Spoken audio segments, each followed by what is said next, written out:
technology Toshiba Studios, your flagship station for the Beam Team. Should we light the beam? Light the beam, baby. Sacktown Sports. It's time. It is that time. Time for Stiles and Watkins. You can join the show by texting 916-339-1140. Find us on YouTube at Sacktown Sports 1140. It's time for Alan Stiles and Chris Watkins. Yes. On a Monday, Stiles and Watkins, Sacktown Sports, taking you up to 2 p.m. And apparently the heat is on its way. After I had to cancel my fishing expedition, all right, or I had to reschedule it, and we talked about, we didn't end up taking back the receipt, by the way. We just wore it. And now the heat is here. It's supposed to be 90 degrees basically throughout the week, or it's just going to continue to get warmer, and it's going to be hot in the studio, in the stew, because not only do we have plenty of Kings talk as far as who will be on the move and who the Magic may want in terms of free agency, we also got some music talk as well. But before that, we have Nate Littlefield behind the glass for us today, and Chris Watkins. How you doing? Good, yeah. It was a pretty decent sports weekend. I know, like the Derby was. I'm back. I'm in on the Derby now. Everything, yep. All the we had game one of Timberwolves and Nuggets, and that feels like an eternity ago. A 10 a.m. game 7. Yeah, ridiculous, absolutely insane. And kind of it felt like the weekend was absolutely dominated by this Drake and Kendrick talks. Yeah, as crazy as sports was, it was interesting to watch just it all take a back seat. Clippers, I saw a bunch of memes of Clippers hopping on Twitter thinking that everyone's going to be roasting them for getting eliminated, and nobody cared because everyone was just talking about the Drake and Kendrick thing that went on. So it was definitely a weekend to remember for sure. Yeah. And it all started right after we left the studio on Friday too, it felt like. I mean, you couldn't really keep up. And to your point about the James Harden Clippers slander, I mean, is there a more perfect GIF that goes around or reaction video than the Homelander clip from The Boys where he's just looking just around like laughing? Yeah. Oh, you're not mad at me. You're not talking about me, because that's exactly what James Harden and probably the whole Clippers team was thinking. But yeah, it was something to behold. I can't even keep up. We had said on Friday that I had listened to everything in order. At this point, there's just too much. Yeah. And I'm telling you, Chris, and we're going to get into it here. Some of them are bangers. Some of them are cool. But just like in sports, there's a halftime. Yes. I don't know whether this thing is over or not, but I at least hope that there's a halftime where we can take a breath and just appreciate it for a second. Yeah. Like actually listen to what happened. When Drake released his most recent, what is it? The Heart Part 6. Yes. Yeah. That was yesterday. Yesterday. I literally was hoping, Kendrick, please don't drop. I just need a break. Yes. I need a break. And I went on and I said something. I said, when Kendrick doubled up and posted, he posted one song, the Meet the Grams, and then right after did Not Like Us. I hadn't heard Not Like Us yet, and I went on social media and said, Kendrick might be doing a lot. Still waters run deep, and maybe this isn't the best move. Then I heard Not Like Us, and I thought, oh, yeah. He's doing it like this. Crazy. And it's an anthem everywhere. Yeah. Obviously, oddly enough, the things that he's saying about Drake on Meet the Grams and also on Not Like Us, it's no laughing matter. No. But the way he did it on a catchy song, I think is kind of an ode to Drake for people to say, if you put a cool beat on anything, this is what Drake does. People will sing anything. And there are videos singing stuff that we can't even say on FCC Airways because it's just not cool at all. Drake came out and denied the claims. There was a daughter, and now I feel like we're in a war. Yeah. As Drake is now saying, I fed Kendrick information, and then he took the information and there is no daughter, which is pretty bold, Drake, seeing as how you already hid one kid. Right. So I think the weird thing is, if you're a Drake exactly fan, how the kid came out last time, right? So was through the beef. If you're a Drake fan, you're sitting there saying, Kendrick is an idiot. Look what he just did. But deep down, can Drake 100% say that that's his only kid? I mean, he knows of. I mean, you don't really hear this joke anymore, right? guys coming up, whether, your pops or whoever it was, the joke always was, oh, how many kids do you have? 2 that I know of. And that was always kind of like a stupid joke that guys would say in like the 90s and things like that. But as far as Drake is concerned, it's just a weird thing to feed somebody because you've already been accused. Once you've been accused of something, people are always going to wonder whether it's true or not. And then people are saying there were reports from back in the day. So I've done enough talking, Chris. What's your breakdown? It's absolute madness is for sure. And to touch on your point there, there's a saying out there that no one cares about the truth when the lie is more entertaining. And I think that's the thing that Drake didn't really account for. Right. Is that, it doesn't really matter that I guess it might matter a little bit, which is another, I guess, part of this. Because people who are going to ride for Drake are going to say, oh, but like that Kendrick song almost doesn't even count because none of it's true. Mm-hmm. But if you're just like an impartial person in all this, Meet the Grams was insane. Right. And that was only the concept of it is insane. Like that's some, Eminem did it with Stan, but like to think of, hey, let me write individual letters to your family saying, let me tell Adonis your dad's a deadbeat. Let me tell your mom, like, you raised a terrible child. Yeah. It was insane. What's his dad's name? Is it Dennis? What is his name? It's something. Yeah, I can't remember what it is, but he's got that old school. Dennis. Yeah, Dennis Graham. Hey, Dennis, this is all your fault. So on the very first, or I don't know if it's the very first, but on one of the earlier tracks, I think it was on Push Ups, when Drake finally comes out of nowhere. It feels like a lifetime ago. When Drake comes out of nowhere and he goes to Metro Boomin, the producer, he goes, Metro, shut your bleep up and make some drums. Well, Metro did that, and now he has put it on SoundCloud, and he is allowing everybody to use random rappers. And he said, whoever comes up with the best song with this beat, I will give I think a different free beat too. That's insane. I don't think you didn't hear that part of it. It's a competition. It's a competition to roast Drake. And I had not heard that. The whole BBL Drizzy thing. Drake is being accused, I guess, from Rick Ross of getting work done. Yeah, Kendrick accused him of getting his abs done. It's not actually his butt, but his abs. Some people said he got his nose done. So Rick Ross started calling him BBL Drizzy, and Metro Boomin found somebody to sing this and sample it. So there are 2 anthems going on right now. Yep. The one, Not Like Us, from Kendrick, and this beat here. And there's random 16-year-olds and people in Europe, just random rappers just cooking Drake. Anybody. And I'll tell you this much, Chris. It's like Steamboat Willie. When it comes to who won or lost, or as Carmichael Dave said, can Drake come back from this? First of all, Drake doesn't have to come back from anything. He's broken so many records. We know who Drake is. But I do think but there is something there is something to being, how do I put this and not get in trouble? There is something to the culture finding somebody cool, right? Once the culture no longer finds that person cool, it'll be interesting to see how they move. Sure. Drake has now been removed from a lot of people's minds within the culture as somebody that is dope, right? Or is cool, whatever. The people that listen to the rest of those people, right? The fans, everyone like that, if they're now being told, oh, Drake isn't cool, we know how humans are. Right? It's a Chance the Rapper effect. Once you're lame, I don't think Drake will ever be done, but he better go in that booth and make some dance hall pop music expeditiously.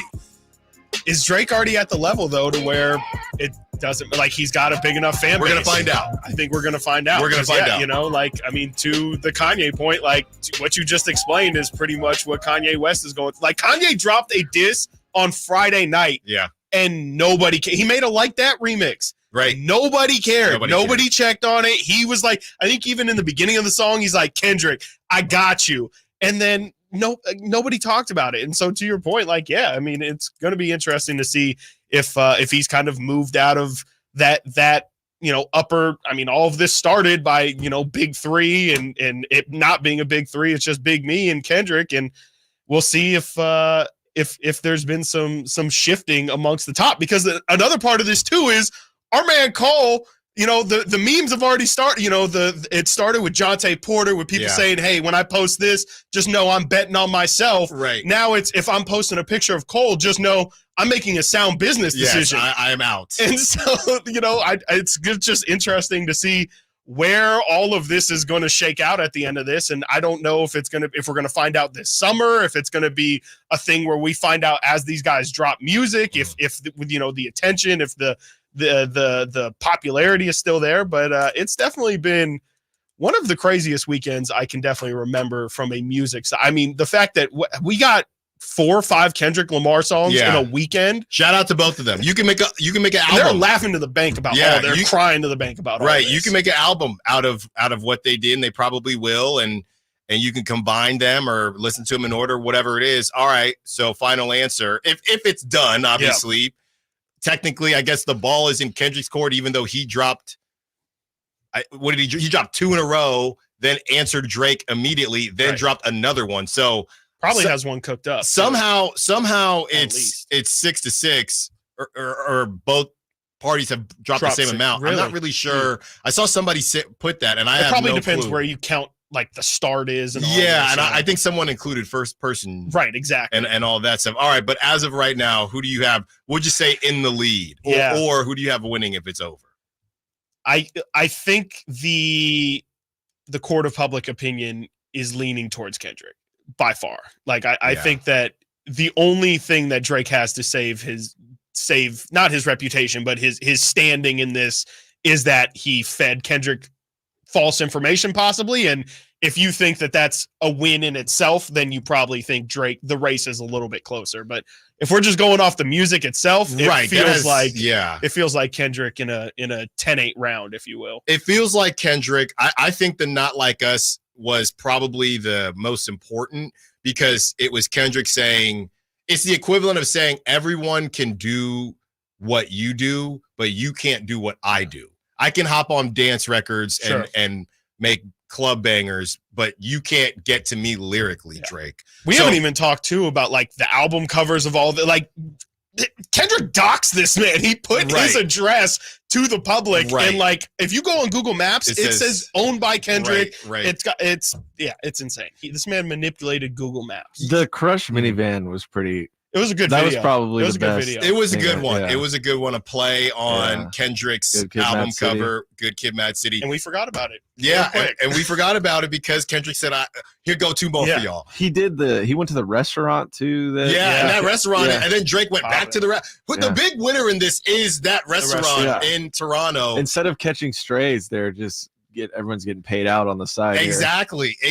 But I think one of the main things is, Chris, they said they didn't want Drake to continue talking about stuff that he's not really doing, and this persona when, dude, just be you. That's who you were when you came into the game, and then things just kind of shifted. And I think that was whether Drake fed Kendrick the info or not. That's Kendrick saying, look, man, you lie on tracks, I can lie on tracks too. And you know what? Nobody's going to care if you have a good beat behind it. Yeah, I would say it's Kendrick just based on what I'm seeing, but I do think that Drake, I mean, just like Kanye has his fans that'll never go anywhere, Drake has so much pop culture appeal. I don't think he'll go anywhere, but I'm very, very, very, because I do remember him saying after For All the Dogs, he was going to take a break.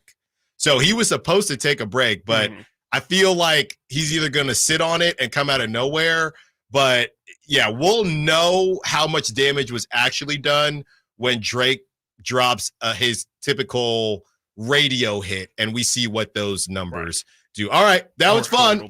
Yep, let's get into some sports now. We're coming back with BBL Drizzy, and we discussed second round matchups and the odds of the next. This is not a joke, okay? There is NBA players being connected to this rap beef. We'll explain how and why when we return. Stiles and Watkins, Sacktown Sports.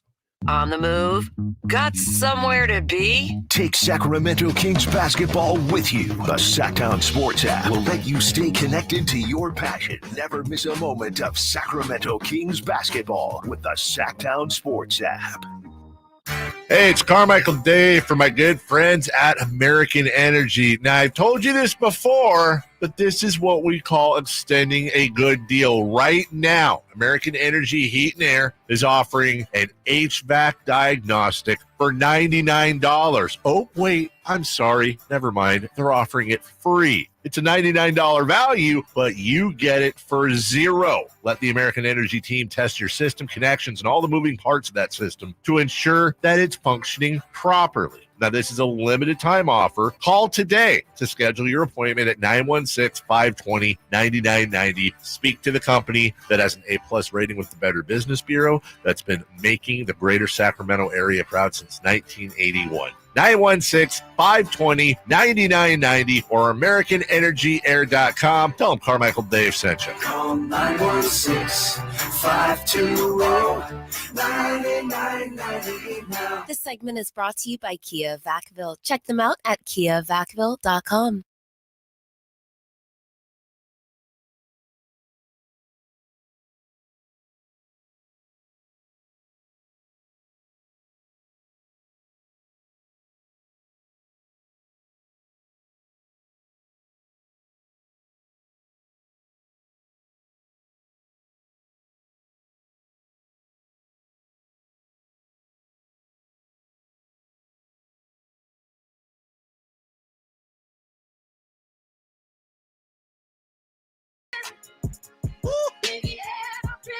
Get Brandon Nunez on this game. Yes. Oh my The God. Nunes. What do we got to do? What do we got to do? From my the 916, I can't wait for July, a.k.a. Fruit Roll-Up Month for Stiles to experience. And I can't really get into the rest of the text, but basically it's just about everything being very sticky in July. Yes, thank you for that. Yeah. 916, shout out to you. So here you go, guys.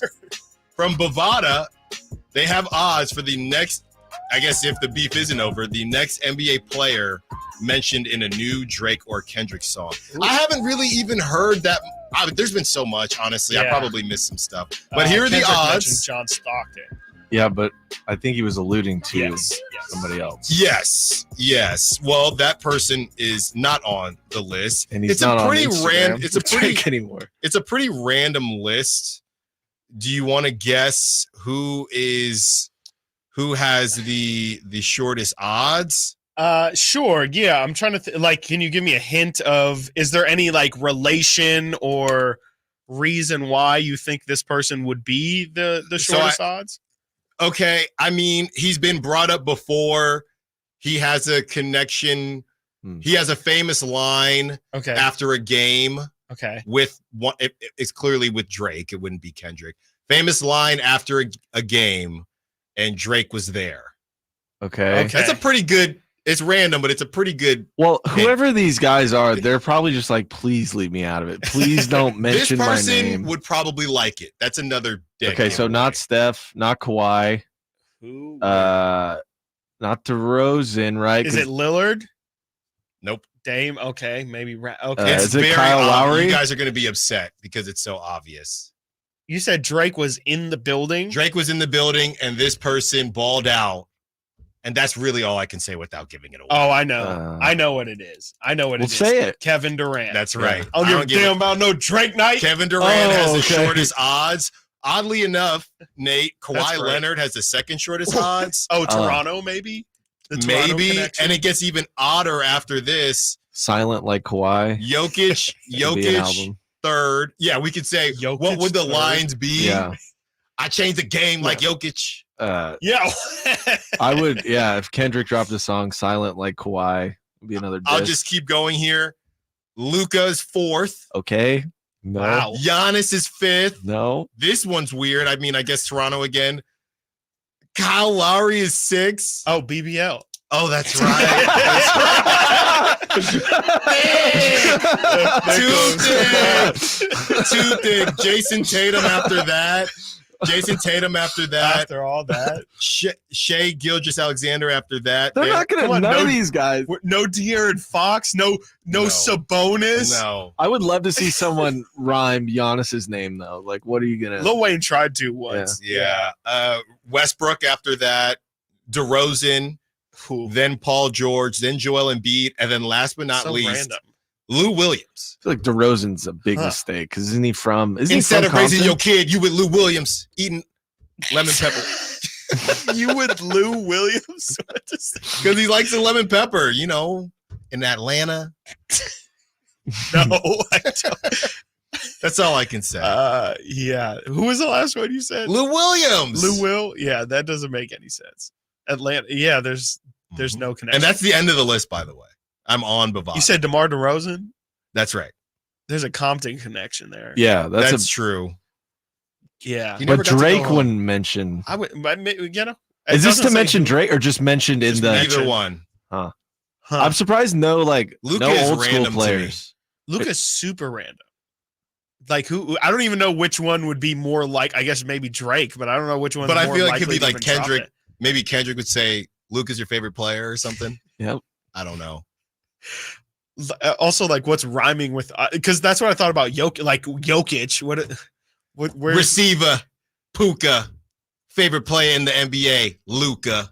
There you go. Okay. But then technically Puka would be the one that wins the bet. That's right. But that's not an NBA player, right? That's not Is NBA. it just, it's NBA just specific? NBA. Okay, I was wondering that. Why is there no love for what if he, shouts out Mookie Betts or something? Or, Okay. Vladdy Jr. Highly doubt it. Bo Bichette.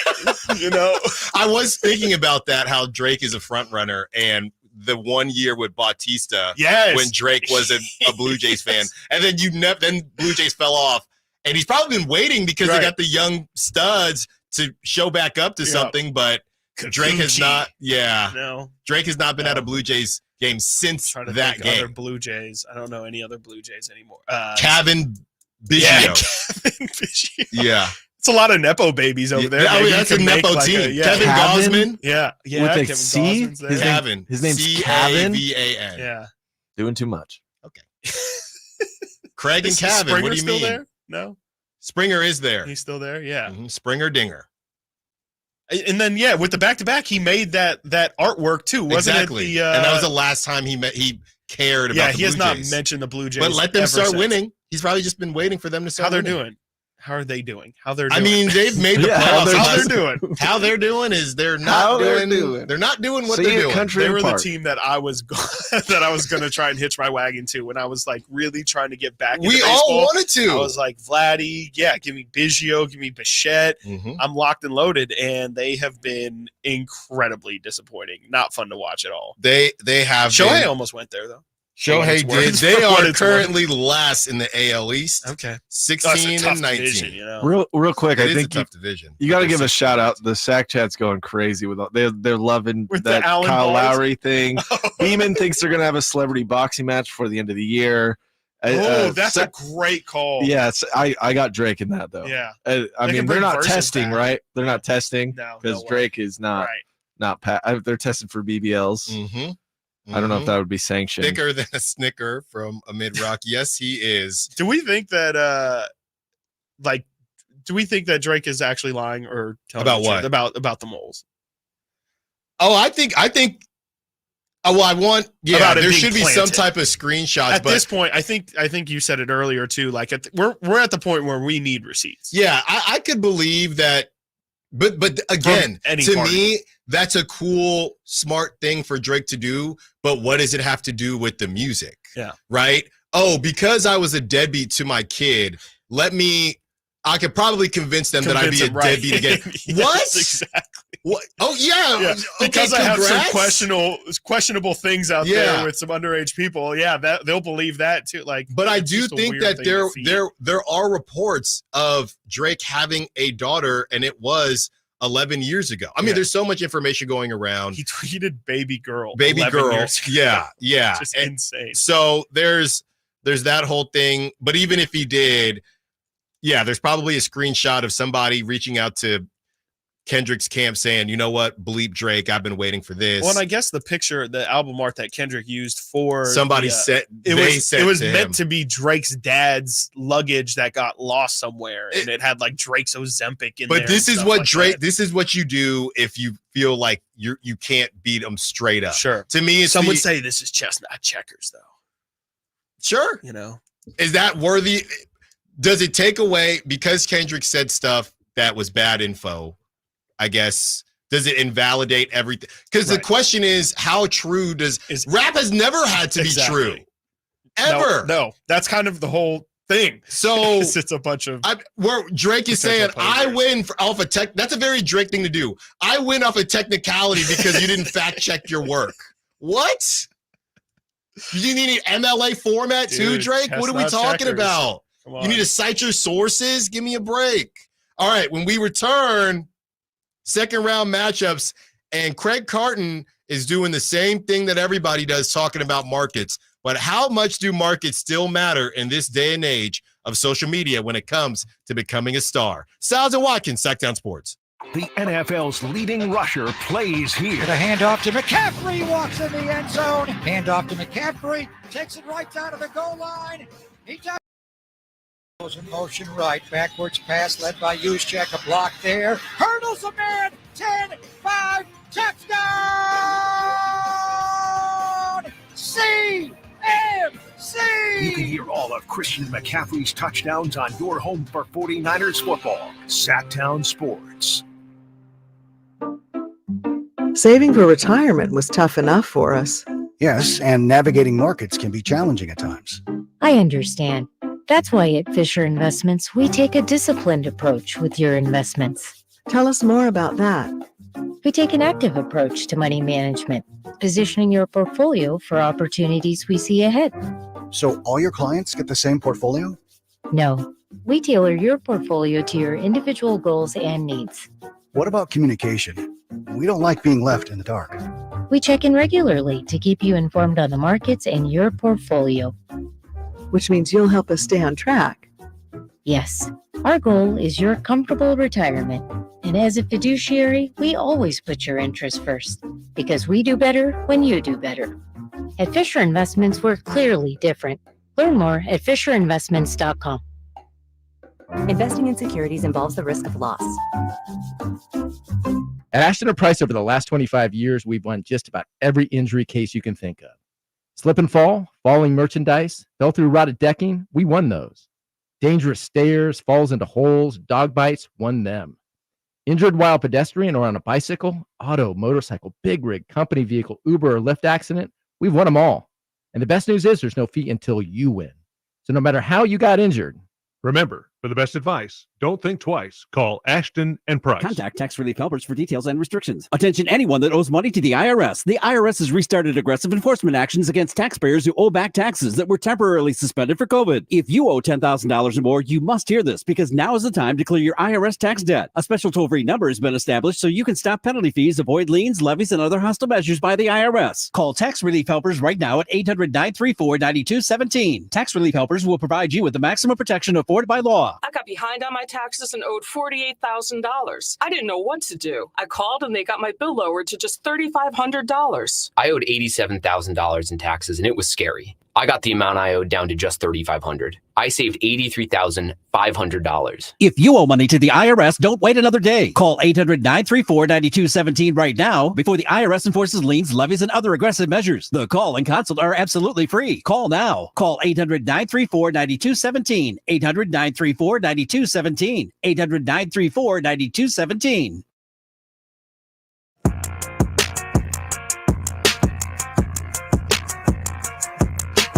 Live and local. This is Sacktown Sports. This was what? Feels like 2 weeks ago. It was really only about 4 days ago, maybe 5 days ago. Let's not act like this isn't heat, though. This was a heater. Yeah, this was the worst. I mean, yeah, especially in hindsight, the worst part about it is how light it seems now, because he pretty much was like, yeah, like you have to pay your people 50% and you're short, and like, okay. And then it ends up becoming what it became. I had to jump down just to have a conversation with you. Sick bird. Yeah. And then Kendrick's like, your whole life is fake. Yeah. I do need to re-listen to, what was it? The one that dropped, Family Matters. Family Matters. Because that was Friday night. Yes. Yeah. Right. Just put the baby down. And I only got one listen in, and then Kendrick dropped. and then you got to do Normal Life. Yep. And then after that, Kendrick dropped again. Yep. Actually, yeah, and then Drake dropped again. So Kendrick dropped Friday morning on Instagram with the 616 in Toronto. Right. So Friday night, Kendrick drops 2 in a row. Yes, yeah. Drake drops, and then Kendrick drops the response to Drake, and then the next day drops Not Like Us, and then Drake drops the Heart Part 6. Yeah. So I need to go back. I just haven't had time. Yes, I know. It's just at this shows point, at this point. Yeah. You know, I don't just have 7 minutes to just spare. Yeah, no, I feel like everyone has different entry points at this point too, where it was like, I didn't even hear Like That. I didn't hear the initial one, and then I hopped in after this one, or Friday I didn't really listen to anything. Do you want it to be over? It, like you said, a halftime would be nice. A nice little. I want it to be over. Yeah, it sounded like Drake was done with it at the end of the. It's making me a little uncomfortable. Yeah. Well, yeah, I think that there's a whole era of people too who obviously went through the Biggie Tupac thing that probably are like, this should stop. It should, and you know what's going to happen. It just takes one person to take things too far, or someone's, hey, we riding for this person, or riding for that person. I think the labels, what it sounded like in the Drake one was, hey, these are some serious allegations. I got to come out and deny them. Obviously, I'm going to tell everybody we fed you information, whether they did or not. Maybe Drake will provide receipts, but honestly, it sounded like the label saying, all right, this was cool. You guys, we all made some money off of it, but let's shut it down now. Yeah. From what I understand too, Drake and his label, Drake did release some music. Well, with the AI song that he the label wasn't very happy with that. No. And I guess Tupac's estate. Yes. And now Kendrick is saying that next show in Oakland might be your last, Drake. I mean, that's some crazy stuff to say. Yeah. So yeah, I think I'm done with it. Just come out with some bangers for the summer for when I'm on the river and having a good time there. All right. As we get into some of the second round matchups, Craig Carton on the Craig Carton Show had this to say. It's your typical take about moving to a bigger market, but I think he might be a little off base in this day and age. This is what he had to say. I feel bad for you people in Minnesota because you seem like nice people, right? Whoa, you seem like nice, good people. Where are you going? You seem like nice, good people. You always got a Well, because I see the future first, Timmy, as you wear your Viking colors. I see that right there. You're going to lose them. You know you're going to lose them. What? No. You're going to lose them like every Minnesota-type town loses their stars. At some point, he's going to wake up and go, unless he wins the title there, of course, which is absolutely on the table right now. But at some point, there's going to be an agent. And the agent's going to whisper in his ear, New York, New York, New York, L.A., L.A., L.A., and that's what's going to happen. So for you diehard basketball fans in Minnesota, you better enjoy it now. Well, I thought it was weird that he says unless he wins a title, right? Because if you win a title, first of all, I don't even know if it would go away. They still talk about this stuff with Giannis, and Giannis won a title.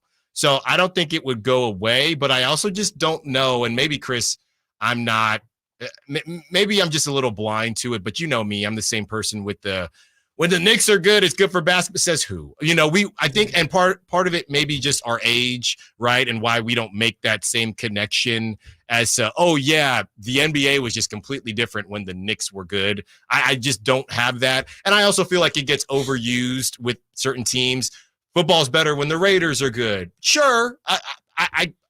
Okay, I don't really know what to do with that, right? It just gets a little bit overused. So when it comes to Anthony Edwards, everybody is already talking about him being the next face of the league. They come out, they beat the Nuggets in pretty convincing fashion. I mean, they have so much length that you've been talking about. Kudos to you all season long. And some of the splits and some of the actions that the Nuggets just have their way with other teams, they just couldn't get to them against the Timberwolves. They are a complete team. The T-Wolves, Jamal Murray is dealing with a lot of length defensively. Michael Malone is going to earn his paycheck if they're going to beat this team.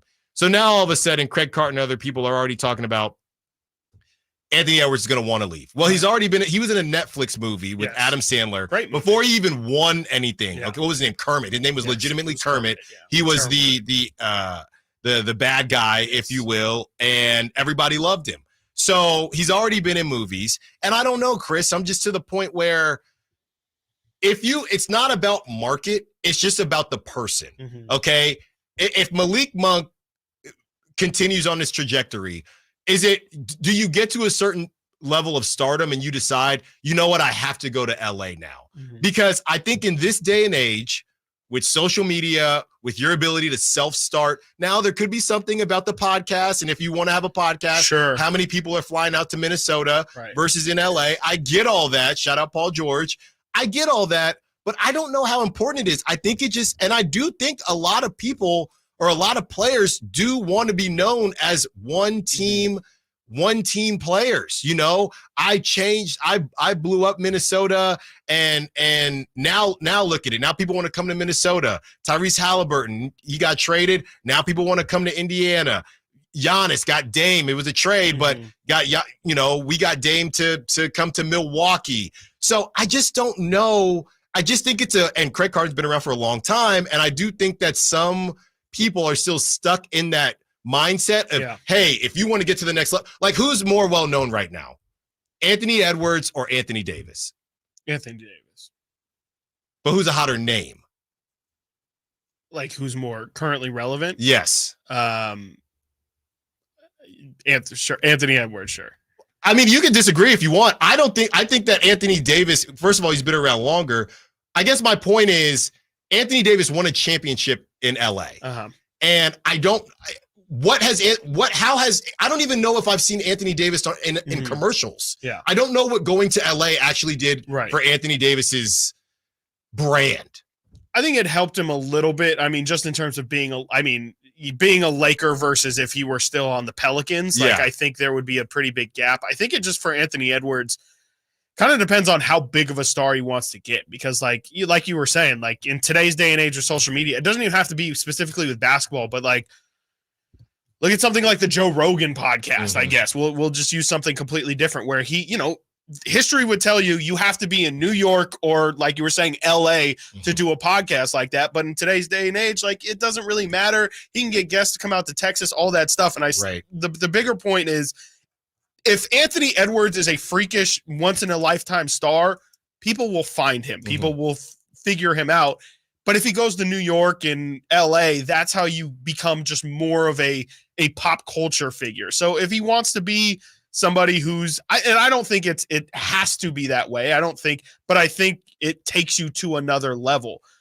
He can still be the face of the NBA. He can still be widely known, but I personally think that he can stay in Minnesota and still be all of those things. It's just if he wants to be a mega star, then you go to LA, you go to Miami, you go to New York. But most people don't really need that, especially not today. Why does this seem more specific to the NBA versus any other sport? I know it gets talked about a little bit in baseball, Shohei going to the Dodgers, but I guess specifically football.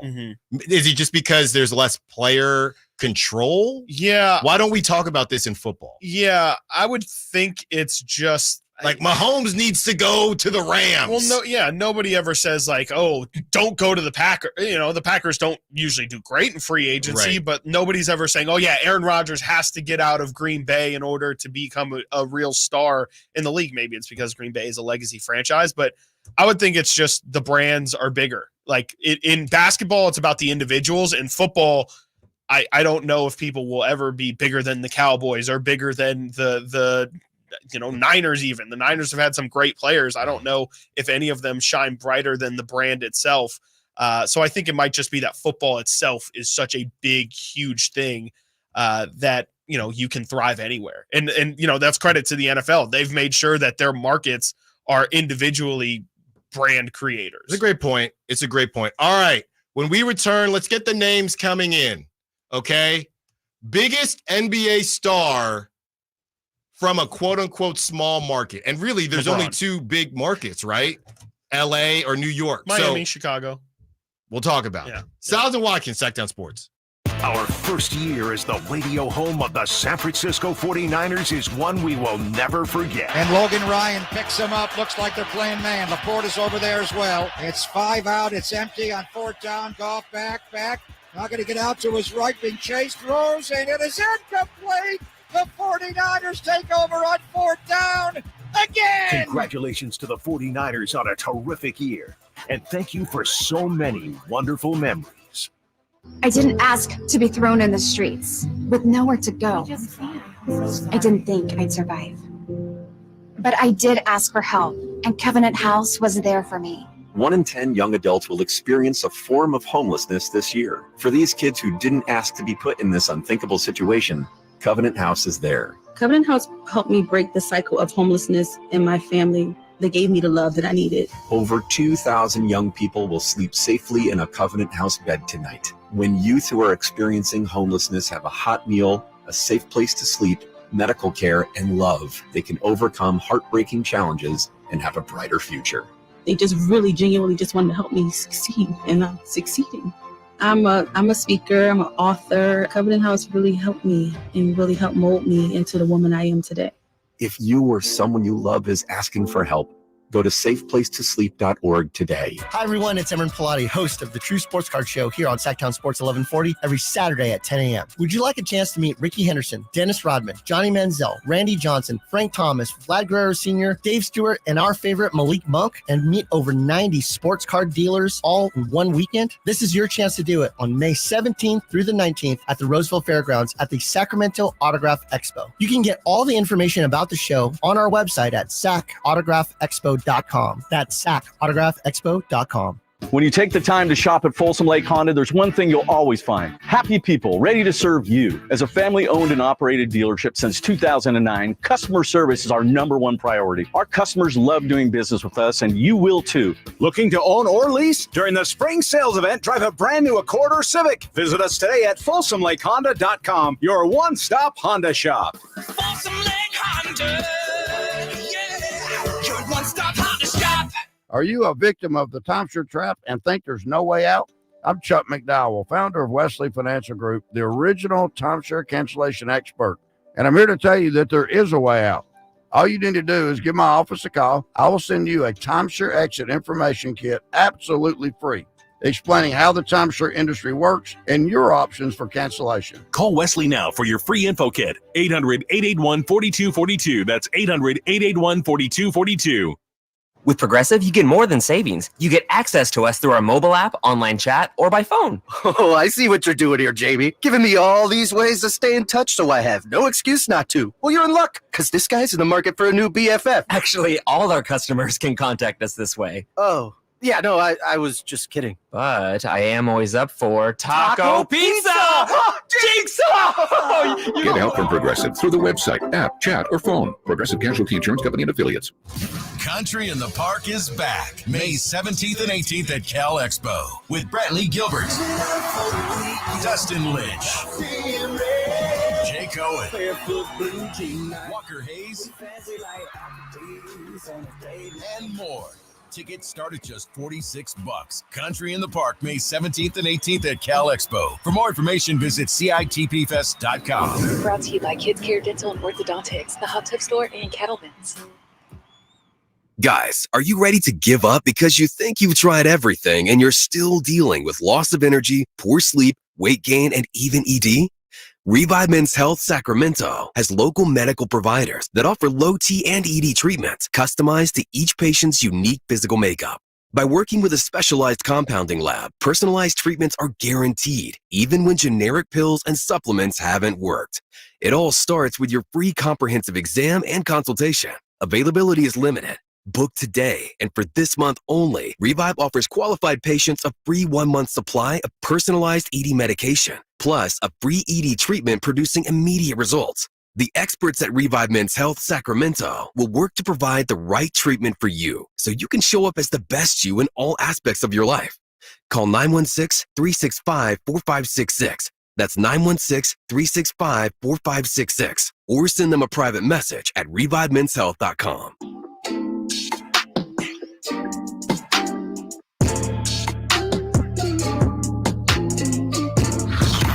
Sacktown Sports. Check us out on YouTube. Search Sacktown Sports and subscribe.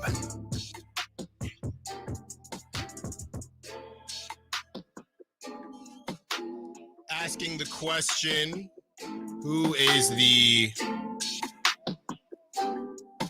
biggest star, one of the biggest stars, or who are the big stars to come out of the NBA that I guess never went to a small market, or a big market, or became the star that they are in a small market. And Chris, you said some things that, Chris and I, you've been listening to the show, we don't really disagree often. But I do think that when it comes to things that are pretty subjective and it really just is based on who thinks what, as far as markets are concerned, there's so many things that you can include when it comes to market size and whether something is a big or small market. Before the break, I said New York and LA, and you threw in some others. Beamer, Beams, or Beamly also has some others. I think there's maybe a better way to do this is that they're tier 1 big markets, and that's LA and New York. The question becomes these tier 2 big markets, right? There's nothing like LA and there's nothing like New York. The tier 2s is where your list might be different than my list. Beamer, Beams, or Beamly has the Bay, Philly, and Miami. Tier 10 also says Boston. Was the Bay a big market before Steph, though? Yes, absolutely. You think so? The Bay Area? Yeah, because this isn't like a sports make the market. This is just like TV market size. Like these are like official registered. Like it's New York, LA, Chicago's 3, Philly's 4, Dallas is 5, San Francisco, Oakland, San Jose is 6, Boston 7. Okay, no, that's fine. Again, there's so many different factors you could put in. And maybe this is tier 1 versus tier 2, because at tier 1, to me, somebody would always go to, even if they stink, right? Nobody was trying to go to the Warriors when they stunk. Sure. Somebody is always trying to save the Lakers or save the Knicks. So that's the only reason. Again, maybe that's a tier 2 to me instead of the tier 1s in New York. I think you're talking about team brand versus city brand. Exactly. I think that's you said exactly trying right. to save the Lakers, trying to save the Knicks. Those are because those brands mean something. And you could argue that there's, which comes first, the brand, like the brand or the city makes the brand. But, the Knicks hadn't been good for 30 years. Like they had won in the 70s and they were chasing that. The Lakers, part of the reason they were good was because they were in a big market, but they've always, they've always won tons of titles. Boston, same thing. They've won tons of titles.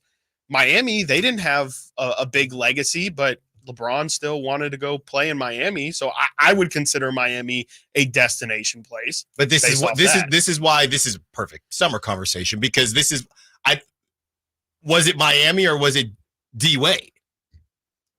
D Wade was in Miami. I mean, they could have linked up in Cleveland if they wanted. They could have linked up in Toronto with Bosch, but they wanted to play in Miami. Miami's got the, no sales tax, no income tax, all that. I think Miami and the Bay are pretty.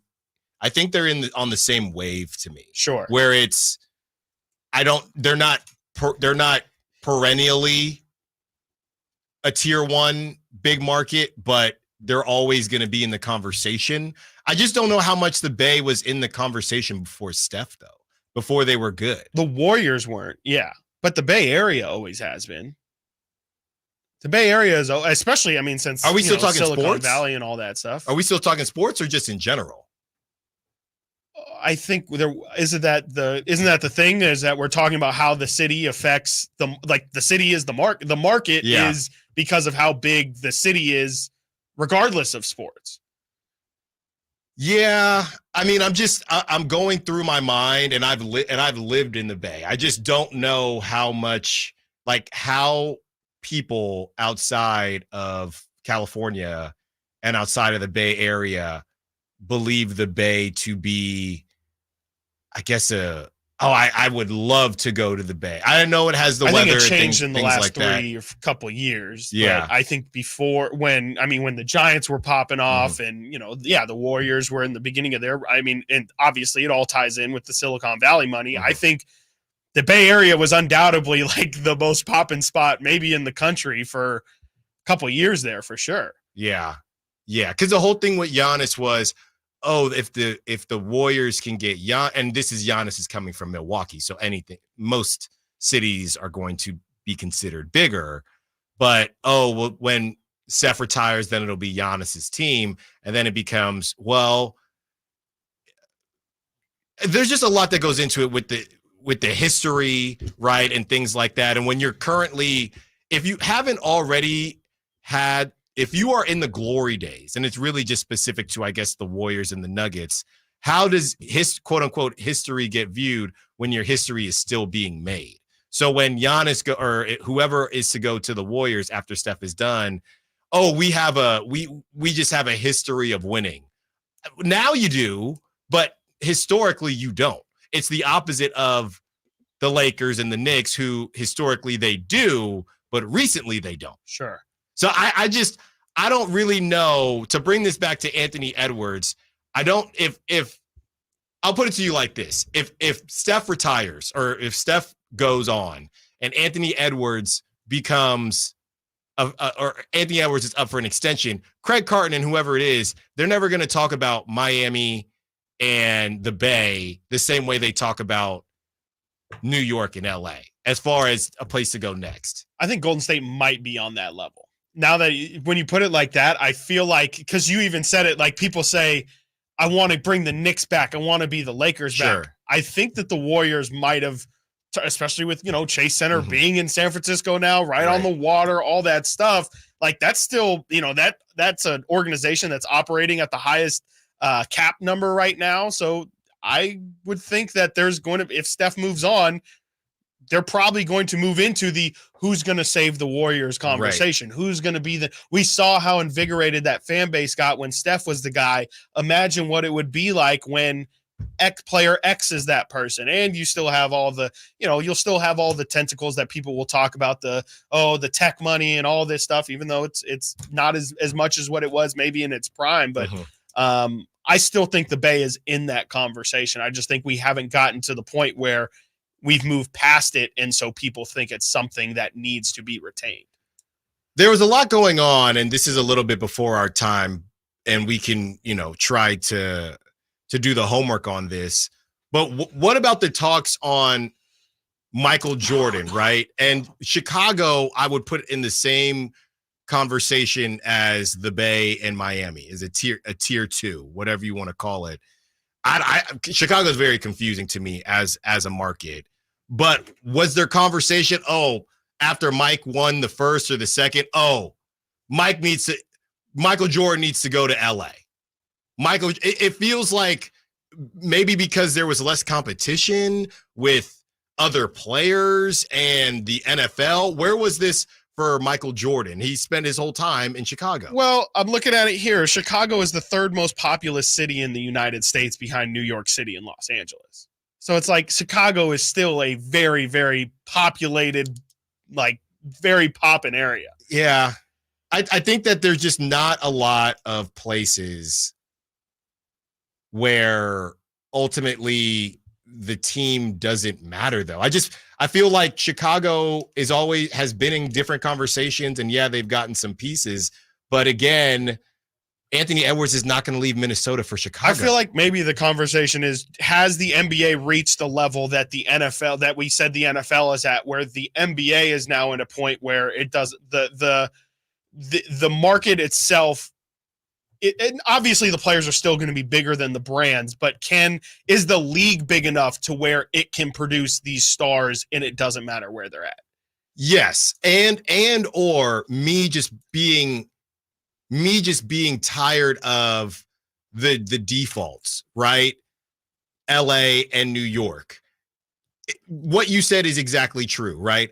And I honestly would be less annoyed if Craig Carton said, go to Chicago, and I guess Miami gets brought up sometimes, but now could be even more of a Spoelstra Pat Riley thing. But it's just every star needs to go to New York or LA. That's just really what's bugging me. Golden State is definitely thrown in there. Let me tell you, as somebody who gets annoyed every time. But they're in that we have to see without Steph, though. Sure. I don't think it'll, because we had this conversation about how much money they've made with Steph. Yes. And how it probably won't continue once Steph retires.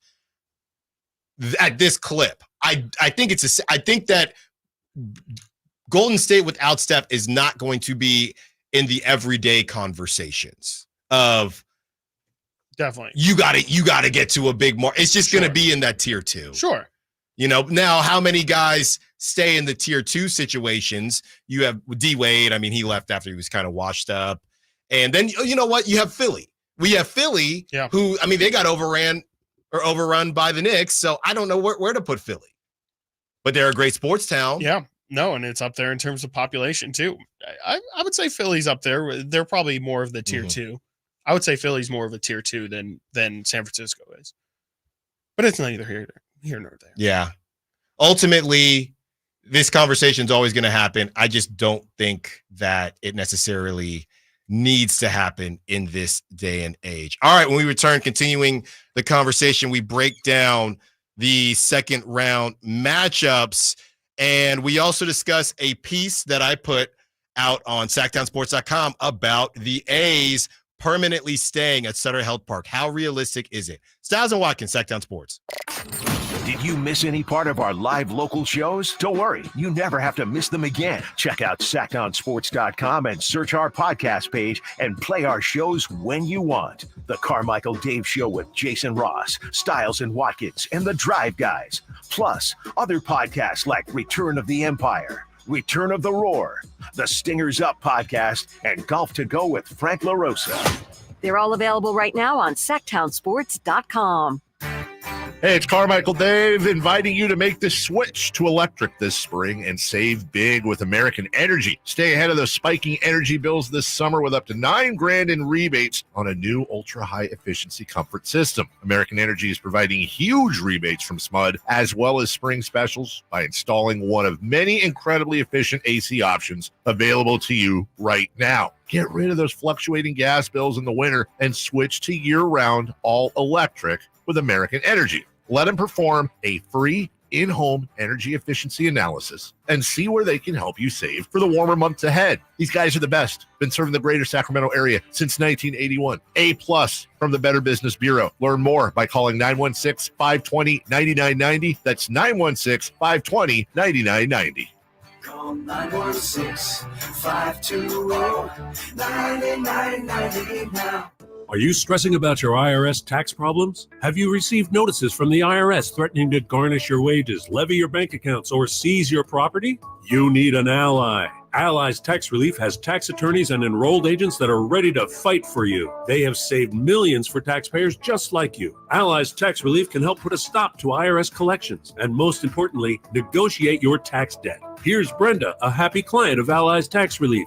I owed the IRS around $57,000, and they're about to start garnishing my paychecks. I heard a commercial on the radio about Allies Tax Relief, so I thought I'd give them a call. After a day, they were able to at least stop the garnishments, and after a few months of negotiations, I walked away owing the IRS only $301. If you owe the IRS, call Allies Tax Relief right now for your free consultation. Call 800-230-5174. 800-230-5174. That's 800-230-5174.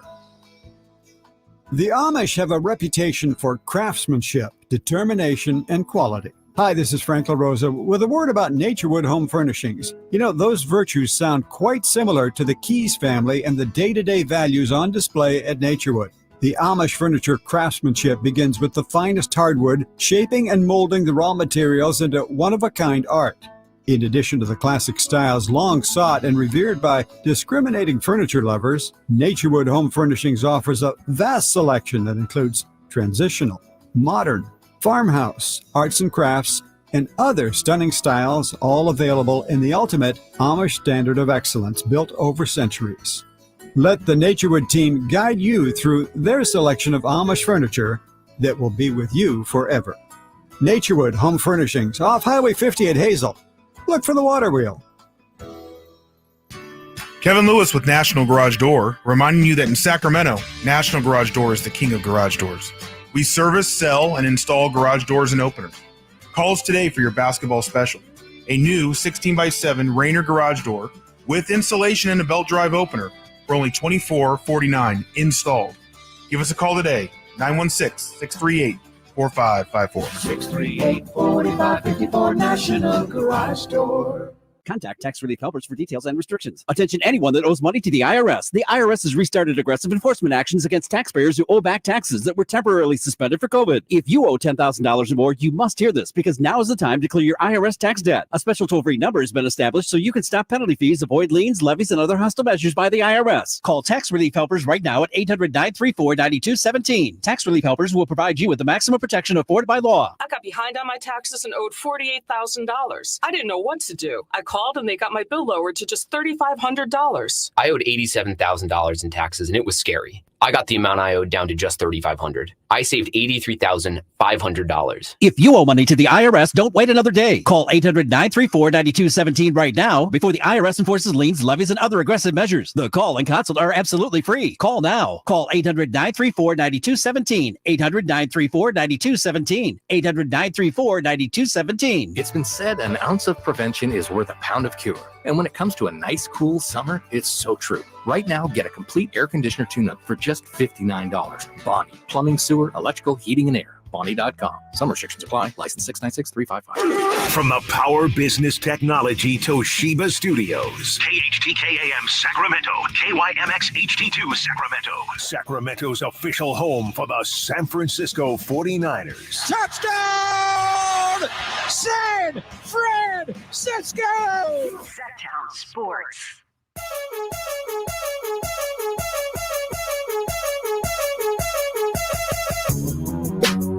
Sacktown Sports. Call or text at 916-339-1140.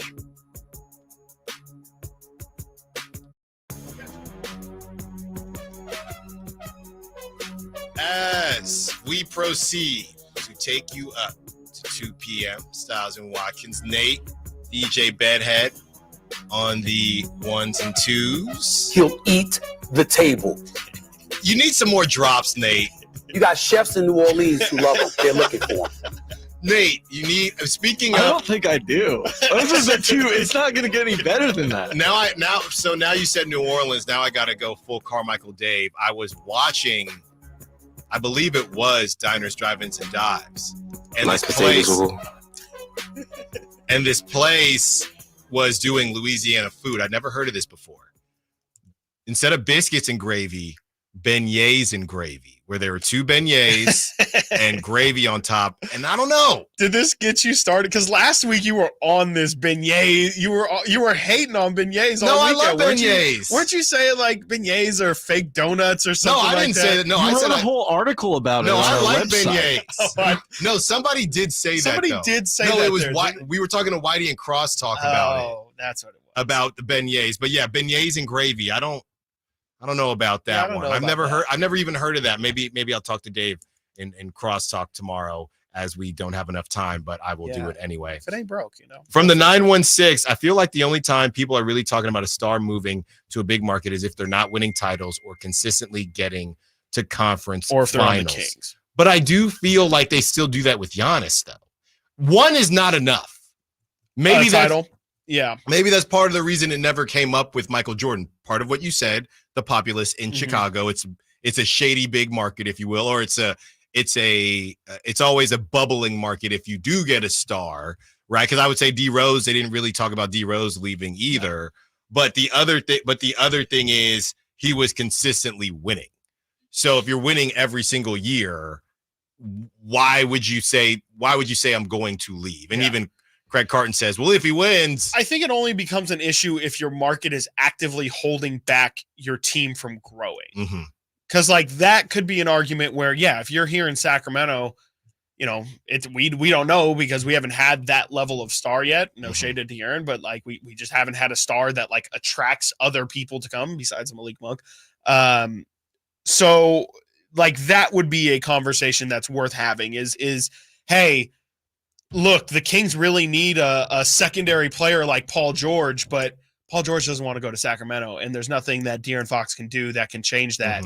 And so now De'Aaron Fox needs to leave the market because the only way he's going to get to championships or to contending is if he goes to those big markets. Like Dame. Like Dame, essentially. Yes. Nobody wanted to go to Portland, but well, nobody really wants to go to Milwaukee either, but people would have wanted to go play with him in Miami. It's more about having more things work in your favor. And if you're the only thing that's working in your team's favor, well, then that's probably a sign that you're doing more for your company than the company is doing for you. Well, and the other thing is, too, how generational are you? You know, and again, no shade to De'Aaron, but people would go to Denver and people would go to Dallas. No, absolutely. Because you want to play with Luka, and people went to Milwaukee because Giannis is generational.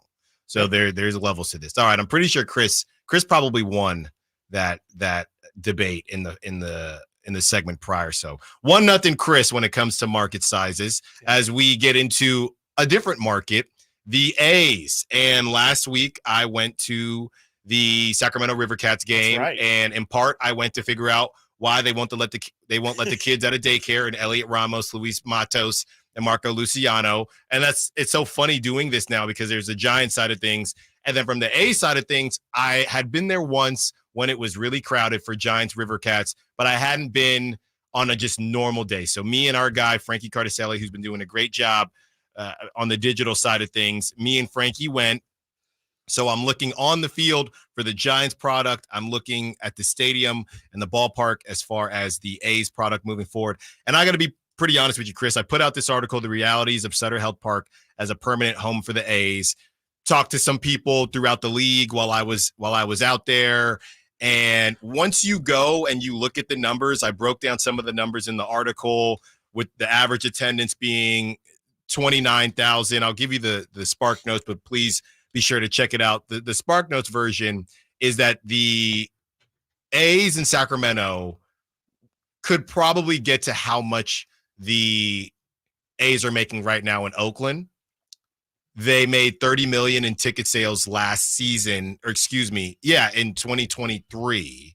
And that's an average of 10,000 fans a game. Okay. I believe that the Sacramento A's could probably do that next season based on pricing and things like that. They could probably do that. The issue is that's nowhere near the average. The average in ticket sales was 87 million. Woo. Yes, that's the average. 87 million. The A's made 30 almost million. triple.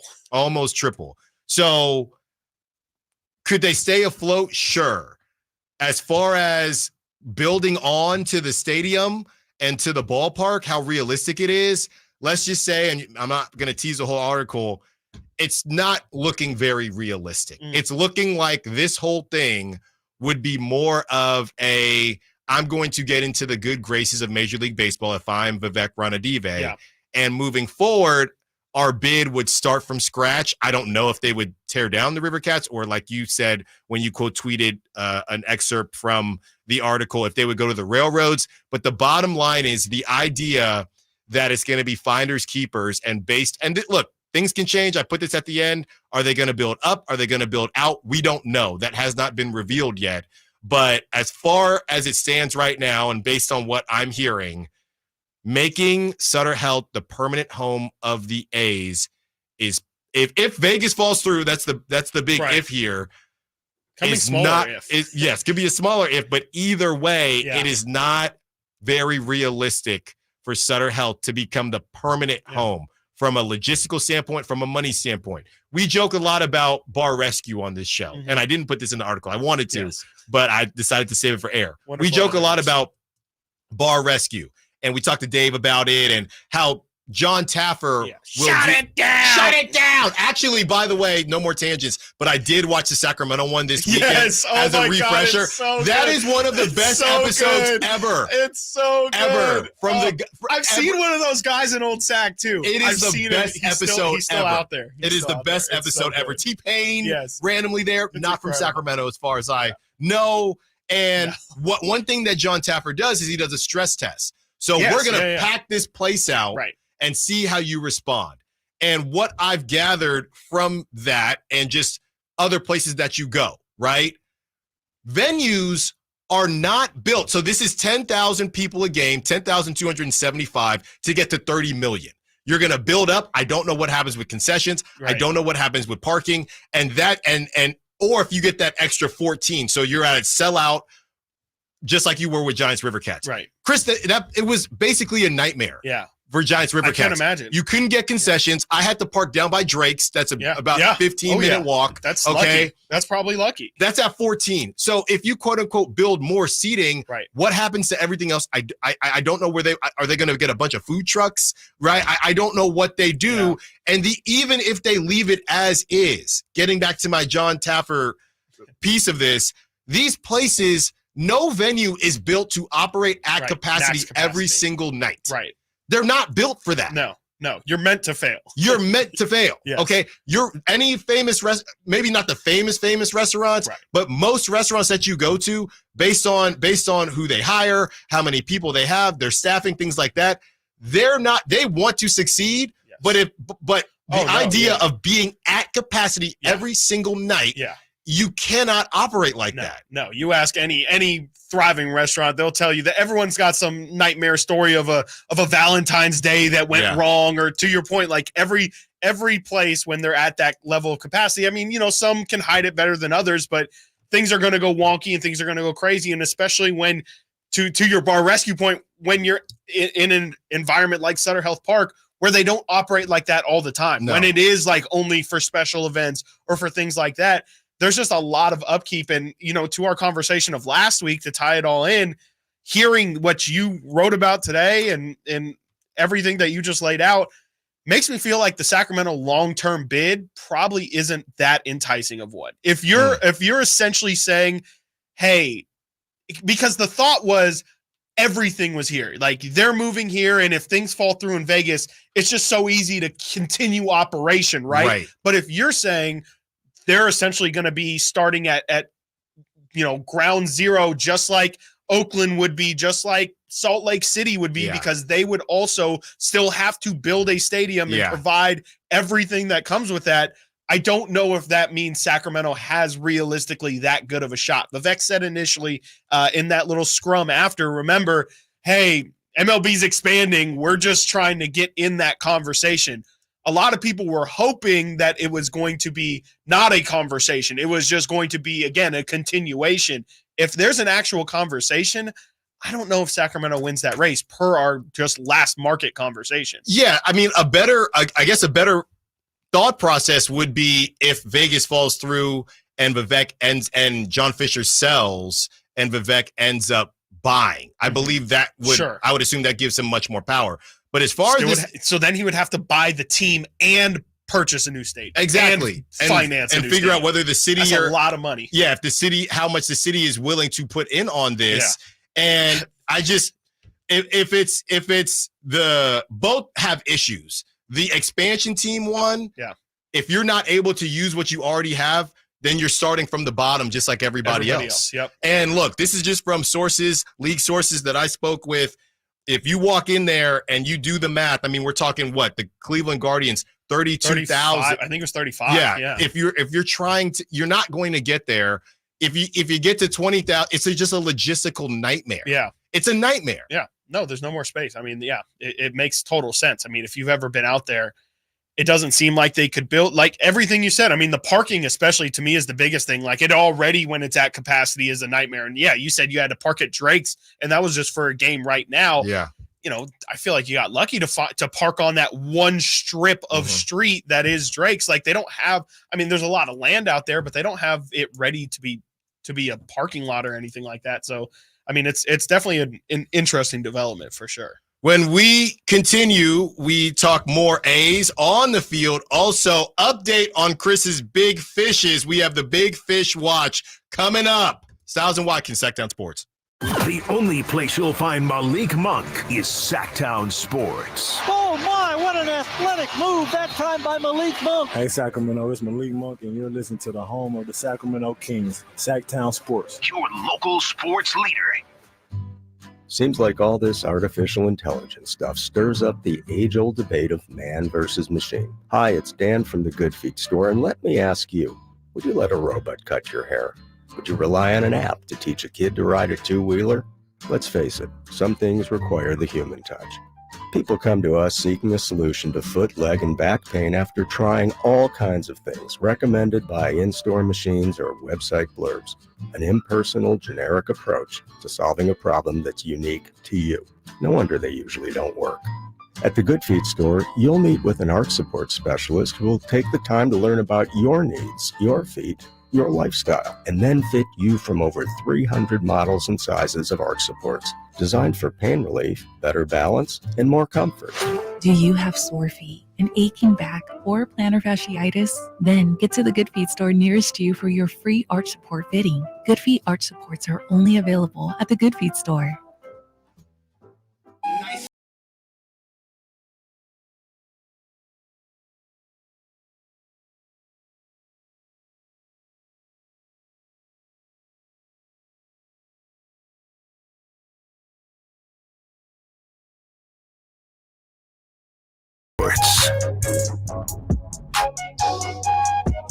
Some info on the Sack Chat. Shout out to the Sack Chat.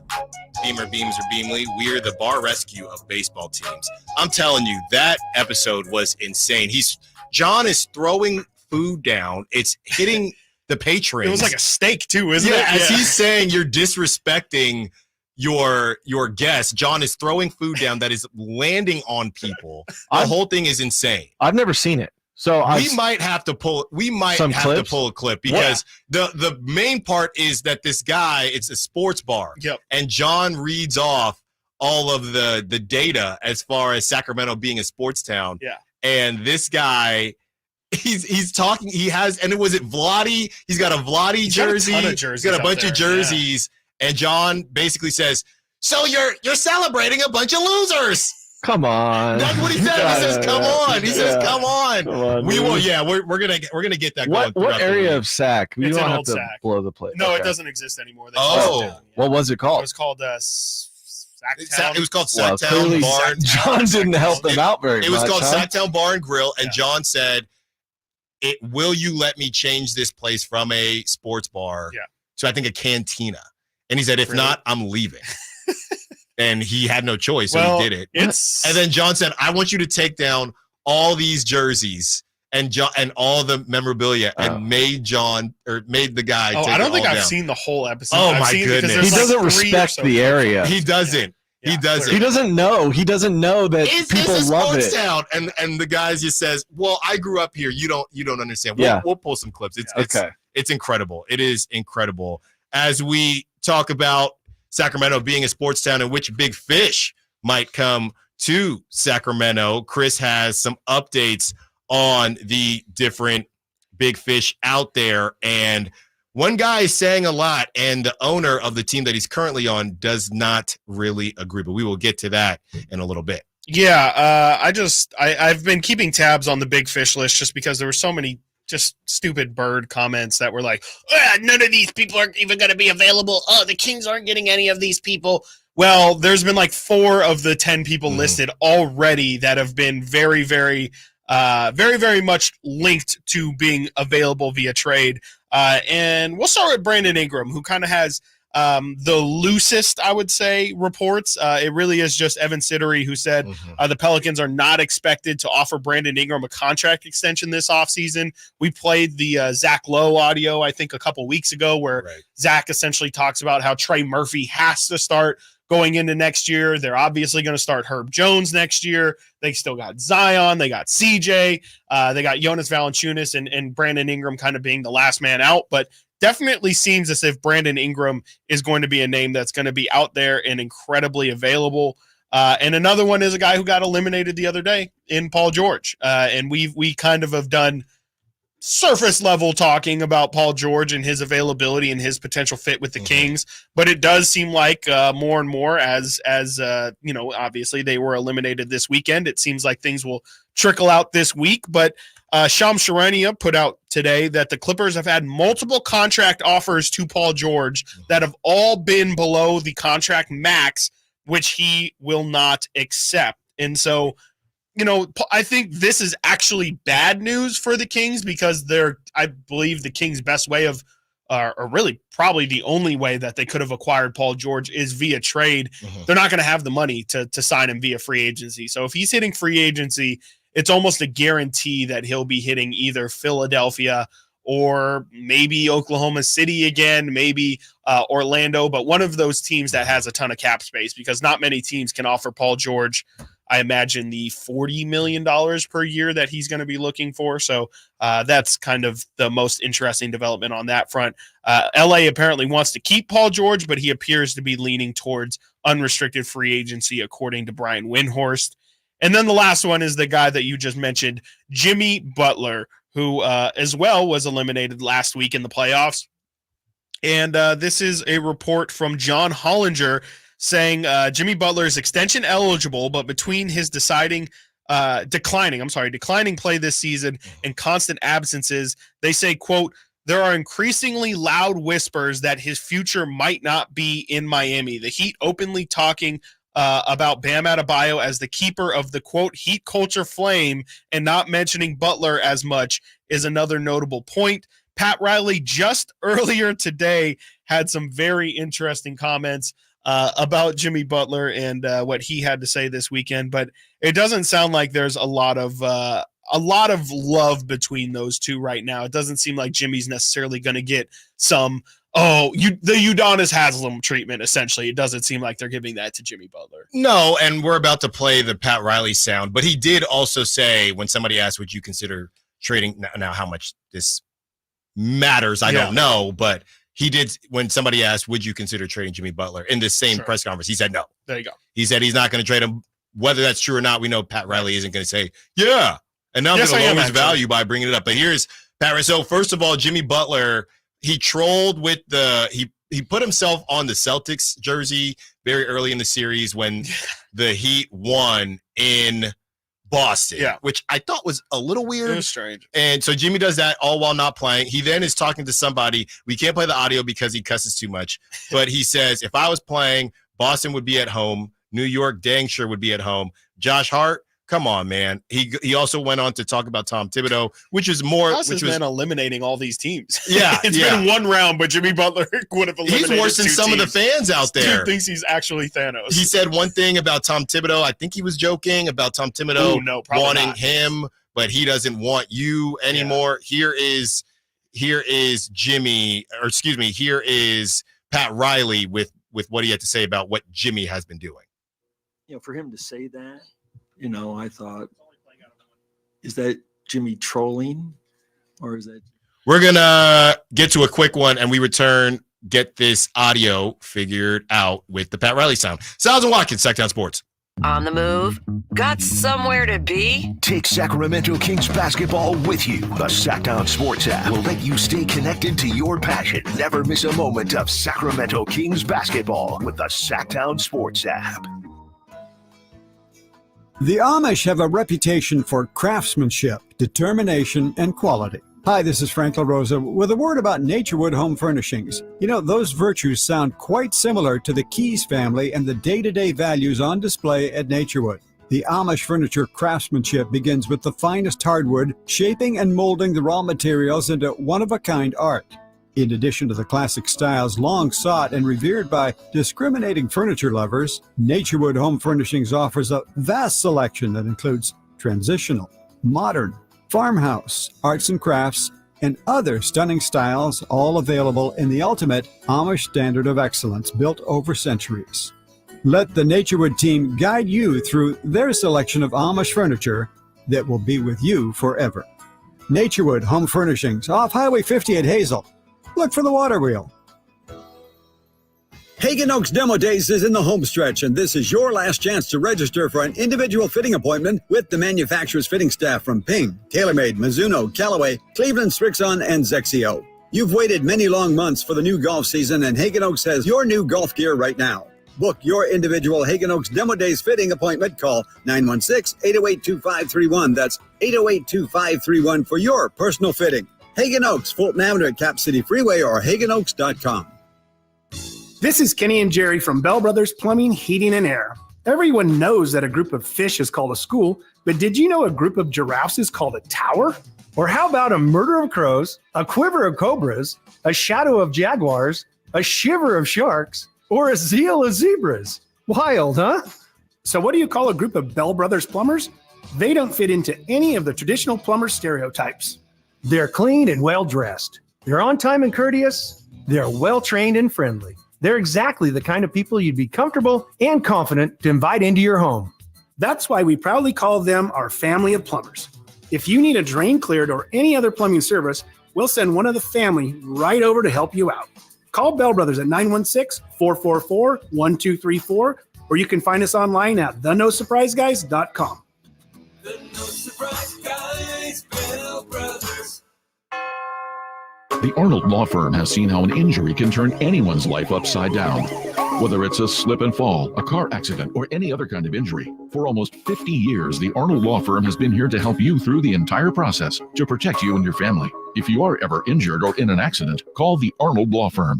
The Arnold Law Firm, providing real justice for you since 1975. Call 916-777-7777. That's 916-777-7777.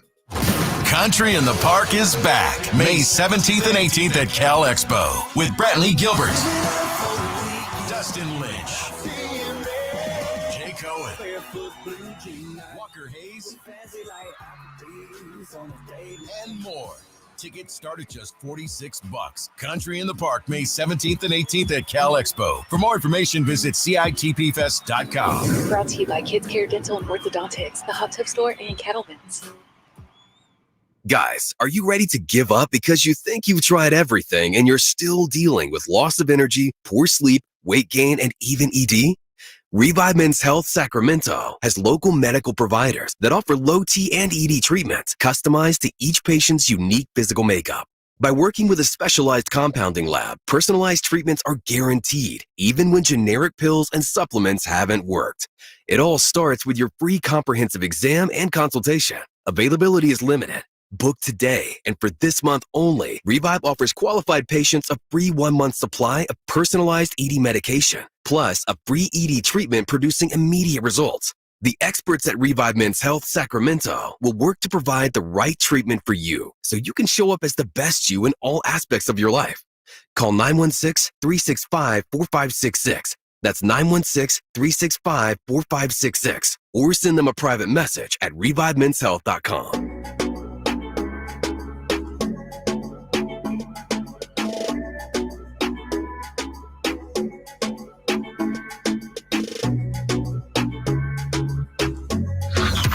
Sacktown Sports. Check us out on YouTube. Search Sacktown Sports and subscribe.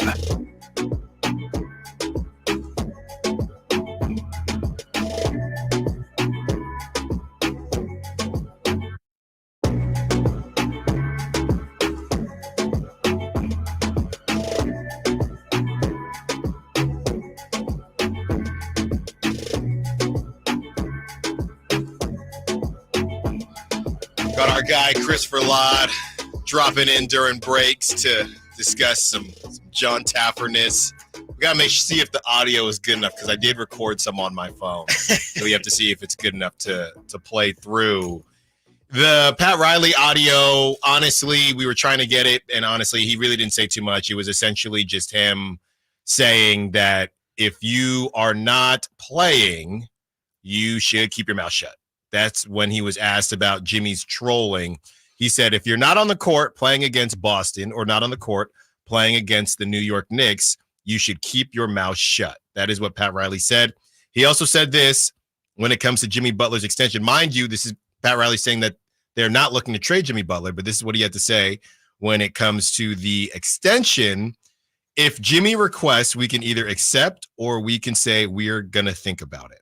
That's a big decision on our part to commit those kind of resources, aka money, unless you're somebody who's going to be there every time. Is that a shot at Jimmy's lack of playing time recently? Like so it sounds like to me, I can't say I'm trading Jimmy or we're down to trade Jimmy, but we're definitely down to trade Jimmy. That's what it sounds like to me. Yeah, I can't really ever read what's Pat Riley either, because he's the guy who also, when negotiating with LeBron, just threw his rings on the table and said, you either want this or you don't. And which is and then incredible. well, that's how he got him there, and then got LeBron to leave by essentially challenging him and saying, look, this is hard. Sorry, if you thought you were going to just come in here and win every year, that's not how it happens. I've coached some of the best teams, and sometimes you got to lose to get the long-term win and all that stuff.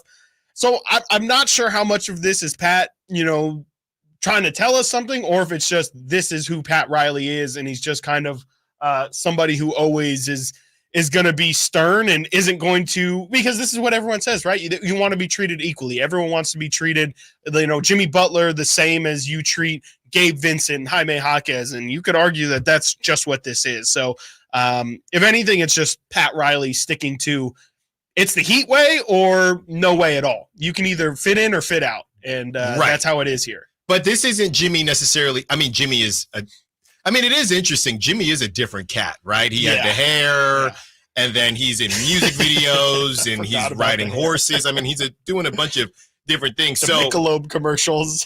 and I think this is a very tropical. I had initially got this from Alex Toledo, reporter producer for in Miami, right? The Insider Show Miami Heat. He said every single time. And I think this is important because Barry Jackson, 35-year Miami Herald veteran who covers South Florida's major sports teams, Barry Jackson is saying that instead of time, Pat Riley said, unless you have someone who's really going to be available every single night. If he said every single night, that is literally, I mean, and Jimmy, what is he? He's 34 now? He wants someone who's going to be there every night. Can I offer you one Harrison Barnes? Harrison will be there. 82 games, back-to-back years. Pat, what's more important? Being there every night or, just showing up in the playoffs and making a finals run? Like, come on. Everybody knows being there every night, right? As long as you're your there. Fans, man. They don't call them starving Miami Heat fans. Iron Harrison for nothing, Pat. Looking for something to do on a Tuesday in Miami. Yeah. Jimmy's not going to be there. You know who will? Every time. Every time, Pat. Like you said, every time. Black Falcon. Keeping the kids in order as well. Oh, my gosh. Miami can be a crazy place, man. You need somebody who's got their head on straight, knows how to look good in a suit. Come on. Makes sense to me. Yeah, and I don't know. Jimmy Butler, it is interesting. It went from Jimmy being this. Jimmy is one of the most unique stars in the league because a lot of times you get put into a box and you essentially stay in the box, right? It's hard to beat allegation. We're not talking about Drake still or Kendrick, but it's hard to beat allegations if you are known as an issue in the locker room. You have to fight through that. Or if you are somebody that cares too much about this, cares about too much about that.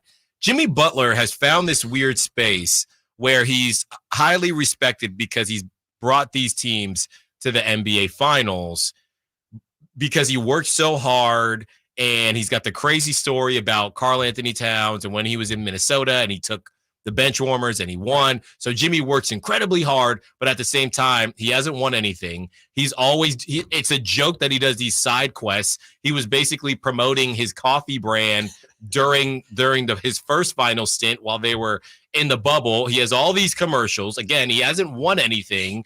And he's in music videos during the season.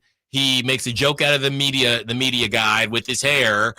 But for some reason, Jimmy gets a pass. How many other people? Are you trying to say what Jimmy's done hasn't been impressive? It hasn't impressed you? Just because he hasn't won the title? It's not. It's less about that and more about if other people who haven't won a title did as many side quests and talks as much smack as Jimmy, they would get destroyed. I don't know. I don't think so. Okay. I think people respect Jimmy because he is individually led these teams that have no business being in the finals to the finals.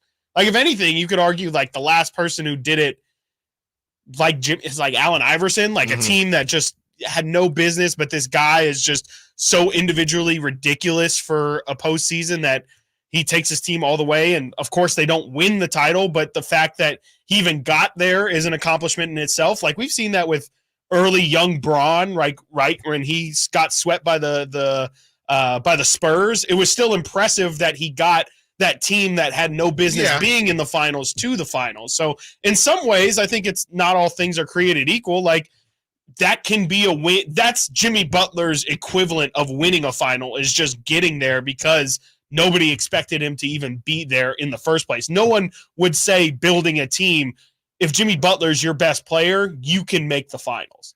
That was not a universal thought. That was actually a very I don't think anybody actually thought it. I don't even know if Miami thought it. Maybe the problem is because I love underdogs, and Jimmy, I believe, went JUCO. So I love Jimmy's whole story. You know, he had a lot of stuff he doesn't like to talk about at home, right? Growing up and things like that. I guess my problem is it's getting to the point where I hear what you're saying, and I respect the heck out of Jimmy for it, but it feels like he's getting a little bit close to victory lapping. Sure. It's starting to get uneven because if you are this person, he's talking about he's talking a lot, Chris. At the beginning of the playoffs, he talked about playoff Jimmy. Yeah. Then he went on to get injured and he didn't even play. And then they get bounced out of the playoffs and he's saying, if I would have played this or that. And to me, it's just at the same time, he didn't want to hold up. If you're so this and so that, he didn't want to hold up the trophy because he said, I want to hold up the big one. Then they lose. That's part of the brand. It's part of the brand. Like I dislike that. But then at the same time, he's, it's playoff Jimmy this, but he hasn't won. So it feels like his brand is a little confusing. If it's all about winning, then why are you victory lapping and talking about how nobody wants to see you when you haven't won anything? Mm-hmm.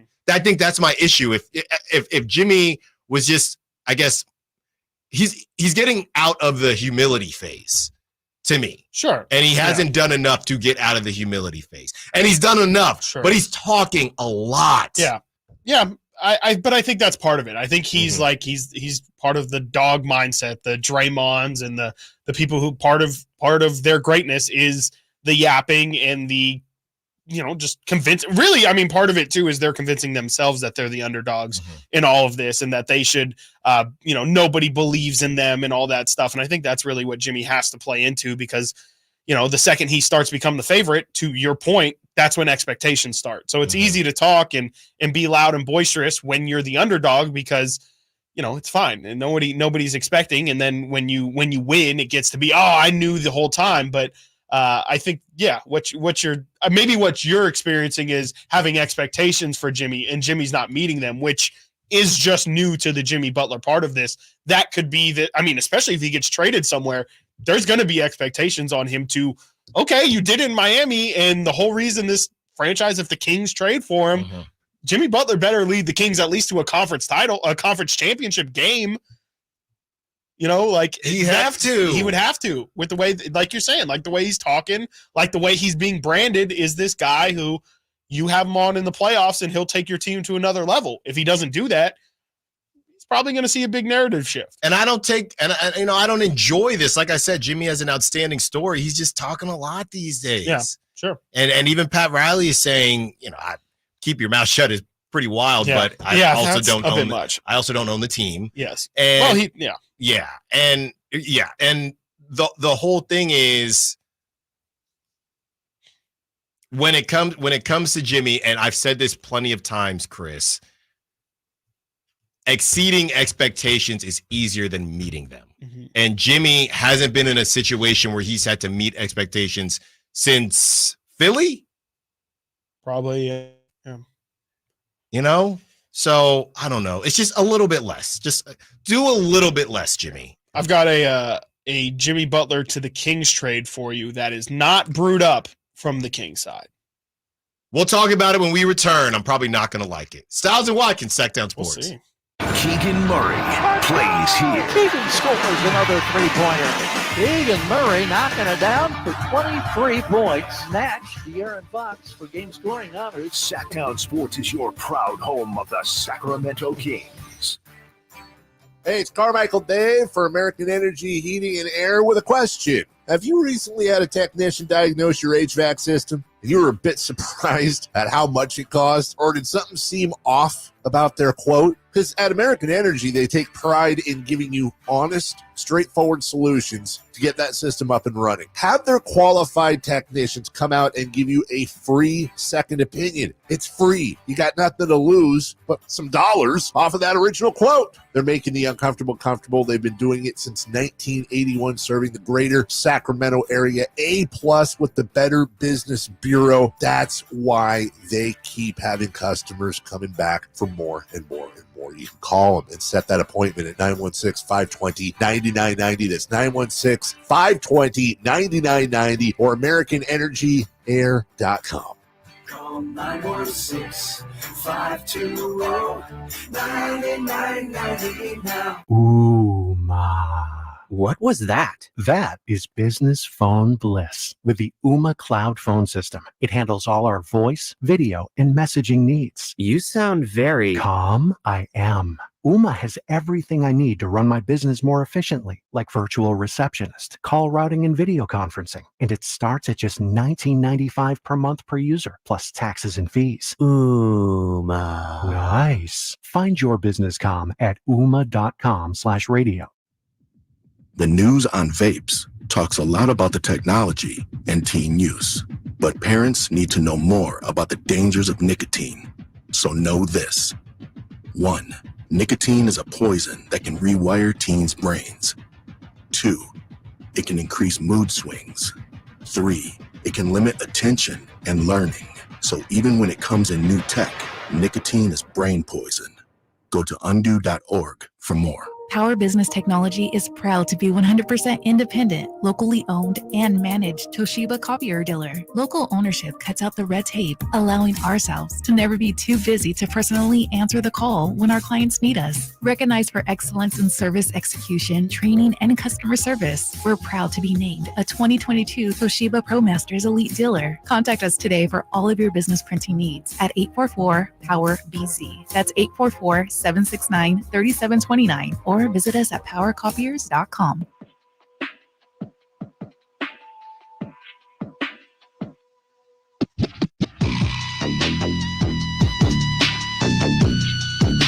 Sacktown Sports. Call or text at 916-339-1140.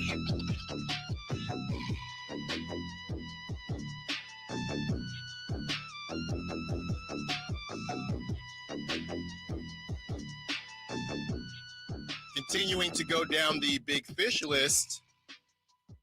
Next up, Chris has Lauri Markkanen and Tobias Harris. But before that, Chris had a proposed trade. Yes, a proposed trade. Oh, my goodness. This is from great website handle here, allyoucanheat.com. Okay. This is a fan blog. Yeah, but thought this trade was interesting. This is more just so you can focus on the specifics if you want, but if anything, I thought this is a good test to see what exactly Heat Nation, whatever. I don't know what they call them. So do they call themselves Heat Culture? We are Heat Culture. Like fans? I don't know, whatever. Everything is Heat Culture. To see how they're feeling about what Jimmy's value is. And here is what it is. This is allyoucanheat.com. The Sacramento Kings receive Jimmy Butler, and that's it. And they trade off Harrison Barnes, Trey Lyles, Chris Duarte, and Keegan Murray. No picks, no nothing. No. And I would say the thought of this would be in the same way that the Kings did not have to give up any first-round picks to go get Tyrese Halliburton. The thought would be that you give up a young player in place of giving up picks. The Kings would still have all of their picks, including this year's first-round number 13 pick, which they could leverage into something else. But the Kings trading off Harrison Barnes, Keegan Murray, Trey Lyles, Chris Duarte, and receiving Jimmy Butler. Alan is a no. I'm hanging up the phone. Okay. Yeah, I need a dead dial tone sound, Nate. And why is that? I'm not giving up Keegan. Thank you. Outstanding. I'm just not giving up Keegan for Jimmy Butler. Okay. I'm just not high on Jimmy Butler. That's fine. Yeah. No, I mean, it's just specifically for Jimmy Butler. It's not necessarily the blanket. You're not a Keegan untouchable. I'm not a Keegan untouchable. Yeah. I'm a Keegan not for Jimmy. Gotcha. Jimmy's 34. How about this? He's 34. He thinks he's better than he is. He's often injured, and he's just now learning to kind of shoot the 3 ball. No, thank you. Okay. Yeah. You're in? I would consider. I mean, yeah, I would consider it. I would consider it, definitely. Really? You're not giving up any first-round picks, and I would not say this is the first thing you should do. Absolutely. This is not just something you should blanket accept, but if we're looking at the end of this offseason and Allen has a Carolina Reaper in one hand and this trade in the other, okay, I kind of feel like it's not the worst thing you can do. It's not. I don't know if I would agree with it, but in the same way, a lot of people were. It also depends on how much we start to see if this team is truly trying to win right here, right now, or like Mike Brown has been talking about, is this a 5 or 6 year plan? Because if you're going to believe this is a 5 to 6 year plan in which they are entering year 3 of, maybe you could say Jimmy doesn't make a lot of sense for year 6. Maybe he makes a bit more sense for year 4, maybe year 5. But I think that it would be a sign that they are really trying to win like next season. That would be the only way I would be willing to do it, is if for whatever reason the Kings feel like we need to maximize this immediate window right now. But to your point, yes, long term, it's probably not the best idea. From the 916, our guy Folsom Mike. I am a big Bulls fan along with the Kings, and Jimmy has been one of my favorites for years. He's an absolute dog, plays 90s style ball on both ends, and can get his own bucket anytime. Yeah. But he is on the downward swing. So if we get him, we better be ready to win now. That's from Folsom Mike. Okay, well then let's do it like this. We know who's gone. First of all, let's just assume, we have to assume that Malik stays, because that bench is basuda. Yeah. If Malik is also gone. So let's assume Malik stays. So that's a starting lineup of De'Aaron, Sabonis. If Malik's staying, Malik is in there. Malik, De'Aaron, Sabonis, Malik, Jimmy Butler, and probably a free agent. Not Kevin. Was Kevin Huerter in that trade? He was not in that trade. Could be Kevin. Could be. I would guess a free agent. Are we still talking? But that's the thing, right? That we go in that direction. That free. Well, okay, so that would have been trade anyway. So that's the one fish. Pick. That's the one fish. So Brandon, you're not getting Brandon Ingram as well. Just to make it clear. You still have all the picks, though. You still have all the picks. No, you're not getting Brandon Ingram. Right. This is your fish from the list, that one of the most polarizing pieces that we've done here. Everybody loves Chris's list or hates it, which is what we love about it. So one fish, that's your fish. And then free agents, you get 2 free agents. You get your mid-level exception. You get your biannual exception. You get a rookie at number 13. And you could trade future picks if you want. You still would have Davion Mitchell. You still would have Keon Ellis. You would still have Sasha. You would have Kevin Huerter on your bench. It's one path, and Jimmy Butler's number 5. Number 5 on my big fish list. Yeah, I could maybe be convinced, because I'm not in the Keegan is untouchable camp. Sure. But you can't be mad if you're telling them to take a big swing, and then they take a big swing, and then you say, well, not that big swing. I don't want to do that, but it also wouldn't be my first choice. Yeah, and I think that's where a lot of people are at with just Keegan being shipped off in general. Like, I don't know if there's many people. I don't know if there's anybody, honestly. If you were to just poll Kings fans as a group, I don't know if there's anybody that Kings fans would want to part, or would be willing to part for in order to or to get rid of Keegan. Essentially, I don't know how many Kings fans out there would want to include Keegan in any of these trades. 916-339-1140. All guests and callers join us from the Folsom Lake Honda hotline. Folsom Lake Honda, your one-stop Honda shop. Yeah, and I do think, Chris, some of that is just the pain and the wound still not being fully healed, as your boy Tyrese Halliburton is about to tip off tonight in Madison Square Garden. It just feels like, man, so there have been so many years where we didn't hit on draft picks. If you're photographs of losers on your wall. He's got it. He's got it. That is one John Taffer talking about the Sacktown Sports Bar and Grill, which is no longer with us. Big shout out to Verlad on that one. Verlad coming through, the hardest working man at the station. But yeah, you finally hit on some guys as far as Tyrese and Keegan and De'Aaron, but now you're moving off guys. And to me, Jimmy, I like Jimmy, but am I doing that deal? It wouldn't be my first deal, but I could be convinced. 916-339-1140. Are you doing that deal, Chris, one more time for the good people? The deal was Harrison Barnes, Keegan Murray, Trey Lyles, and Chris Duarte for Jimmy Butler, and that was from a Miami Heat fan page. Allyoucanheat.com. All you can heat. Yeah. Well, I'm not heating any of that. No, that's staying cold for me. I think it's close, but I think ideally the Kings probably would want to pair Jimmy with Keegan, obviously. And I think in that trade, it would probably be worth shipping off 2 future picks in order to keep Keegan. I agree. I would think.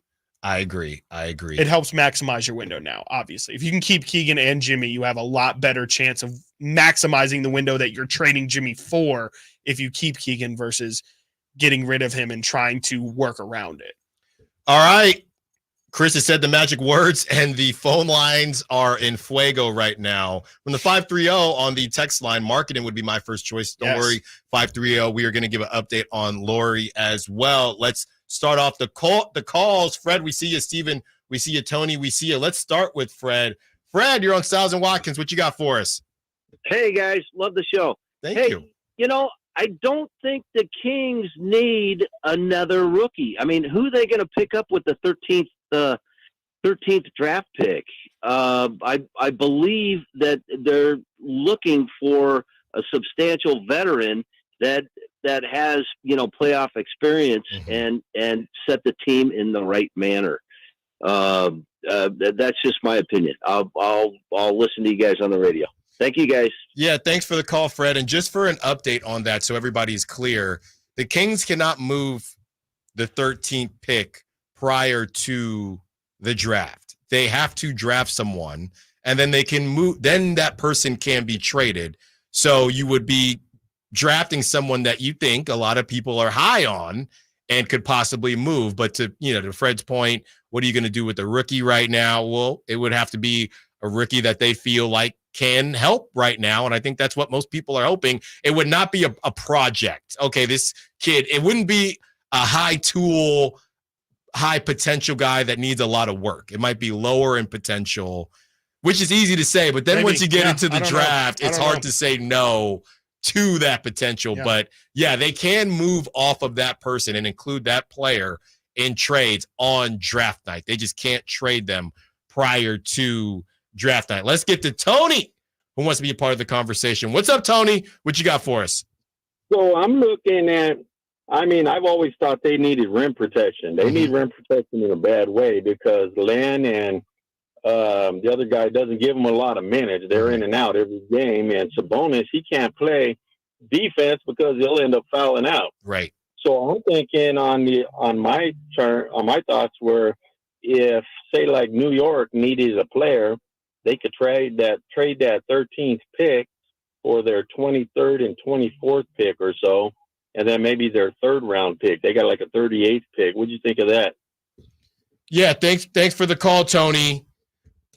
I know, there's the 2 rounds, right? And maybe he was just saying late 2nd round, Chris. 38 would be 2nd round pick, the 8th pick in the draft. So gotcha.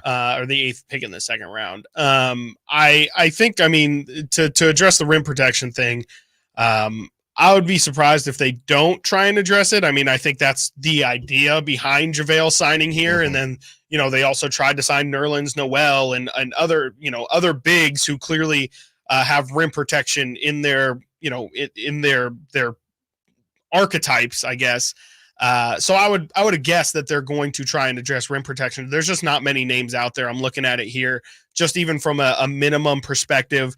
Christian Wood is somebody who's always kind of been out there, and he didn't have a good season at all with the Lakers. Thomas Bryant has a player option. Damian Jones is somebody who I liked from his time here in Sacramento. Mo Bamba's a free agent.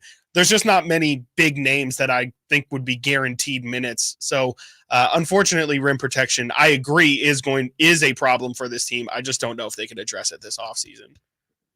916-339-1140. Let's get to Steven, who wants to be a part of the conversation. Our guy. What's up, Steven? What you got for us? Good morning, boys. How you guys morning. doing? Hope you guys had a great weekend. Same to you. I appreciate that. I just have one simple question. I'm a Keegan believer. I think that Keegan potentially could be. It's kind of a mixed bag with him because he's got some value. So we can definitely use that like we did with Tyrese Halliburton. Okay, but he's solid, dude. He can potentially grow into a really nice 3-and-D guy, something that a lot of people really would covet. So if we do trade him, what are we looking to get as far as a replacement for that level of production / potential? Because I really think Keegan's got a lot of potential. Thank you, boys. I appreciate you. Thanks for the call, Steven. Yeah, I mean, in that situation, you're getting Jimmy Butler. You know what I mean? You're getting Jimmy Butler, which fills a different need. And then you would need Jimmy Butler is basically a better Harrison Barnes. Yeah, I mean, you would just need anybody. If you're giving up Keegan, you better be getting one of the big fish back. Like, you have to. Right, but I'm saying you get Jimmy, but I think what Steven might be saying is, okay, so you lose Harrison and Keegan, you get back Jimmy. That who is that fifth starter? You just said a free agent. Yeah, it'd probably be a free agent if you have to get rid of Harrison and Keegan. Maybe it would make more sense for the Kings if they traded Kevin Huerter instead of Harrison Barnes for that exact reason, because we just talked about it. Huerter's going to be on the bench if Malik's going to enter the starting lineup. So you would probably rather be able to keep one of your forwards since your guard spot is already taken up. So that way you can at least pair Jimmy with HB instead of just having Jimmy and then somebody else, if that makes sense. Continuing the conversation, when we return, we talk Lauri Markkanen and other free agent targets. Stiles and Watkins, Sacktown Sports. Subscribe to Sacktown Sports on YouTube and watch the Carmichael Dave Show with Jason Ross, Stiles and Watkins, and the Drive Guys. Live Monday through Friday from 6 to 6. Plus view archive shows and exclusive content. Subscribe at youtube.com/Sacktown Sports. I didn't ask to be thrown in the streets with nowhere to go. I didn't think I'd survive. But I did ask for help, and Covenant House was there for me. 1 in 10 young adults will experience a form of homelessness this year. For these kids who didn't ask to be put in this unthinkable situation, Covenant House is there. Covenant House helped me break the cycle of homelessness in my family. They gave me the love that I needed. Over 2,000 young people will sleep safely in a Covenant House bed tonight. When youth who are experiencing homelessness have a hot meal, a safe place to sleep, medical care, and love, they can overcome heartbreaking challenges and have a brighter future. They just really genuinely just wanted to help me succeed, and I'm succeeding. I'm a speaker, I'm an author. Covenant House really helped me and really helped mold me into the woman I am today. If you or someone you love is asking for help, go to safeplacetosleep.org today. I'm Ken Korak with your Green and Gold Report, brought to you by Xfinity Mobile. Connect to the most reliable 5G network nationwide. Well, sometimes in sports, you just need a chance. The A's Tyler Nevin had played in just over 100 Major League games when he's acquired by the A's earlier this year. And as April comes to an end, you can make a case he's been their best player, homering 3 times in a 5-game stretch, batting over 300, and also showing his versatility, playing 4 different positions. Want more speed? Well, Xfinity just increased their internet speeds, and they're faster than ever. It's time to get more out of your internet with faster speeds from Xfinity. Now through June 21st, get 150 megabit Xfinity internet for only $19.99 a month for 12 months with a 1-year contract. That's double the speed for the same great price. Click, call, or visit a store today. Requires paperless billing and autopay with stored bank account. Restrictions apply. Equipment, taxes, and other charges extra. After promo, regular rates apply. Actual speeds vary. Thunder, feel the thunder. It ignites something inside of you. Lightning and the thunder. Sets alight an elevated state of being. Days are pure exhilaration. And the nights, they're simply electric. See it, hear it, feel it. Thunder, feel the thunder. Lightning and the thunder. Thunder Valley Casino Resort. Feel the thunder. In a world where everybody and their mother makes a primed trim board, contractors have to ask one question. Do I know what's under the primer? Available at just about every lumber yard you can imagine. Vintage trim boards are made from lodgepole pine. That's the stuff telephone poles and railroad ties are made of. It's durable. It's straight. It's been doing the job for generations. Manufactured right here in the USA. Ask for it by name. VintageTrimboards.com. Golf to Go is brought to you by the Hagen Oaks Golf Super Shop. Here's Frank LaRosa. Since you probably can't afford your own sports psychologist, Golf Monthly's Fergus Bissett offers 5 golf psychology tips to help you play better. First, stay in the present. If your mind is ahead of you, how can you focus on the shot at hand? Second, every shot is a new challenge. The objective of every shot is to get the ball in the hole in the least amount of strokes. Go do it. 3, the past is the past. Many of us dwell on the past. Not good. Clear your mind and move on to the next shot. 4, never surrender. Some give up on their rounds too quickly. Your fortunes on the course can change with one swing or one decent break. Lastly, stay positive on the greens. If you're having one of those days where the putts don't drop, focus on the positives. If you're putting on your intended line, that's a good thing.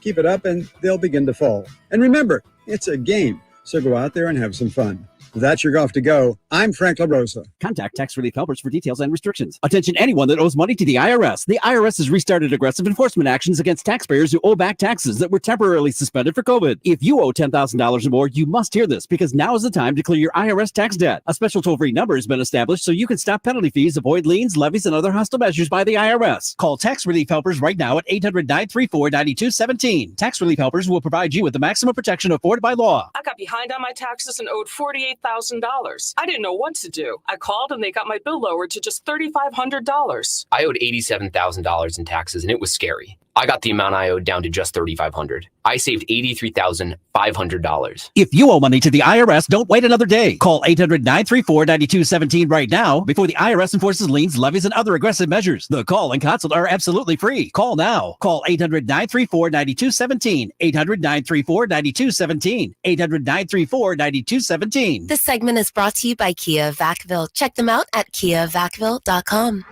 From the Power Business Technology Toshiba Studios, KHTKAM Sacramento, KYMX HD2 Sacramento, the only station in Sacramento giving you local sports coverage from 6 a.m. to 6 p.m. Monday through Friday. Sacktown Sports.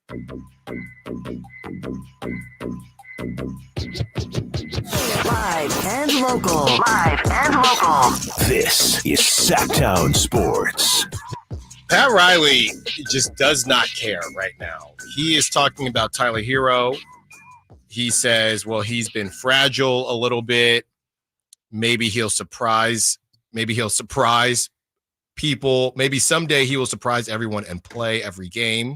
He also said he might have to go to another level nutritionally. He's got to make some adjustments.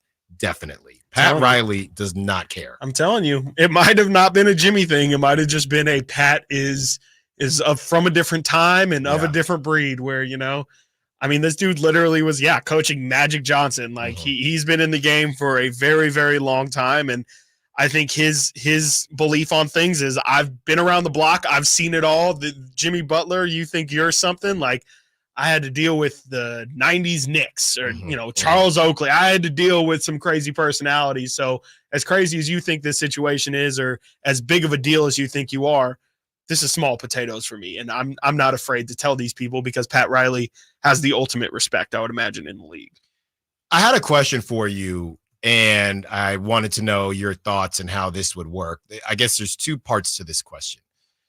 Let's say kind of similar to what happened with Kevin Durant when, even though things didn't end too well in Golden State because of the Draymond thing, he still kind of threw him a bone and did the sign and trade thing, right? What if Malik chose to do a similar thing? The first part of my question is because it's a sign and trade, it would still be the 17, right? if Malik wanted to do a sign and trade. It wouldn't make sense. With the Magic. Okay. So you can't, it wouldn't be able to be more because the Kings would technically be signing him. But with that being said, for whatever it's worth, it would be 17 in Florida, right? As far as I know, because Florida would be then paying the check in the trade. So if it came out to, hey, I want to go, I want to leave you guys with something, what about the possibilities of a sign and trade? And I don't know how this works. That's why I'm asking you or not as well. And maybe Jonathan Isaac is in that conversation, or the Kings could get something back from the Magic. Is that possible?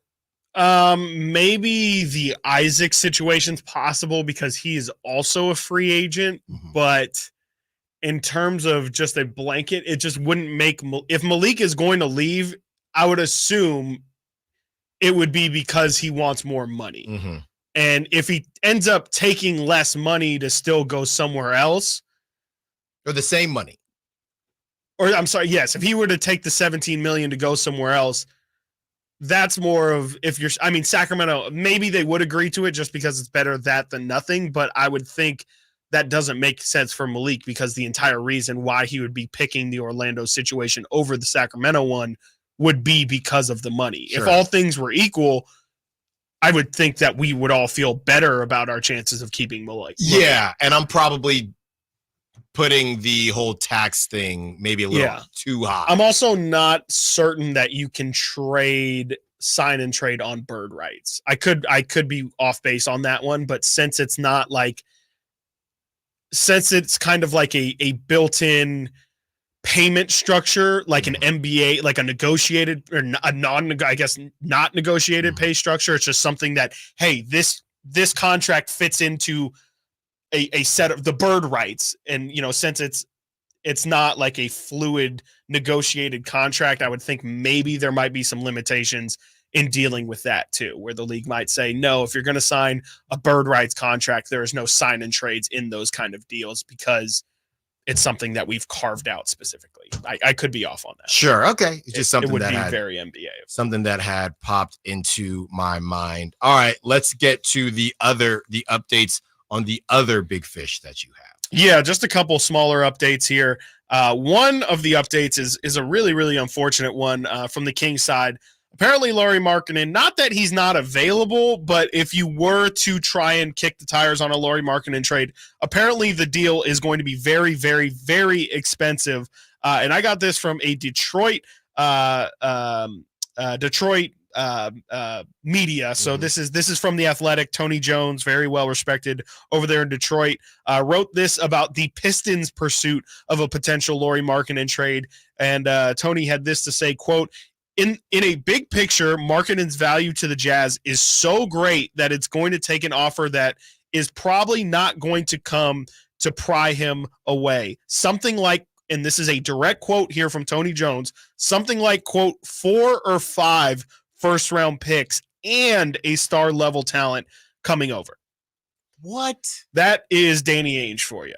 That is Danny Ainge running things, and that's... Do I even need to say it? That's not happening. That's not happening. The Kings are not going to and that would, unless that is it. If you say, Kings, you can trade Harrison Barnes and 3 first-round picks, that's maybe a conversation because the Kings aren't giving up so much. But if you're just saying 4 or 5 is crazy, that's too much. I don't think the Kings can afford to leverage their entire future for Lauri Markkanen. If that's the only way you get it, I feel like that's one where you might just have to balk it. You might just have to say, we're going to let that one slip and just hope that the price comes down. Honestly, it reminds me of what's been going on with the Niners and Debo and Ayuk. Sure. Right? Yeah. If somebody wants to pay this, we don't really want to get rid of them. Yeah. If somebody wants to overpay, I'm sure it's exactly like that. Yeah. Because they don't have anything else, right? Like Utah's got to sell tickets too. And if they don't have Lauri Markkanen, that's Colin Sexton. Colin Sexton and Walker Kessler. Come on down, folks of Utah. Like there's no way. So that's probably actually the best way of looking at it. It probably is very much like the Niners Debo situation. Yeah. Where I think everyone knows at some point that's probably going to happen, but if you want to do it right now before it's on our time, then you're going to have to make it worth our time. So it seems like Lauri Markkanen is out of the picture. However, Tobias Harris, enter the chat, maybe, possibly, anybody. League sources sources expect Tobias Harris, who has been at the center of fan frustrations in Philadelphia, to put it lightly, is, quote, to be elsewhere next season, according to Tim Bontemps of ESPN. So Tobias Harris, that's kind of not really a shock, but Tobias Harris really has had a rough go of it in Philly. They've been paying him tons of money, like way too much money over the past 4 or 5 years. They've been waiting for Tobias Harris to come off the books, and it's really not surprising to learn he's not going to stay in Philly. He was making $40 million, right? That was the This whole season, thing. yeah. Who do you think will see a bigger salary decrease? And I think I know the answer, between Klay Thompson and Tobias Harris. Ooh. What, Clay's at 45 or something? 43, something like that. Yeah, probably Tobias. Yeah. It probably shouldn't, like, if all things were equal, it probably shouldn't be that way, or doesn't have to be that way, I should say. But I think Clay's name is just going to hold some weight. And if Orlando wants to throw him 20 plus mil, I would suspect it. I don't know I honestly have no idea what Tobias Harris's value is, because he's been in that Philly market and they have just trashed him his entire time there. He's been the biggest scapegoat there. He has been their Harrison Barnes kind of times 2 over there. He's a variant. He's one of your variants. He is like the head variant. He is like the original one. And so, I mean, he'd be an interesting fit here in Sacramento, but to that point, it would probably be just a better, but possibly more or equally frustrating version of Harrison Barnes. Yeah. Where it's like, hey, Tobias Harris, we're paying him. He should show up tonight. Oh, no, okay. But then, he does show up on random nights. He might beat. He's better defensively. Yeah, he's Harrison huge. He's Barnes. like 6'10". Yeah. Legit wingspan, but for sure. Offensively, it seems pretty similar to me. Let's get to TC, who wants to be a part of the conversation. What's up, TC? What you got for us? Hey, Stiles and Watkins, what's going on? Enjoying the Monday, man. How you doing? Yeah, enjoying the Monday, man. Just, off this whole Drake and Kendrick, everybody off of just vibing, Hey, man, it's wild, man. But, hey, we ain't even going to get into that, dog. Hey, seriously. Hey, but look, check it out, though. Like, regardless of the fact, like, Tobias would be cool. Like, I think Tobias will be with just Tobias for one reason. I think Tobias would be one of them guys where we could just get for, like, not, I don't know, maybe a vet minimum, but, like, not at $40 million a year. I think we can get Tobias for, like, Tobias, come over here, bro. Like, you want to get out of Philly, bro? We got, like, $12 million for 1 year. You know what I mean? Like, I think Tobias would be, like, a guy like that. But I think the guys that we should be chasing, like, for sure, being on Ingram. But I for sure think, like, guys on the bench, if we get rid of Duarte, Kessler, Sasha, dudes like that, I think 2 guys that you have to put on your bench, regardless if we bring Monk back, we do, we don't, we swinging for a big name, is Isaac Okoro and Kelly Oubre, bro. Those are 2 wings that we need on our bench, for sure. Like, regardless of the other moves, those are guys that Monty has to go give a 2-year contract a piece, bro. We can get both those guys under 10 mil, bro, for 2 years a piece. I promise you. Like, Kelly Oubre and Isaac Okoro on 2 wings that we need on the bench. That's all I got. Thanks for the call, TC. I like Kelly Oubre as a rotation piece, right? I think he had a lot of work to do to help the Sixers, and I don't know if that's how I would like. That's not the use that I would have for Kelly Oubre, but I do think he can help. Real quick here, Chris.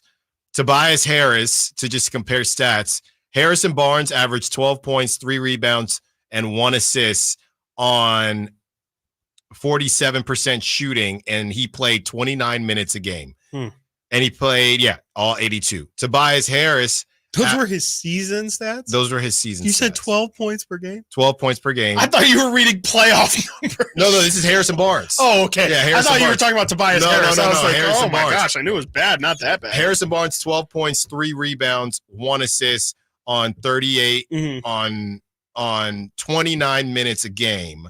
And then you have Tobias Harris, 17 points, 6.5 rebounds, 3 assists on 48%, and he played 33 minutes a game. He did play 70 games, whereas Harrison played 82.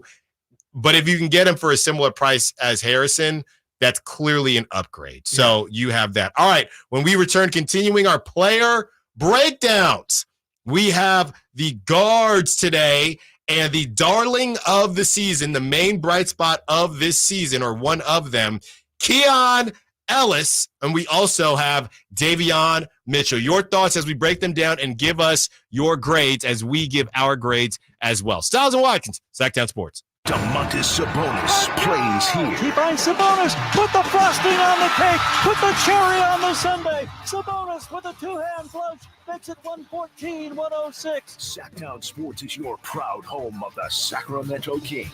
If you're looking for $500,000 to $1 million or more of affordable term life insurance, we're Term Provider, experts in finding affordable term life insurance for those that may not be in perfect health. Prostate cancer, heart conditions, high cholesterol, or on prescription medications, you may still qualify for $500,000 to $1 million or more of affordable term life insurance. Call Term Provider at 800-337-4168. 800-337-4168.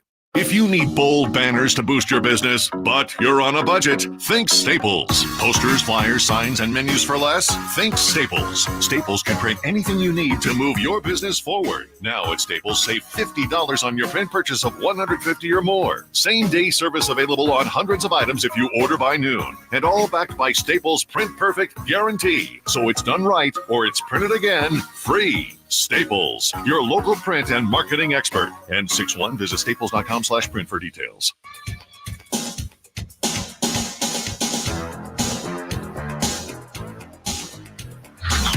Sacktown Sports. Check us out on YouTube. Search Sacktown Sports and subscribe.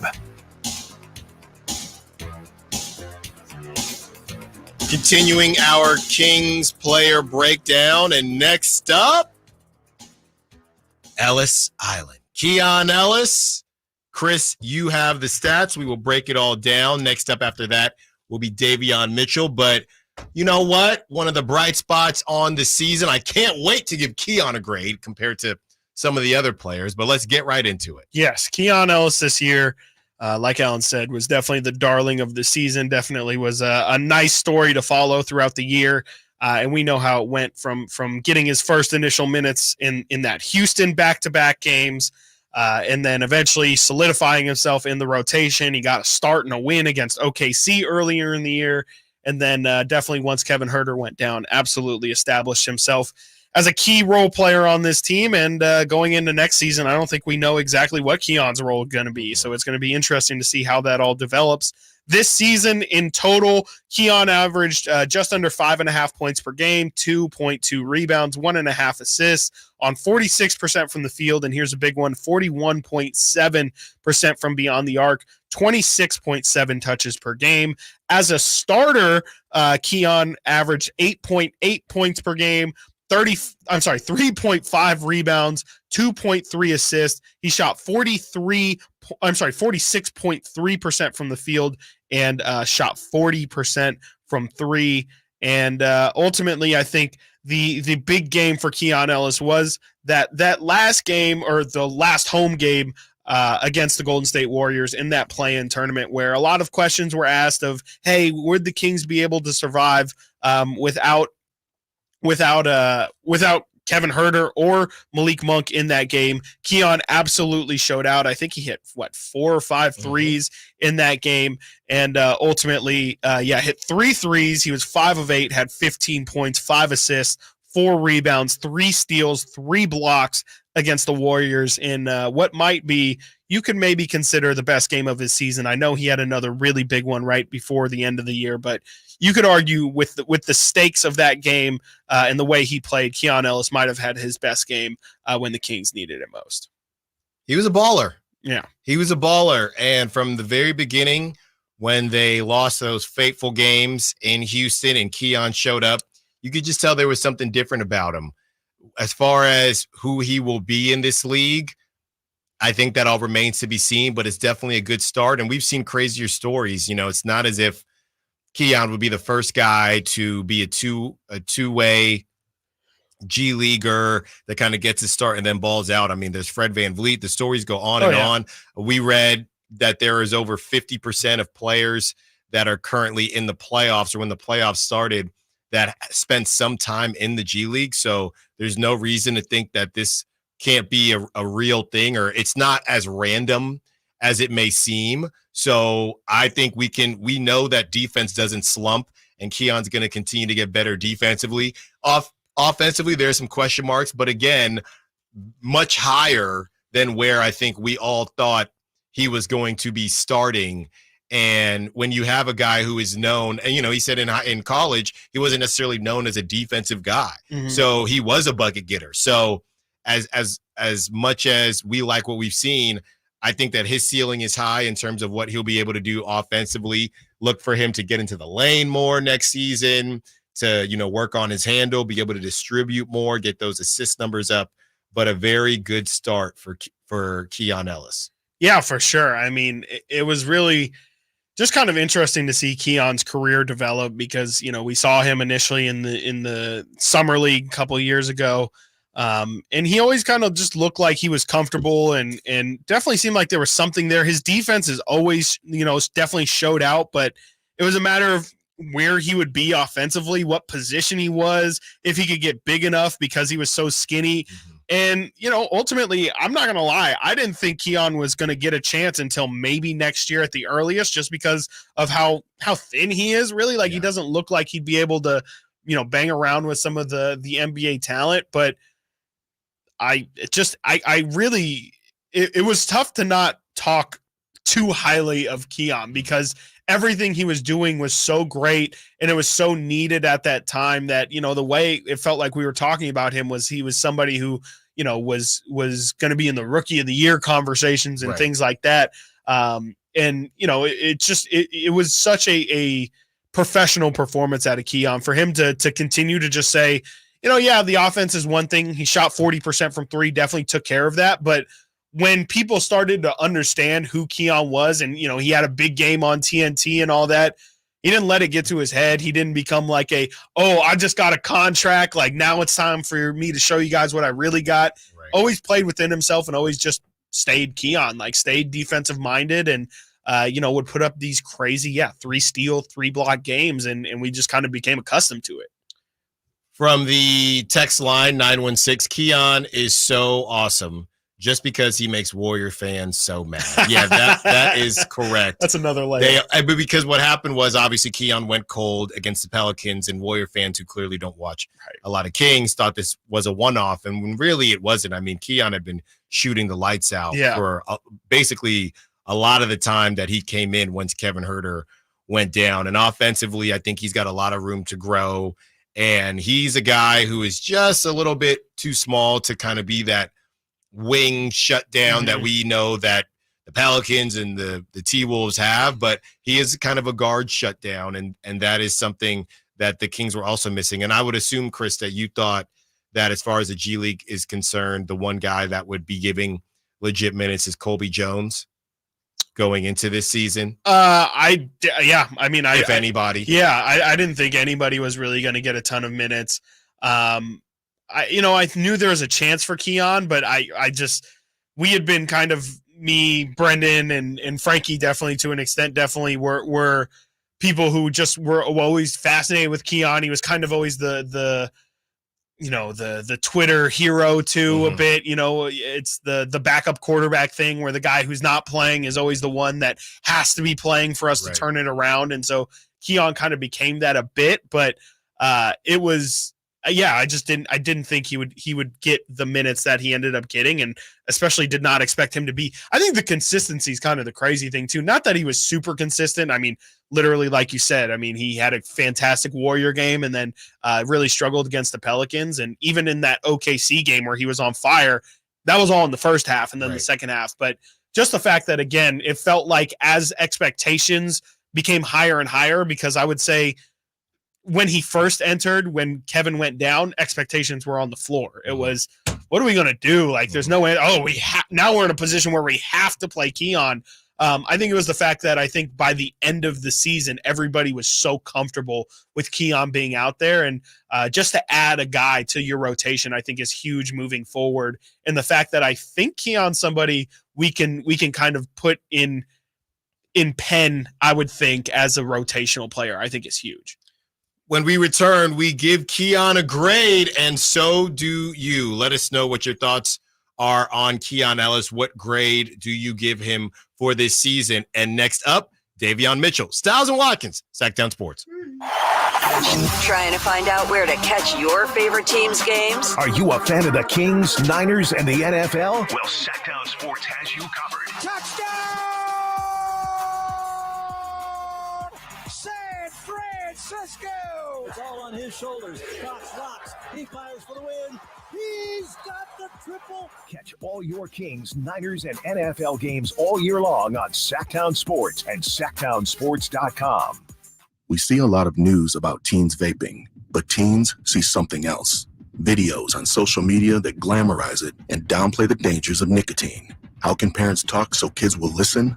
Use facts. 1. Nicotine can rewire teens' brains. 2. It can make teens more anxious. 3. Changes to the brain can be permanent. So even when it hides behind a new look, nicotine is brain poison. Go to undo.org for more. Ooh, ma.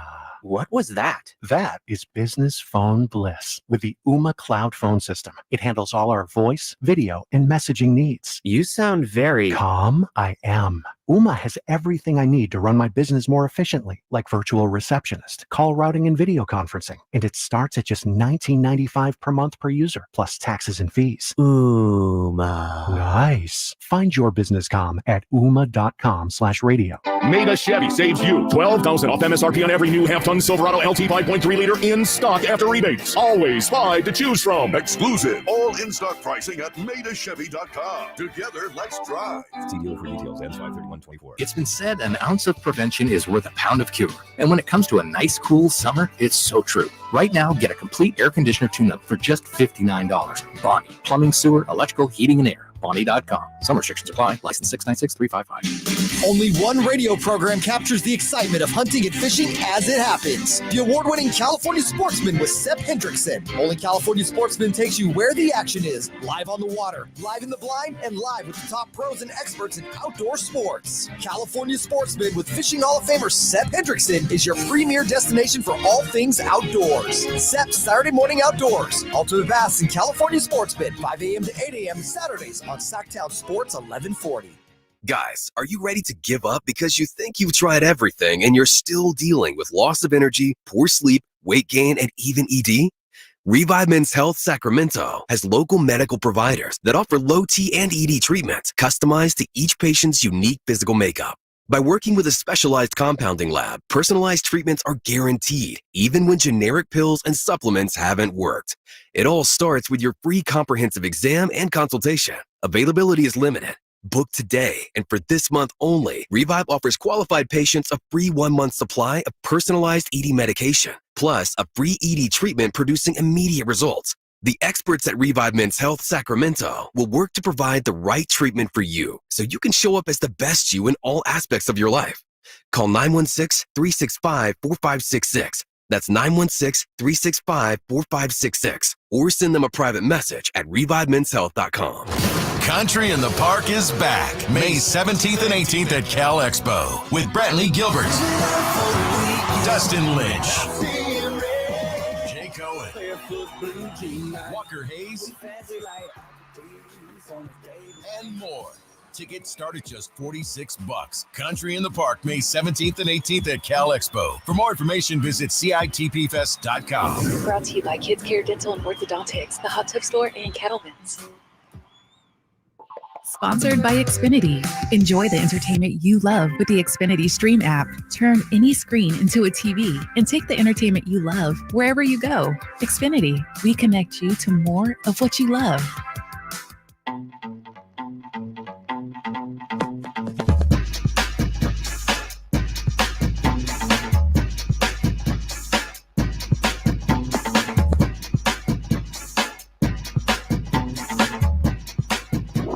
Sacktown Sports. Call Call or text at 916-339-1140. From the 408, Keon seems very humble and got the crazy Bobby Portis eyes. He's our respectful dog. That's from the 408. From the 530, did Keon struggle or just disappear against the Pelicans? He needed to shoot more. Yeah, I think he missed. I think with Keon, role players in general on the road, you miss your first couple. And it wasn't the first. Keon, I'll honestly give kudos to the Pelicans. Because the Pelicans defensively, we know, are just better than the Warriors. But, they did the same thing against Keegan Murray as well. But, yeah, I just think that it was one of those days where nobody was comfortable. Again, you had a bunch of role players, and Keegan is still a role player.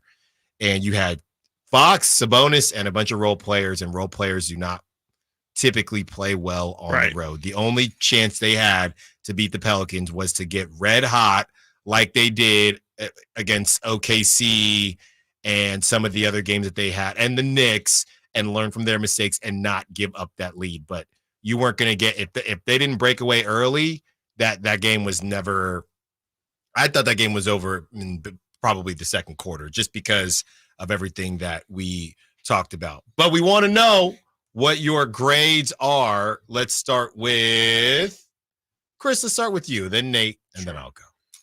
I feel like Keon's a tough one to grade because it is one of those where, maybe this is where an incomplete would work the best, because it's I don't know how much, what he got, maybe a month and a half of some solid run. And then is this off a curve? I feel like Keon definitely played great this year. Was it incredible? No. I'm trying to figure out how much weight I want to give him, because how much of it was he just stepped up in an opportunity that needed anybody to step up, and how much of it is really just sustainable in general. I'll give him a B plus. I'll give Keon a B plus. Okay. Feels like for stepping up the way he did, for having the big game against the Warriors the way he did. Definitely some OKC games, and definitely, like I said, just kind of solidifying himself in the rotation, I think is huge. I'm just a little nervous that it's not going to get better than this. Huh. Okay. I'm going solid A out of the gate. I think the only way it could have been an A plus is if he was just turned into a bona fide superstar.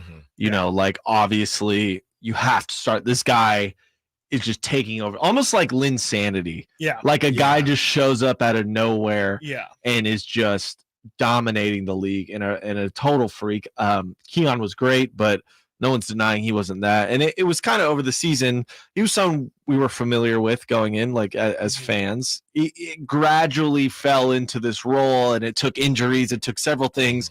It wasn't like he showed up and went, I'm here. I'm too good for everyone. Mike, you got to start me, all that. So that's the only reason why he's not an A plus for me. A, just because he did everything he needed to do and more for this team, and I think he impressed everyone around him, maybe even himself. He was just a G League guy who now is, could be a starter on maybe a third, half the teams in the NBA. I don't know, some debate there, but just an A for Keon Ellis for sure, stepping up big time. There you go. We had Beamer Beams or Beamley says, bro, Keon is an A easily. Based on a lot of people are throwing out the value as well. And I'm going to say Keon is an A. He's a 95% for me, just based on what the expectations were and how he stepped up. If we want to do the A plus conversation, to what the 530 initially said, if Keon had helped even more and gotten the Kings into the playoffs, sure, that's an A plus. But he's getting 95 from me. I just think that they needed somebody, and he was making some shots, and I was surprised. I was surprised that he was just stepping up to the moment, and I think that they found themselves playing the Warriors in the play-in because of them collectively not being good enough. But Keon balling out the way he did on that stage against that team, that put him in the A range for me. Yeah. And that's pretty much it. 530 said, and this is kind of your per 36 thing, Chris. Keon only averaged 17 minutes a game at 46% from the field. You double those minutes, it's reasonable to think his stats double too. 530 is giving Keon an A. Nice. Yeah. I mean, I would love to give him an A. I think it probably deserves an A. Mm-hmm. I wasn't sure. I feel like, him individually, I would say is an A, but if we're saying like, kind of what Nate was describing, like I think it became wow, this is a step below Linsanity for sure, but it was, how do we talk about how exciting this is without maybe stepping over the fact that it's not something like Jeremy, it's not superstar numbers, it is just really, really good, absolutely needed role player numbers. That's the part where I just kind of had a tough part balancing. And in his role, yes, it's an A, but overall for the whole, if I'm taking everything into effect, it's a really good season, but it wasn't anything, if he's not creating for others, it's shooting. And I'm not trying to demean Keon at all, but there's things that I would have wanted to see to say, oh, maybe there is a potential, starter quality guy here. But I think he can be a starter, but I just don't know if there's, creating for himself, creating for others. How good of a passer is he going to be? How good of a ball handler is he? And everything he is now is great. I just don't know where he goes from here. So are we grading this last season, or like, are we taking into account the future it feels of these like, players? Yeah, it feels That's what like, I was confused about. Okay. Yeah, it feels like you're going more into what he could be for this team. Yeah. I kind of base mine. If that was more the case, I think I would have given him a little bit lower. Just I'm trying to base mine off the season he had. Sure. This year. Everybody that we've done, I've just done what they did this season. I'd like to clarify on the Linsanity thing, because that might have been a little insane of me to say, but a big part of that was him being in New York. So obviously it was going to be overblown with Jeremy Lin, not Keon. Yeah. But Keon, if this was the Kings 3 years or farther back, I think we would have had a bit of a Linsanity with Keon here in Sacramento. I don't want to go down that route. I just don't think. And Linsanity was insane. Yeah. I just don't.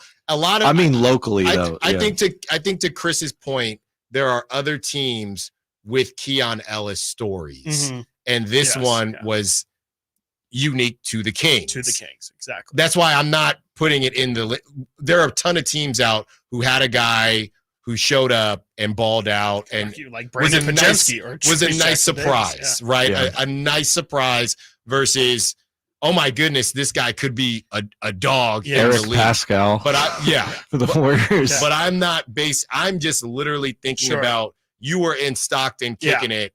You got the call. For sure. You answer the call. That's an A to me. Yeah. No, for sure. I don't know what he's going to be moving forward. No, I mean, just off of his season, it's an A. I'd probably give it just a solid A.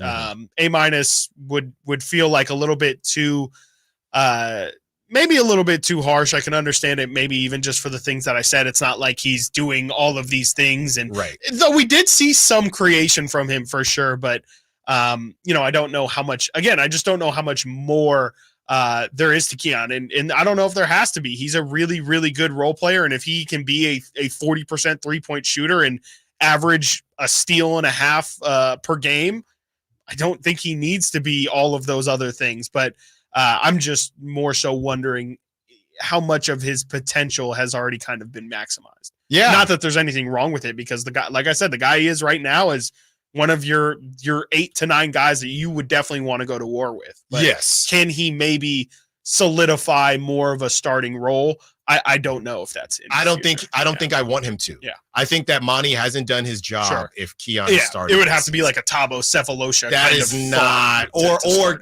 Keon is taking a crazy jump. Yeah. But I don't think Keon should be starting next season. I also don't know that Keon and Davion should both be on the roster, be in the rotation, but that is a bit of a separate thing as we do get into Davion Mitchell and what his grade will be and how we break down his season, which was a very unique one, to say the least. Stiles and Watkins, Sacktown Sports. What's the missing piece for the 49ers? Which names will they add during free agency? Whether it's in season or off season, the coverage never stops. Get the latest 49ers news on Sacktown Sports and SacktownSports.com. Lowe's knows pros need the right tools for every job. That's why we sell the largest in-store selection of Klein tools anywhere. Find new items launching exclusively at Lowe's, like the self-leveling laser level for just $159.98. Plus, shop the Connect socket set for just $49.98.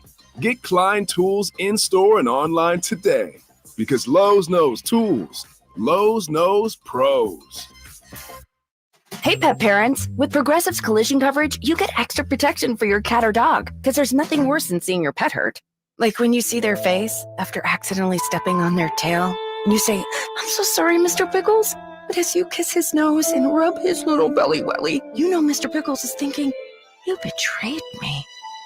Anywho, Progressive pays up to $1,000 in vet bills if your pet is injured in an auto accident. Learn more at Progressive.com and watch where you step. Progressive Casualty Insurance Company and Affiliates. Collision coverage subject to policy terms. Not available in all states. Hi, it's Brian from Bennett's Restaurants. Springtime is a fun time. So to celebrate, we created a new menu of our favorites from Baja. Plenty of new food. Enjoy grilled skirt steak, wild prawns with pineapple, fresh sea bass, and a shrimp tostada with piles of shrimp. Or maybe our fresh empanadas stuffed with carnitas and cheese are more your speed. Enjoy our newest dessert, Kylie's Churros, with a vanilla cream center. Visit Bennett'sRestaurants.com and come enjoy our new Baja menu today. Eat well, stay well. Capital Casino has been serving the greater Sacramento area in the same convenient downtown location for over 20 years, with plenty of close-by, well-lit parking monitored by security staff and offering the most variety of table games in the region in a safe and friendly environment. Best food, best service, and the best action. That's Capital Casino. For more information on tournaments and gaming, check out their website at capital-casino.com. And please remember to gamble responsibly. 1-800-GAMBLER. Shop Folsom Lake Kia for special offers right now. I'm Coach Doug Christie, urging you to visit my friends at Folsom Lake Kia and save big on your next new or certified pre-owned vehicle right now. Visit FolsomLakeKia.com.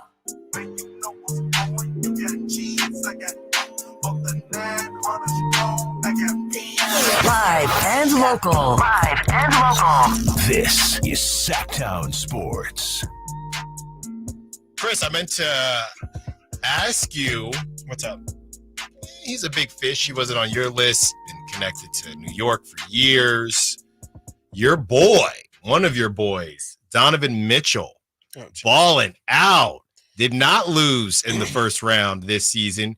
Gets past the Magic, who we will be talking about in terms of Malik Monk and Klay Thompson for the duration of this off season until something happens. But Donovan Mitchell saying, not today, not on my watch. Have your thoughts on Donovan Mitchell changed at all after this series? You're talking about Donovan Mitchell, the guy who scored all the points for his team in that fourth quarter the other day? That's right. Yeah. Balled out. Yeah, maybe let some of you other guys really have a shot. Really, selfish ball. That's what we're doing. I'm just saying, I mean, it's great. It's awesome. That 7-game series. What he did was great. Of losers on your wall. 7-game series. Yeah, he beat the Magic. Nate, we need Good to get job. the. Way to make it out of round one. Now that you started this, now we need the. Sacramento is a sports town. Yeah, we need that drop. There's some others. We're kind of referenced in that episode. Yeah, potentially. We don't need to bring it up. I was not here, so yeah. That's not me. You guys got to figure it out. The guy really tries to dig himself out of the hole. The guy there. Yeah. And they're just going in, and then the guy he's going in on just tries to fight back. It's so pathetic. My favorite, one of my favorite, that whole episode is incredible. But one of my favorite parts is when John Taffer, I guess he got some type of steak and something. Yeah, it was a steak. It looks like he's covered in mustard. He's picking it up, and he's just holding it. It's all Is this good to you? Would you eat this? And Chief Payne is just sitting there like, come on, John. Yeah, come on. He's like, oh, John, come on. It's all John. It's all on the the table, The man. guy who's the most mad is like the assistant chef or Yes, some guy, yeah, and he's yeah. just like, "This is disgusting." He's I'm the one who embarrassed. he's still acting like he downtown. doesn't work there every day and knows how gross it is. Yeah. I keep trying to tell him this is not acceptable. I keep trying to tell him. John, come on, John. Yeah. Oh, it's incredible. John, come on the show. Yeah, please. John, we love and you. we have to convince you that Sacramento Shut is a it sports down. town. It is now. It's It is different now. That was probably Yeah. filmed in 2019. Yeah. John's never seen the beam. Yeah, it's different now. Yeah. that He's they're- not far. I mean, I think he lives in Vegas. When we get the A's too, John, it's over. come on, John. Come on the Apology. show. Let's All write right. some diss tracks on John. I will not be a part of that. As we get into not Donovan Mitchell, as we get into Davion Mitchell, and really, Chris, an interesting season for Davion. He went into the season as the sixth man for the guards, the first guard off the bench, lost that spot because of injuries, got some more time. Wasn't this, I mean, at the beginning of the season, you would have assumed that Davion, if you were told, hey, Davion, Kevin Huerter is going to go down, and Malik Monk, Davion probably would be thinking, I'm definitely starting. Gets leapfrogged by Keon Ellis, but did still show up in certain situations, and Davion Mitchell with a very, very, I'd say, a confusing season for Davion. Yeah, I mean, he played so well at the end of the season, especially shooting. Like, that's the one thing. His 3-point shot was incredible this year, and that shows in the season numbers that I'm going to read in a minute. But just the fact that he became like a very, very competent 3-point shooter, I think is so huge for his game. Something that I just kind of think was a bit of a sticking point for his career. Like, I don't know if Davion Mitchell would have been able to have a successful NBA career if he didn't knock down a 3-point shot. I'm looking here. February, he shot 47% in 12 games from three. In March, he shot 41%. In April, he shot 41%. The last 3 months of the season were all over 40% from three. If he can do that for the entirety of a season, that's how Davion Mitchell can have a really, really long career. And just to get those numbers exactly, 5.3 points per game, which is 0.3 points less than he was last year. 1.3 rebounds, 1.9 assists, which is down almost half an assist. His field goal percentage was down 0.2%, but his 3-point percentage went up 4.1%, all the way up to 36, which is kind of the Mendoza line for the NBA. If you're at 36%, you're pretty much an average 3-point shooter. And like I just listed, the last 3 months of the season, Davion was well above that. So if he can do it for 5 of 6 months, that's how Davion Mitchell becomes like one of, like, you know, I know it doesn't sound good today, but you know, that's how he can become like a new age Patrick Beverly, truly, is by learning how to knock down shots and be the defensive pest that he can be. Is it too nitpicky? And I don't have the numbers in front of me, but is it too nitpicky to see those numbers and say, well, I got to be honest with you, Chris, I don't know what is his 3-point percentage in the second half? Is that too nitpicky? Because in the second half of the season? No. In the second half, the numbers you just said in the second half of games. Yeah. And it might be, like I said, it might be nitpicky, but it did feel like Davion, and it's a start. But right now it felt like when everything was rolling and the momentum was on their side, Davion is hitting some threes for you. Now the next thing, and I'm doing what you were doing with Keon Ellis. Now the next thing would be, can we count on you to bring us from? It just felt like whenever you needed a three from Davion, it didn't go in. Let's see. And maybe it's just, maybe I'm tripping. Let's see here. In the second half of games, Davion Mitchell averaged 2.1 points, which, to your point, is 11th on the team for second half scoring. And he shot 28% from three in the second half of games. Yeah. To be fair, nobody shot over 40% on the Kings. That's why they were blew kind all of those leads. just a bad second half team looking at it, especially from three. But yeah, Davion dropped to 28.6% from 3 in the second half of games. Might as well look at the first half, because if that's the case, then he might have been like a 40% shooter in the first half of games. Let's see here. Davion in the first half jumps up to 8th in scoring from 11th to 8th. And in the first half of games, he shot 50% from the field, 40% from 3. Man. So like I said, I'm being nitpicky. Okay, there's now, something to it. At first, couple past years, he wasn't hitting in either half. That's so right. This is definitely an improvement, but I would say that it just felt like, okay, cool. The momentum is rolling, and the Knicks game is popping in my head. All these games towards the end where they blew leads can someone save you? Yeah. And you just had role players in Davion and Keon that just weren't able to save you, but still an improvement on last year. So I don't want that to get overshadowed. But it is fascinating. Yeah. Well, I can't wait to do a segment just on the Kings second half in general now that you have those numbers. So that'll be later in the week as well. But Davion, to me, he made some improvements at some spots. He's definitely a better shooter. Now it's a matter of keeping it to this season. He showed some things that he hadn't showed in the past. He shot better. Besides that, did you really maybe offensively he made a couple he made some strides, not just shooting the ball, but creating a little bit more, some mid-ranges, creating his own shot. I'll give him. Mm-hmm. Yeah, no, I mean, I think it's just kind of was a nice continuation. I don't know if you would say it's a leap at all, but he picked up where he left off last year. You know, in the Warriors series, he hit the game sealer, I guess you can say, in game 1 or game 2 from the corner. And he was just a better 3-point shooter. He obviously didn't play at all in game 7 or play as much as people wanted him to play in game 7 of that series. Definitely led to a lot of conversation over the summer. He hopped on, Deuce and Mo's podcast and was like, I'm really grinding on shooting and trying to be as good of a shooter as I can be. And the fact that, like we said, he ended up being a league average shooter.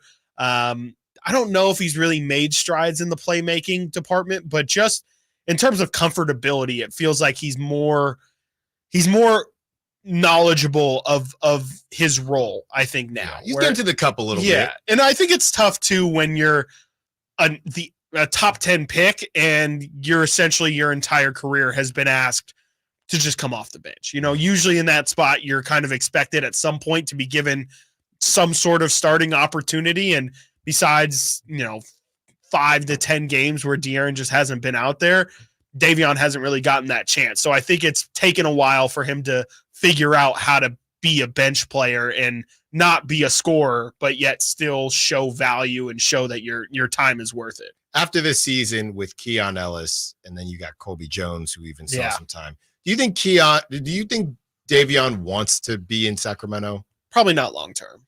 Probably not. It's probably time. I would say probably not best for him. If I'm in his camp, I'm saying, all right, now you got Keaton. I thought I just had to worry about. I'm thinking about starting if we can get Fox out Kevin of there. Kevin Huerter or somebody out of there. Now I'm getting leapfrogged by G Leaguers. Yeah. I need I want to spin somewhere. Yeah, go to the Wizards or something. Yeah.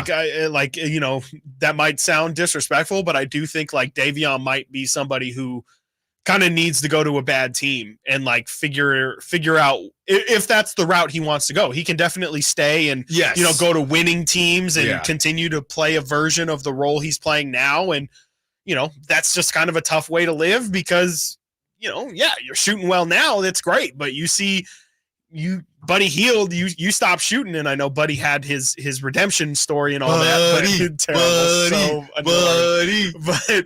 But you're not going to be given that grace somewhere else. You're not if Davion's not hitting threes and he's only playing 15 minutes a game, well, they'll probably just cut his minutes in total. So I think he needs to go to a Wizard situation, go to Detroit, go to Chicago, go somewhere where winning, or I won't even say winning isn't their priority. I would say development is their priority. And, just give Davion half a season of getting 30 plus minutes and see what it is. It's kind of like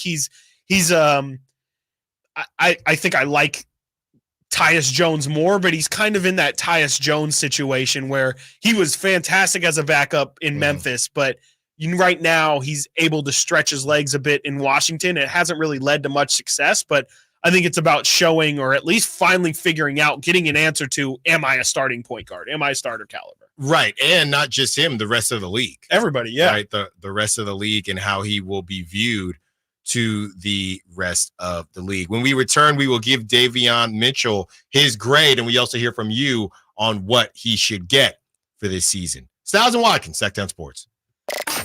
Did you miss any part of our live local shows? Don't worry, you never have to miss them again. Check out sacktownsports.com and search our podcast page and play our shows when you want. The Carmichael Dave Show with Jason Ross, Stiles and Watkins, and The Drive Guys. Plus, other podcasts like Return of the Empire, Return of the Roar, The Stingers Up podcast, and Golf to Go with Frank LaRosa. They're all available right now on sacktownsports.com. I didn't ask to be thrown in the streets with nowhere to go. I didn't think I'd survive. But I did ask for help, and Covenant House was there for me. 1 in 10 young adults will experience a form of homelessness this year. For these kids who didn't ask to be put in this unthinkable situation, Covenant House is there. Covenant House helped me break the cycle of homelessness in my family. They gave me the love that I needed. Over 2,000 young people will sleep safely in a Covenant House bed tonight. When youth who are experiencing homelessness have a hot meal, a safe place to sleep, medical care, and love, they can overcome heartbreaking challenges and have a brighter future. They just really genuinely just wanted to help me succeed, and I'm succeeding. I'm a speaker, I'm an author. Covenant House really helped me and really helped mold me into the woman I am today. If you or someone you love is asking for help, go to safeplacetosleep.org today. Hey there, wanted to take a moment of your time so I could talk to you about insecurity. I could talk to you about confidence. I could talk to you about girth. Yeah, what? Girth? Yeah, okay. Let me tell you about the Upsize Clinic at upsizematters.com. My good friend, Dr. Jack, and his friend, Dr. Pash in San Francisco have a safe, effective, long-lasting doctor-performed procedure. It's non-surgical, virtually pain-free. Now listen, girth is consistently ranked as the most important attribute. What Dr. Jack and Dr. Pash are offering is a free consultation. The procedure can be done on the same day as your consultation and get that confidence back. Reset in the bedroom with your partner. Financing is available. It's very private. It's very discreet. Available in Roseville with Dr. Jack and San Francisco with Dr. Pash at upsizematters.com. That's upsizematters.com. Welcome to the May Springtime Sales Event at Kia of Vacaville, where we're celebrating the arrival of a new season with unbeatable lease options on our 2024 lineup. As May blossoms with possibilities, it's the perfect time to immerse yourself in the exhilarating world of Kia, highlighted by the luxurious and versatile Kia Telluride. Throughout the May Springtime Sales Event, Kia of Vacaville is thrilled to showcase our top models with irresistible lease offers. Experience the thrill of driving the all-new Kia Sportage, seamlessly blending captivating design with dynamic performance. Dive into the impressive fuel efficiency of the Kia Niro, a hybrid marvel designed to extend your adventures. Embrace the essence of spring with our eco-friendly Kia hybrid options, specifically tailored for those who prioritize efficiency without compromising on style. With the EV9 in stock, Kia of Vacaville stands as your premier destination for electric excitement. Model availability, lease options, and features may vary. Please visit Kia of Vacaville for more details. Guys, are you still dealing with loss of energy, poor sleep, weight gain, and even ED? Revive Men's Health Sacramento offers guaranteed low T and ED treatments, and this month only, qualified patients get a free 1-month supply of personalized ED medication, plus a free ED treatment producing immediate results. Availability is limited. Book your free exam and consultation today. Call 916-365-4566. That's 916-365-4566 or visit ReviveMen'sHealth.com. Contact Tax Relief Helpers for details and restrictions. Attention anyone that owes money to the IRS. The IRS has restarted aggressive enforcement actions against taxpayers who owe back taxes that were temporarily suspended for COVID. If you owe $10,000 or more, you must hear this because now is the time to clear your IRS tax debt. A special toll-free number has been established so you can stop penalty fees, avoid liens, levies, and other hostile measures by the IRS. Call Tax Relief Helpers right now at 800-934-9217. Tax Relief Helpers will provide you with the maximum protection afforded by law. I got behind on my taxes and owed $48,000. I didn't know what to do. I called and they got my bill lowered to just $3,500. I owed $87,000 in taxes and it was scary. I got the amount I owed down to just $3,500. I saved $83,500. If you owe money to the IRS, don't wait another day. Call 800-934-9217 right now before the IRS enforces liens, levies, and other aggressive measures. The call and consult are absolutely free. Call now. Call 800-934-9217. 800-934-9217. 800-934-9217. From the Power Business Technology Toshiba Studios. Your home for Kings basketball for over 25 seasons. No look, Bibby to Weber down the lane, flying jam. There's your play of the night right there. It's inside is Sabonis. A two-hand rip. A brilliant pass from De'Aaron Fox. KHTKAM Sacramento. KYMX HD2 Sacramento.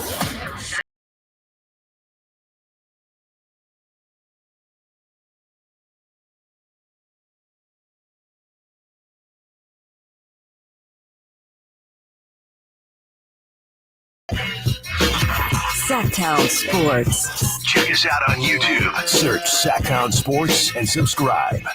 Continuing to break down off night, Davion Mitchell. This is from the 530. Davion is a poor man's Bobby Jackson. He just doesn't have the talent offensively to be a rotational player. Grade D. Now, come on, 530. Woo. He's not a D. Come on now. Wow. Come on. Not plays D. This season was not a D. Come on now. Yeah, that's harsh. That's very harsh. There's no way. Well, that's what I'm saying. That's not from this season. Yeah. That's like maybe how you feel about the draft pick. Expectations. Yeah, that's not fair to Davion in the season he had. Because this is definitely a positive step. Because I would say, I'm not.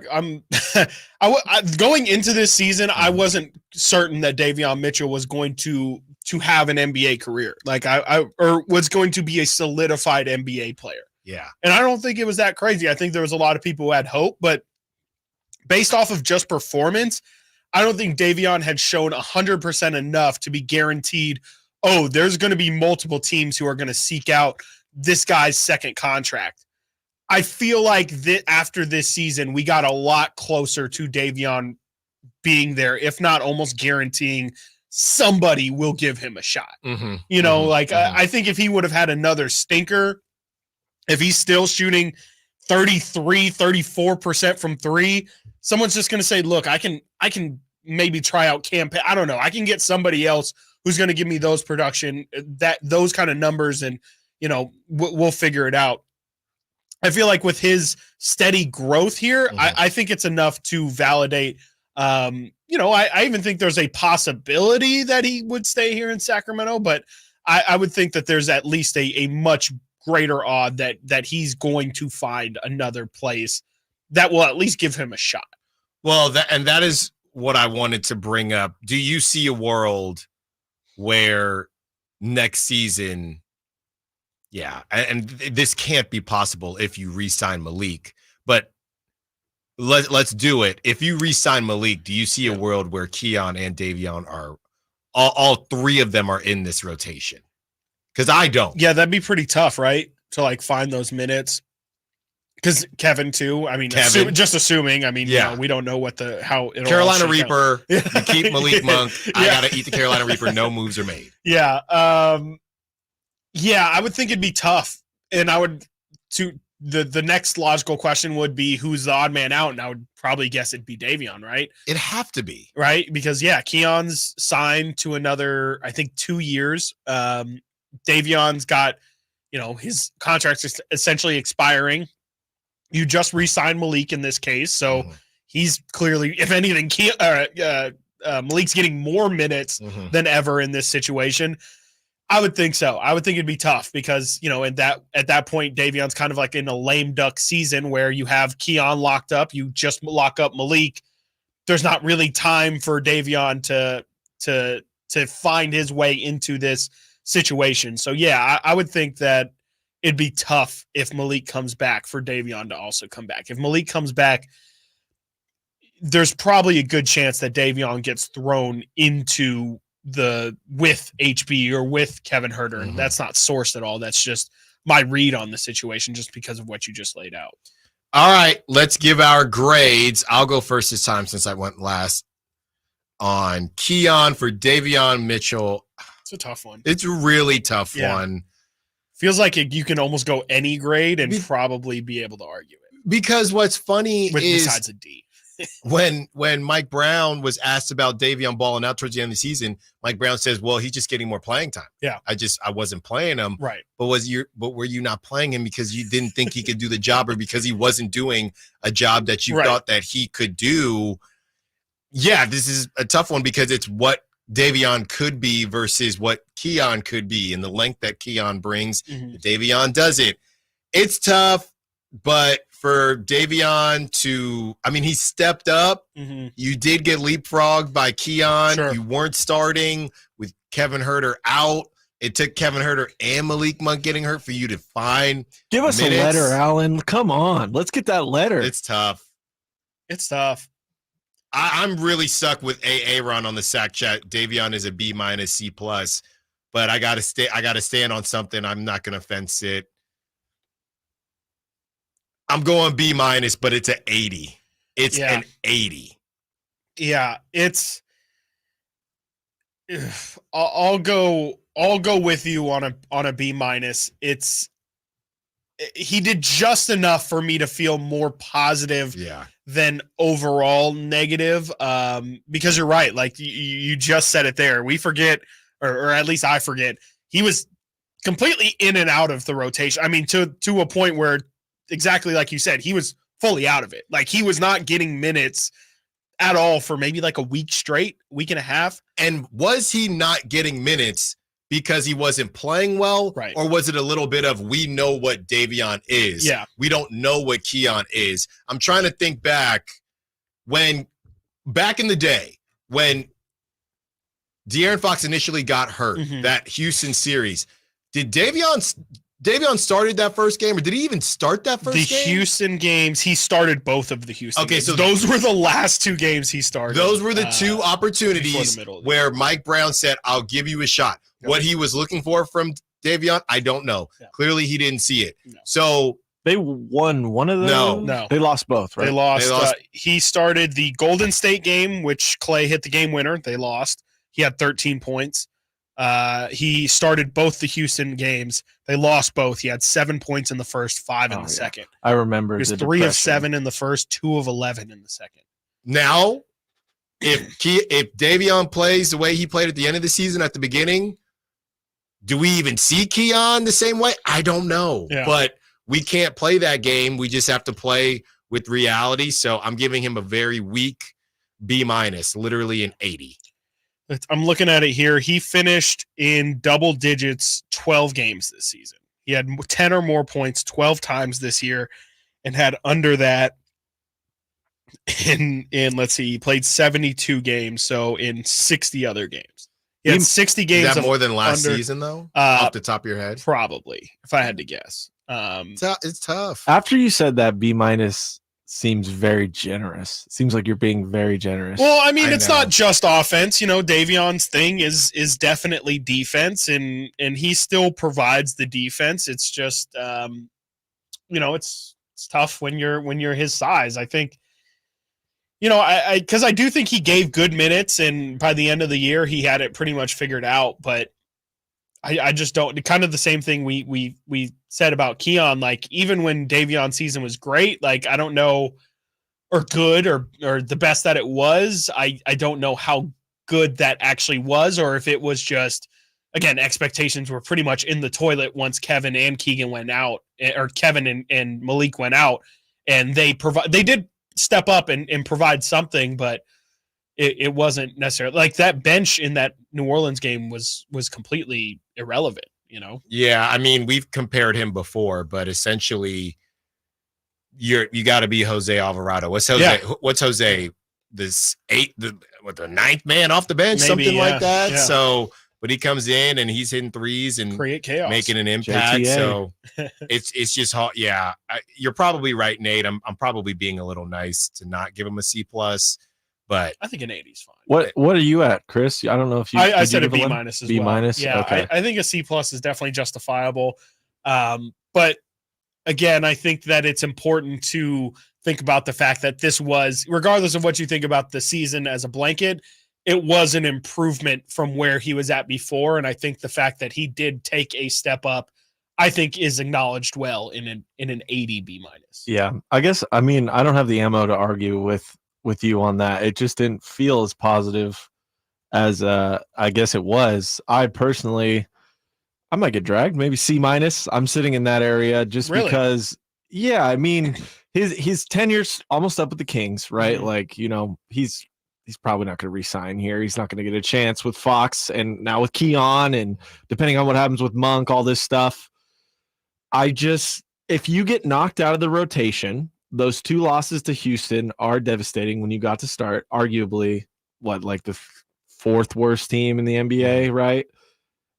If you're getting knocked out and then you get back into the rotation and you're just kind of ho-hum, it's not like you got knocked out. It was a wake-up call. You came back and, you know, we're ready to kill. It just wasn't spicy. It wasn't anything. So I'm gonna sit on C- with Davion. But what do you mean by that? What did you want him to do?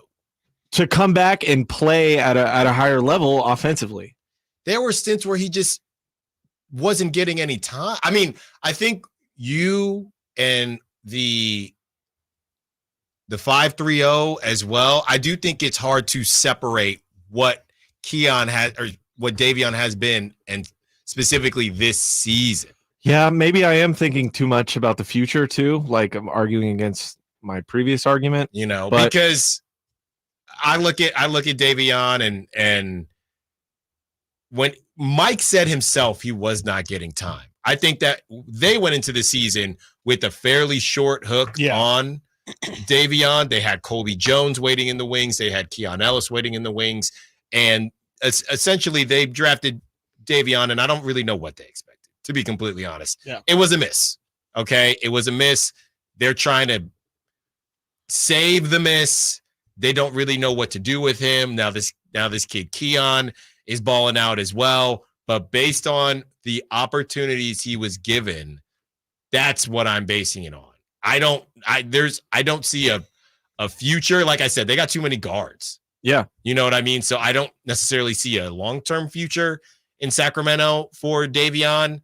And I don't even really know. I mean, Davion's not good. I don't even know if Davion's a 6th man on a contender. I wouldn't think so. You know, he has to go somewhere and just get his work in. Yeah. That's what it seems like to me. Yeah, I would think so. I think that'll be the best thing for him. Like we said, I mean, just finding an opportunity where they will give him opportunity, I think would be the best, just to even get an answer. I don't even know what he'll be once he's given that opportunity. It could definitely be he just projects more as a backup point guard, but I think it's interesting what you said. I don't disagree at all. I think the Davion pick was a bit of a miss, and I definitely think, like you said, they are trying to figure out how they can just make it productive for this current group. But I think ultimately, he was taken when they still had Tyrese and De'Aaron, and he was supposed to be like the change of pace third guard that they could have out there. But it's just felt like he hasn't really fit into the role that they wanted him to. And frankly, I mean, to tie in the conversation we had last segment, I do feel like Keon Ellis is probably a better version of what they want from Davion. He's taller than he is. He's got a longer wingspan. He shoots better from 3. He's really low maintenance. I think the only thing that they wish you can get from Keon that they get from Davion is just a little bit of ball handling. But even then, there hasn't been times where Davion Mitchell is setting people up like he's a mini Chris Paul or something, or if that's just an actual Chris Paul. So yeah, I think that's the part of Davion's game that just never really took off, where if he could be a better playmaker, I think he would have a lot more of a defined role. But since he's pretty much just a spot up shooter, it's kind of tough to justify that when you're under 6 feet tall. No. And I think that he saved himself once he got this opportunity, but he could have really set himself up. And I know no one's trying to miss shots, don't get me wrong, but towards that end, if they were just, I guess to Nate's point, Davion saved us that game or something like that, that would really be hanging on in our minds. And he did more than we thought he would based on the beginning of the season. But towards the end, it was, okay, everything's flowing that first half. Is Davion going to save us when, De'Aaron's kind of did his thing and nobody can make a shot Keon couldn't do it. Okay, he's a young player. Davion, can you do it? Davion couldn't do it either. Right. So he earned his way back a little bit, but it just probably is not going to be enough. All right. When we return, a local college team finds themselves on top place for Sports Center, and we break down some redrafts and players that could hit the trade block. Stiles and Watkins, Sacktown Sports. Our first year as the radio home of the San Francisco 49ers is one we will never forget. And here's Purdy going to throw one deep, wide for Debo. Made the catch on the back shoulder. Touchdown! San Francisco! And a back shoulder banger for Deebo Samuel. Congratulations to the 49ers on a terrific year. And thank you for so many wonderful memories. If you need bold banners to boost your business, but you're on a budget, think Staples. Posters, flyers, signs, and menus for less? Think Staples. Staples can print anything you need to move your business forward. Now at Staples, save $50 on your print purchase of $150 or more. Same-day service available on hundreds of items if you order by noon. And all backed by Staples' Print Perfect guarantee. So it's done right or it's printed again free. Staples, your local print and marketing expert. N61, visit staples.com/print for details. We're going abroad for the first time in years, to Spain. So we started using Babbel. And started learning Spanish fast. With Babbel, you can start having conversations in another language in just 3 weeks. ¿Cómo te llamas? ¿Cómo te llamas? When you learn a language, you want to actually use it. Babbel is designed with that goal in mind. In just 3 weeks, we're starting to have conversations in Spanish. Gracias, Babbel. Babbel, language for life. Now try Babbel for free at Babbel.com. That's Babbel.com.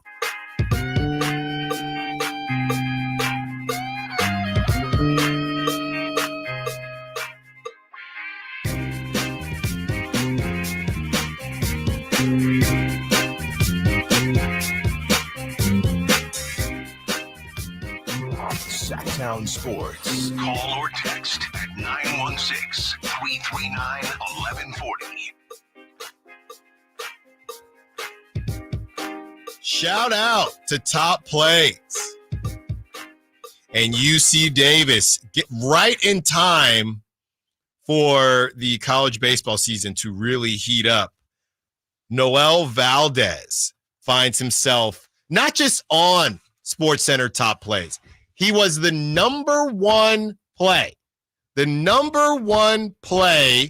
as he makes a diving catch into his own dugout. Half of his teammates ran away. They weren't even there in time to catch him. He flips over into the dugout, and this is how it sounded on the UC Davis play-by-play. One of the series. Popped him up. Felix, Acosta, and Valdez. Oh my gosh. Did he catch it? Oh my goodness. What a grab. And is the crowd going crazy. I'm glad there were a lot of people in the dugout to catch his body. There you go. Alan, we need you in that booth. Shout out Greg Wong. Sure. That's actually my guy. The guy. That's what you were saying. Yeah, he is. You could be his color commentator. There you go. Yeah, we need Alan in there. I was listening. We need some pop. Well, I was also watching the River Cats to hear how their play-by-play sounded. And yeah, I watched a lot of baseball this weekend, and I'll get there. Alan's right. I'll get there. I will get Baseball there. desperately needs somebody like you. Yes. To just give some energy in like inning 5, you know. I've definitely thought that, but we're working on it. Can we do a trial run right now? No. Okay. No. The brand is definitely growing, but these things take time. I've been trying to work on patience, Chris. Yeah. As you know.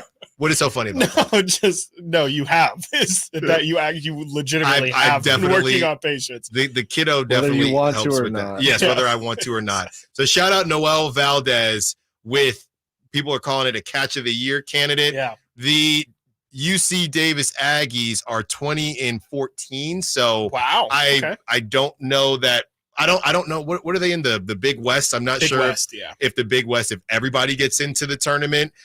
If they do, maybe they can make a run. We've seen this happen before, but I know some tournaments don't let all the teams in there. You have to have a certain record within the conference. But shout out Noel Valdez with the catch of the year. I knew it would be on top place. Yeah. Did not know it was going to be number one. He spread out for it. No, I didn't get to watch it, but it's like an over-the-shoulder diving fully, right? Yes.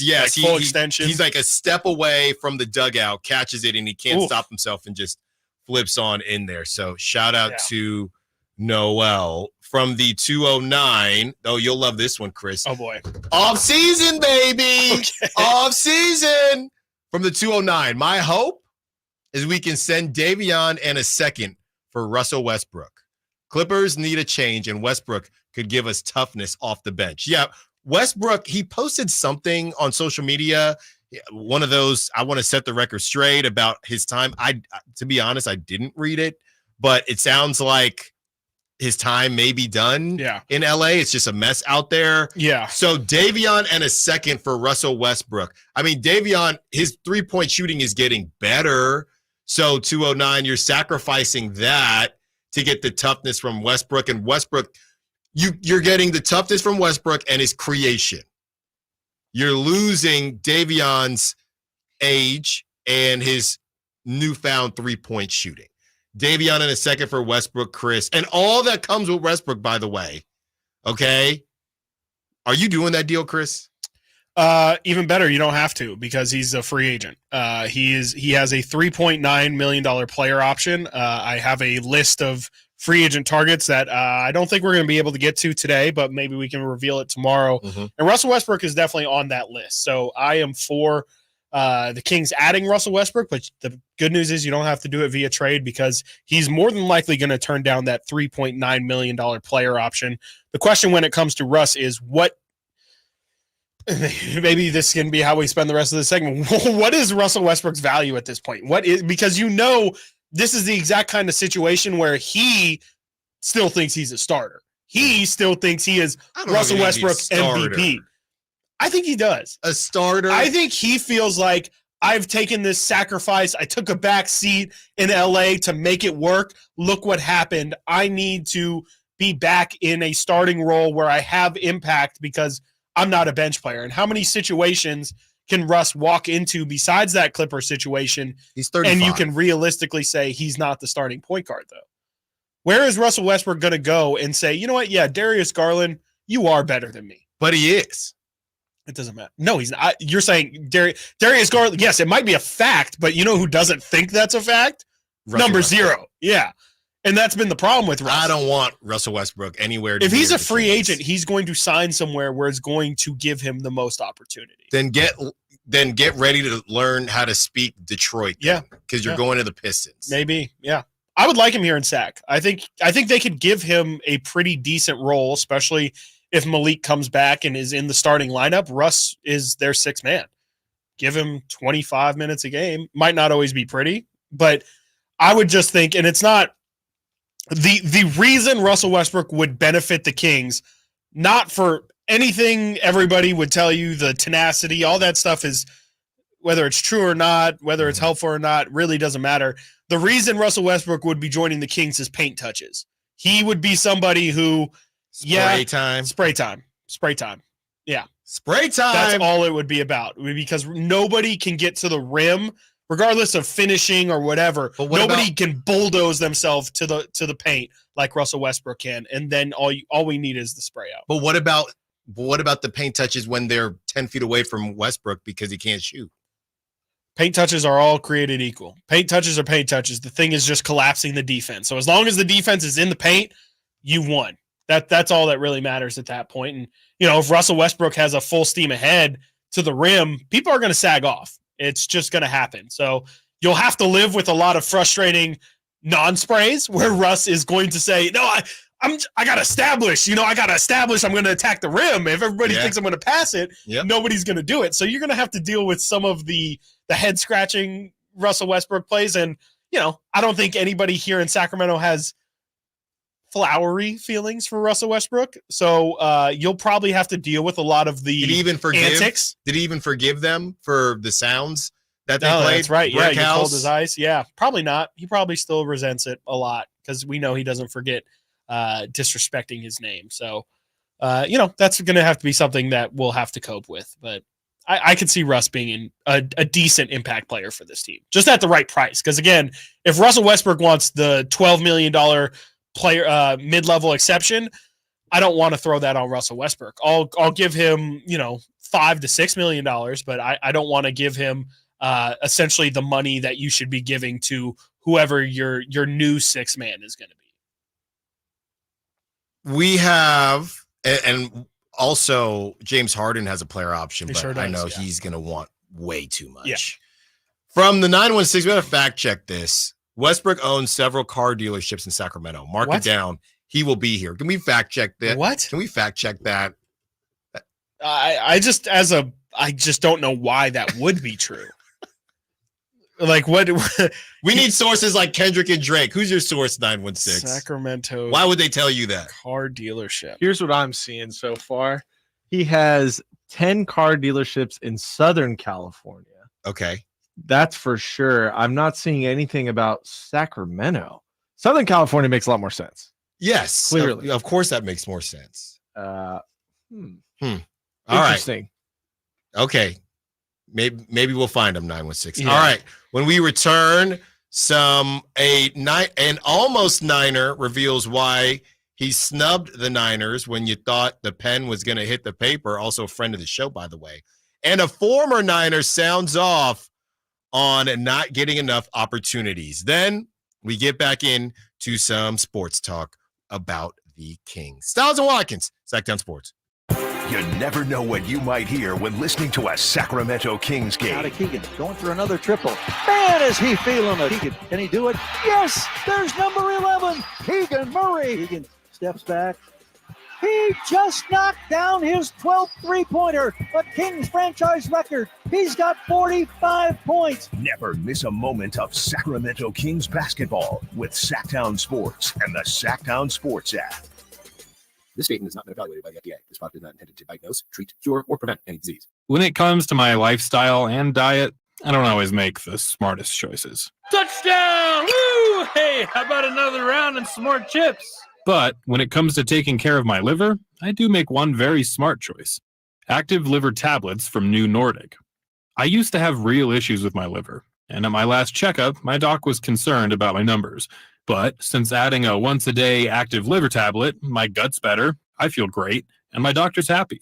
I ask a lot of my liver, so the least I can do to say thanks is a daily dose of Active Liver. Active Liver is one of many award-winning health products from New Nordic, the #1 supplier of dietary supplements in Scandinavia. Purchase at Amazon.com or for a volume discount, visit newnordicusa.com. Available as a tablet or delicious sugar-free gummy. Protect and help your liver the easy and effective way with Active Liver at Amazon or newnordicusa.com. The Arnold Law Firm has seen how an injury can turn anyone's life upside down.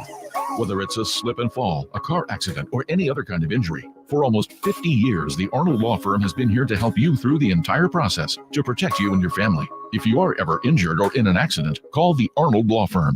The Arnold Law Firm, providing real justice for you since 1975. Call 916-777-7777. That's 916-777-7777. Power Business Technology is proud to be 100% independent, locally owned, and managed Toshiba copier dealer. Local ownership cuts out the red tape, allowing ourselves to never be too busy to personally answer the call when our clients need us. Recognized for excellence in service execution, training, and customer service, we're proud to be named a 2022 Toshiba ProMasters Elite Dealer. Contact us today for all of your business printing needs at 844-POWER-BZ. That's 844-769-3729, or visit us at powercopiers.com.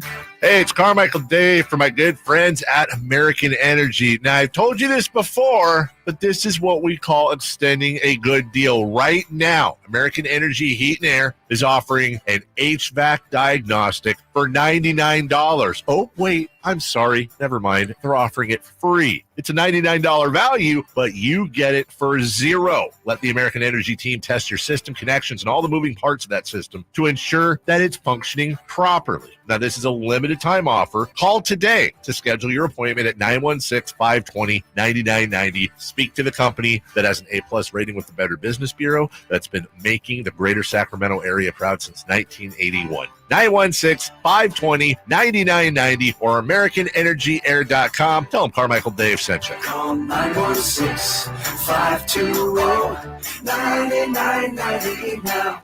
Country in the Park is back May 17th and 18th at Cal Expo with Brantley Gilbert, Dustin Lynch, Jay Cohen, Walker Hayes, and more. Tickets start at just $46. Country in the Park May 17th and 18th at Cal Expo. For more information, visit CITPFest.com. Brought to you by Kids Care Dental and Orthodontics, the Hot Tub Store, and Cattleman's. Across Sacramento, air conditioners are firing up, and with them, power bills are going through the roof. Are you ready for your utility bill to soar even higher next month? Since 1980, Aztec Solar has helped thousands of homeowners save money because going solar is like getting an extra paycheck every month. We call it the Aztec Paycheck. How big of a paycheck? Find out at yourpowersavings.com. Visit yourpowersavings.com and Aztec Solar will text you how much money you'll save every month. Find out how much you'll save now at yourpowersavings.com. It's fast, easy, and reliable. Stop paying the power company and start paying yourself.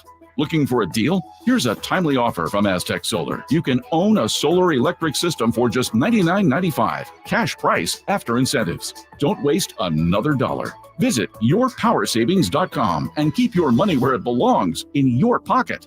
Aztec Solar. Solar and only solar since 1980. This segment is brought to you by Kia of Vacaville. Check them out at kiavacaville.com.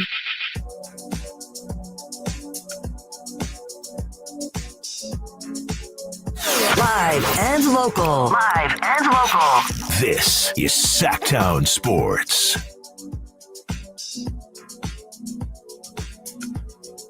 We did some due diligence and some investigating, not seeing anything about Westbrook owning car dealerships in Sacramento. I saw Van Nuys, California. It's all that's lower. what I see. Yeah, I see Van Nuys. Where the Workaholics house is. Is it really?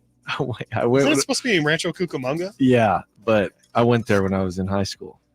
Left him a note. One of the guy with the curly hair. Does it he's come- he's from the Bay, down the street from yeah, me. he really? is. Yeah, down the street Yeah. from me. Adam Devine, he dated a girl who was in Sac.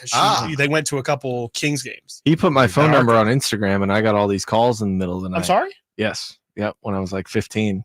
Why? Because I went to the house and I wrote them a note and I left it. And he took the note and he put it on Instagram. And I got all these calls in the middle of the night. And I'm like, what's going on? Because it was like a month or He two said later. it was his number? No, he said, call our fan who left this note at our house. So I get all these calls. Say? I was just like, what any stupid 15-year-old kid would write. And I left my phone number. I don't know why. But this was in the house that was in LA? Yes. I left it.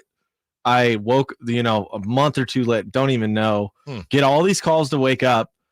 Someone tells me it's on Instagram. I didn't even have Instagram at the time. And then I'm getting calls for the next day and a half. And then I get a call and it's like, hey, this is Adam from Workaholics. And I'm like, sure it is. Sure. And he's like, no, I'm sorry. I shouldn't have done that and said that. And then I'm like, okay, cool, man. See you later. Hang up. He sends me a picture of himself holding up a sign that says you're a true barrage from the show. I swear to God. What? I swear. That's incredible. Yeah. Yeah. Wow. So I thought it was another prank call because I'm getting prank called all day. Right. So. Wow. Story. Well, you like prank calling, so I'm good at it. Well, now you see how it is on the other Exactly. side. Don't leave your phone number. Put an email there. Yeah. Well, I was a stupid kid. Maybe I'm a stupid adult. Are kids still doing that these days? Are they still throwing toilet paper on houses? I don't think so. I think you remember that show, what was it, Pranked or whatever? They used to like go through like the most popular like high school senior class prank things. I think the new wave, and I could be so off on this, but is forking people's lawns. I did that in high school. What is that? Someone You grab plastic forks and you just shove them into people's lawn, and then you break off the if you're really messed up, you break off the handle so that way you can't, like when your lawnmower essentially goes over it. Why would you do that? Kids are terrible, man.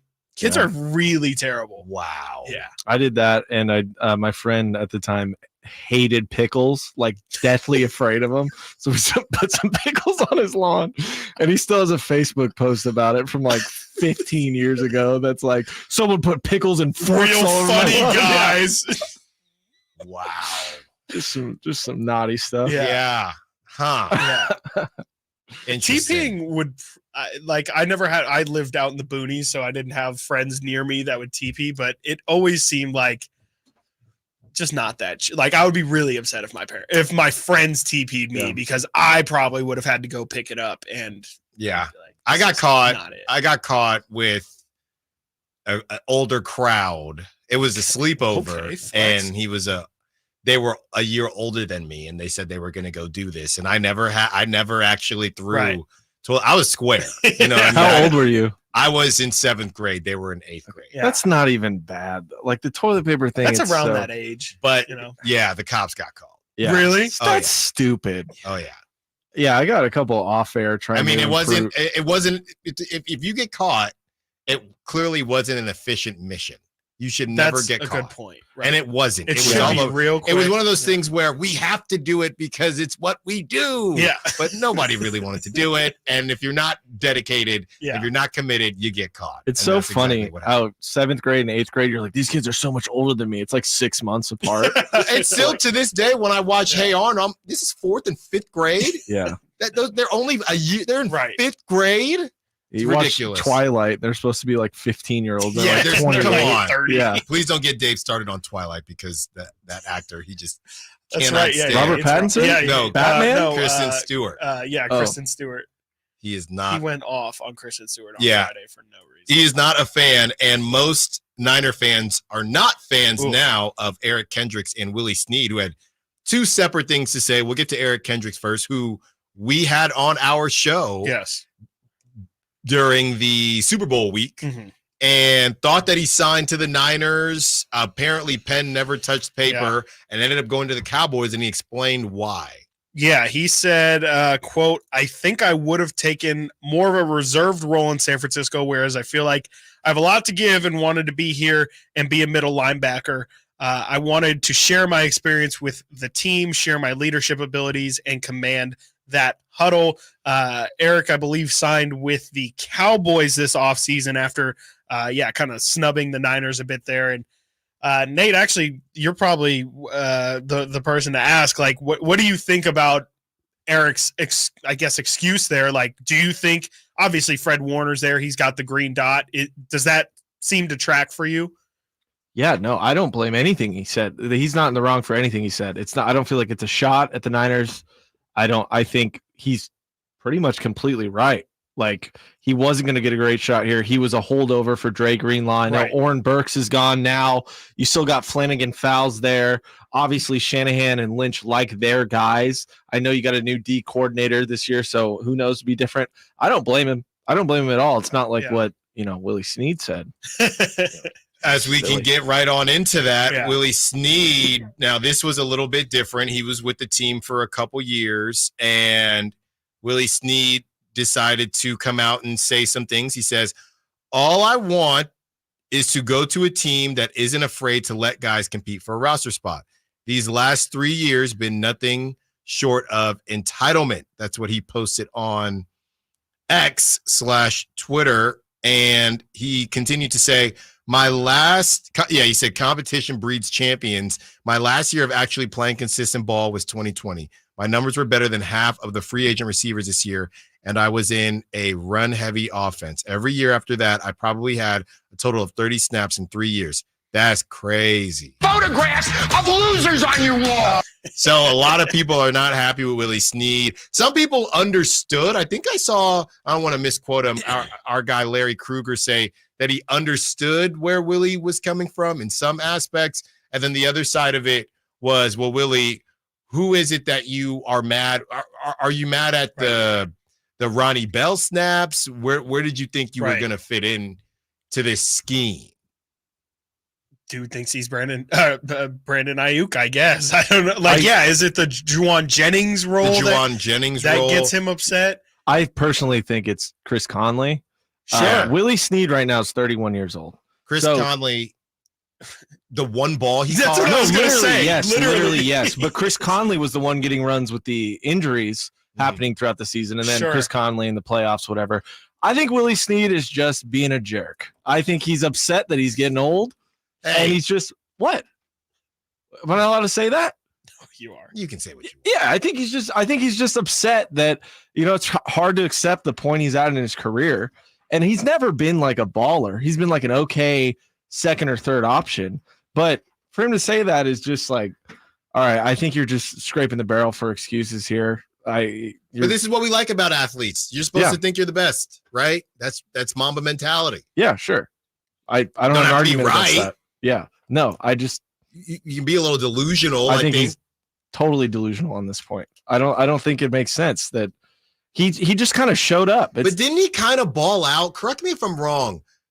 Those preseason games when he was playing with the Sam Darnolds, I feel like his name got called a lot. And I know it's against the lesser opponents, but it felt like he was doing some things in preseason and in different when the games were blowouts. I know lesser opponents, but he can still catch a football. So what's the argument there? Is like that he should maybe have been... he felt like, hey, I'm in here balling out against guys where anybody, maybe due to my age, you feel like it's almost as if Ricky Pearsall balls out in the preseason, let's say he gets the same type of run because they got Ayuk, because they got Debo, and he's playing against young dudes, right? The third and fourth stringers. Everybody would say, wow, that guy Ricky, he's off to a good start because he's younger, because he's new into the league, right? And that would mean that it's time for him he should get an opportunity to step up. Because Willie Snead has been in the league because he's older, him doing that against third and fourth stringers, nobody cares, right? So he had no way. If that's the only run you're getting, you have no way to prove that you should be getting more time. I'm saying that age isn't the only factor. I'm saying that's one of the factors as to why. But Chris Conley's the exact same age. He's 31 years old.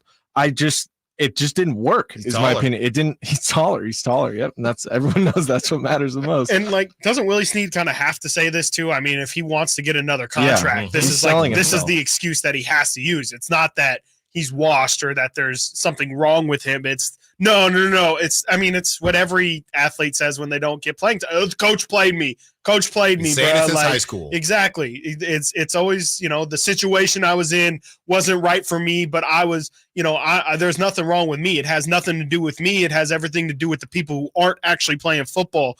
And so, this is also a bit of this man's kind of trying to fight for his career at this point because, every single year there's a new draft class coming in and new people who deserve an opportunity just as much as Willie Snead. So this sounds a little bit of, I'm just trying to survive here too, because he is 31 years old, where not a lot of receivers, especially not, fourth or fifth receivers, are getting tons of looks after not getting much of an opportunity. It's almost our guy, the Isaiah Thomas thing. Yes. We could give you some time, but we'd rather we went to the Suns, but we'd rather just develop other guys. And Isaiah Thomas, Jeremy Lin as well.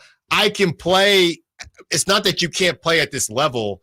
It's that we know where you're at. We'd rather work on the younger guys. Yeah. All right. Coming up next, we have Cross Talk with the Drive guys, and we ask Whitey Gleason whether or not he watched the Tom Brady roast. Stiles and Watkins, Sacktown Sports. Can Mike Brown build on last season's Coach of the Year award? Can the Kings exceed 48 wins? We will be better prepared to make the run that we expect to run come next playoff. Tune into every Kings game this season on Sacktown Sports and SacktownSports.com. Progressive asks, what do a middle school slumber party, Let's stay up all night. Yeah. a sleep-deprived girl, an early morning paper route, and a poorly thrown rolled-up newspaper have in common? Hey, my window! They can become a fast-breaking news story. Sorry, Mr. Thompson. Bundle your home and auto with Progressive for great savings and round-the-clock protection. Progressive Casualty Insurance Company affiliates and other insurers. Not available in all states or situations. Sorry, but we actually have a wait list for our Monstera. Shaw's greenhouse is really bringing in the green. We can't keep snake plants in stock. She needs a construction manager to build on her roots and grow. We could add a whole section for ferns. Here we'd have dahlias, dahlias, and more dahlias. Indeed can help her hire great people fast. I need Indeed. Indeed you do. You can schedule and conduct virtual interviews all from your employer dashboard. Visit Indeed.com/credit and get $75 towards your first sponsored job. Terms and conditions apply. Hi, it's Brian from Bennett's Restaurants. Springtime is a fun time, so to celebrate, we created a new menu of our favorites from Baja. Plenty of new food. Enjoy grilled skirt steak, wild prawns with pineapple, fresh sea bass, and Sonoran beef enchiladas, to mention a few. Try our empanadas stuffed with carnitas and cheese. Love shrimp? Try the new shrimp tostada. We make great guacamole and salsa too. Enjoy our newest dessert, Kylie's Churros, with a vanilla cream center. Visit Bennett'sRestaurants.com and come enjoy the new Baja menu today. Eat well, stay well. Contact Tax Relief Helpers for details and restrictions. Attention anyone that owes money to the IRS. The IRS has restarted aggressive enforcement actions against taxpayers who owe back taxes that were temporarily suspended for COVID. If you owe $10,000 or more, you must hear this, because now is the time to clear your IRS tax debt. A special toll-free number has been established so you can stop penalty fees, avoid liens, levies, and other hostile measures by the IRS. Call Tax Relief Helpers right now at 800-934-9217. Tax Relief Helpers will provide you with the maximum protection afforded by law. I got behind on my taxes and owed $48,000. I didn't know what to do. I called and they got my bill lowered to just $3,500. I owed $87,000 in taxes and it was scary. I got the amount I owed down to just $3,500. I saved $83,500. If you owe money to the IRS, don't wait another day. Call 800-934-9217 right now before the IRS enforces liens, levies, and other aggressive measures. The call and consult are absolutely free. Call now. Call 800-934-9217. 800-934-9217. 800-934-9217. Hagen Oaks Demo Days is in the home stretch, and this is your last chance to register for an individual fitting appointment with the manufacturer's fitting staff from Ping, TaylorMade, Mizuno, Callaway, Cleveland, Strixon, and Zexio. You've waited many long months for the new golf season, and Hagen Oaks has your new golf gear right now. Book your individual Hagen Oaks Demo Days fitting appointment. Call 916-808-2531. That's 808-2531 for your personal fitting. Hagen Oaks, Fulton Avenue at Cap City Freeway or HagenOaks.com. Guys, this month only, Revive Men's Health Sacramento offers qualified patients a free supply of ED medication, plus a free ED treatment producing immediate results. Book your free exam and consultation today. Call 916-365-4566 or visit Revive.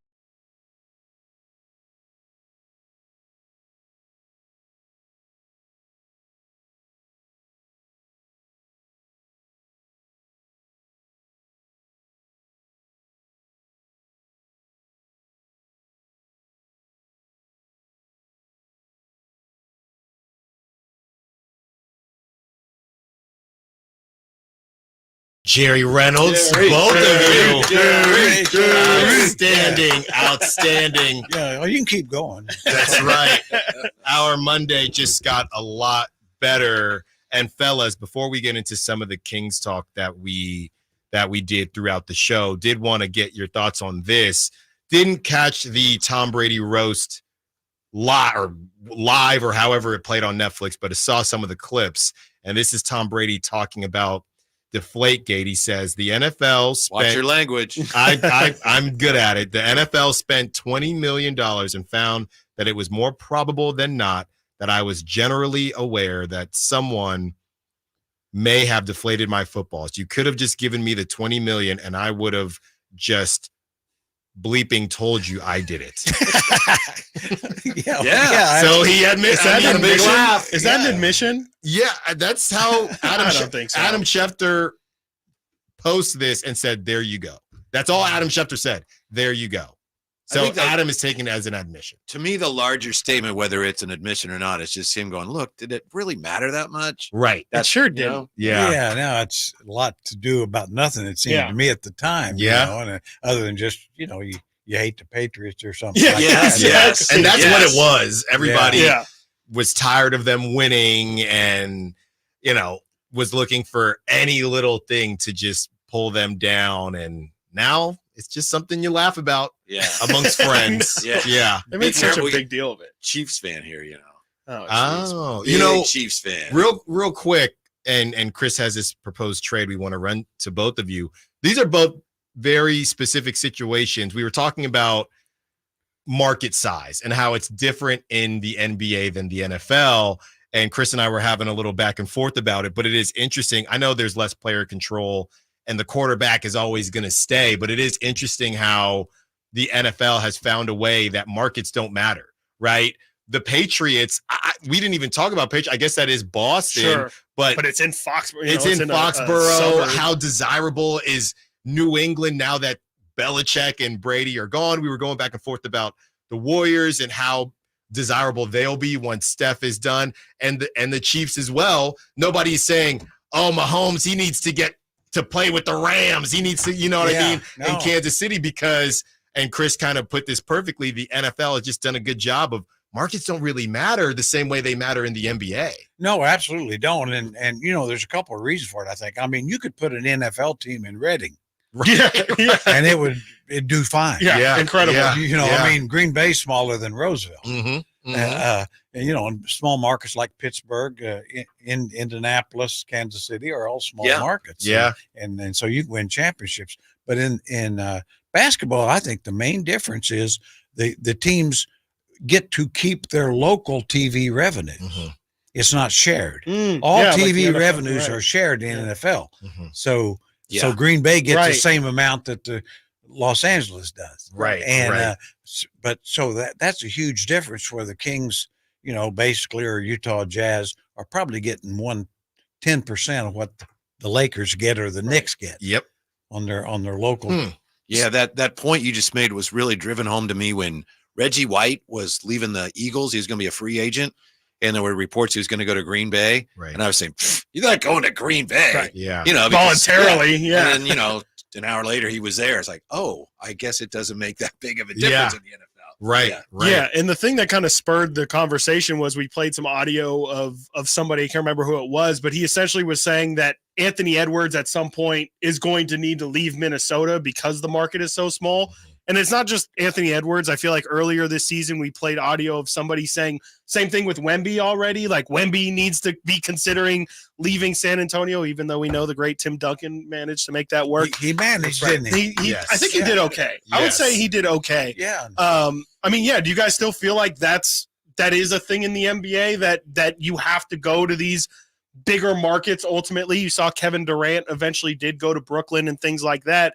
Do you think the NBA is still in a spot where you have to go to these Miami, Chicago, New York, Los Angeles, or is it big enough now to where it feels like you build it and they will come? Well, in my opinion, it's usually the fault of the agents. They convince guys that they need to do this or that. I think that the players that are comfortable in their own skin and ability, I don't think you necessarily have that. Interesting.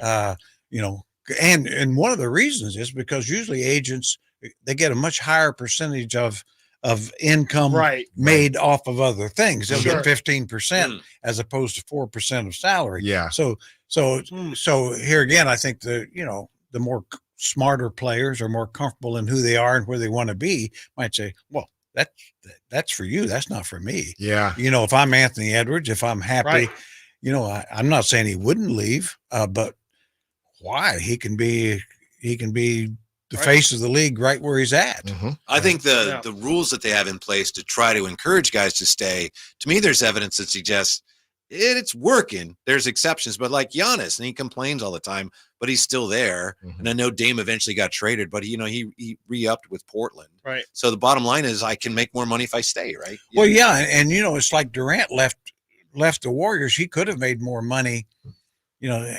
He was a free agent. So he could have made more. He was their free agents, but he took less to go to Brooklyn. That was his choice. Yeah. That doesn't happen much. Right. It's like people talking about LeBron being, he should go play with Steph. I listen to Greeny and those guys, goodness. and it's like, are you, how dumb are you, Greeny? I was wondering the same thing. He should turn down $50 million, go play for $5 or whatever. Yeah. What are we talking about? And for a team that's probably worse than the one you'd be leaving. Right. Oh, Greeny. Greeny, bless his heart, He's trying. Well, actually, and he had a rough week because when he was talking to someone about the potential head coach for the Lakers when Darvin Ham got let go, and the guy goes, well, we're both thinking about the same person, right? And Greeny goes, I think so. And then they say it on 3. the guy says JJ Redick, and Greeny says Mike Brown.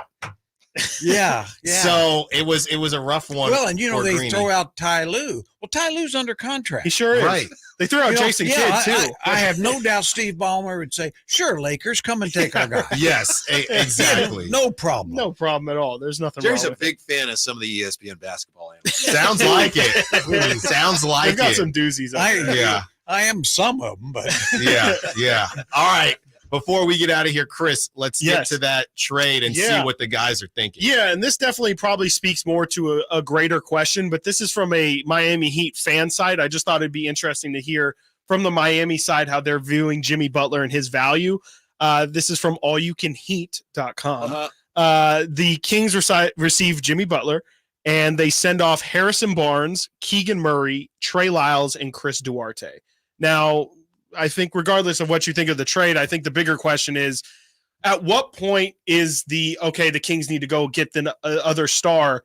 When is Keegan on the table, I think, or if Keegan should be on the table? Where do you fall on the Kings? And really, I guess the another tie into that is their timeline, how quickly or how urgently they should view maximizing Fox and Sabonis right now versus maybe building this thing out for 6 to 8 years.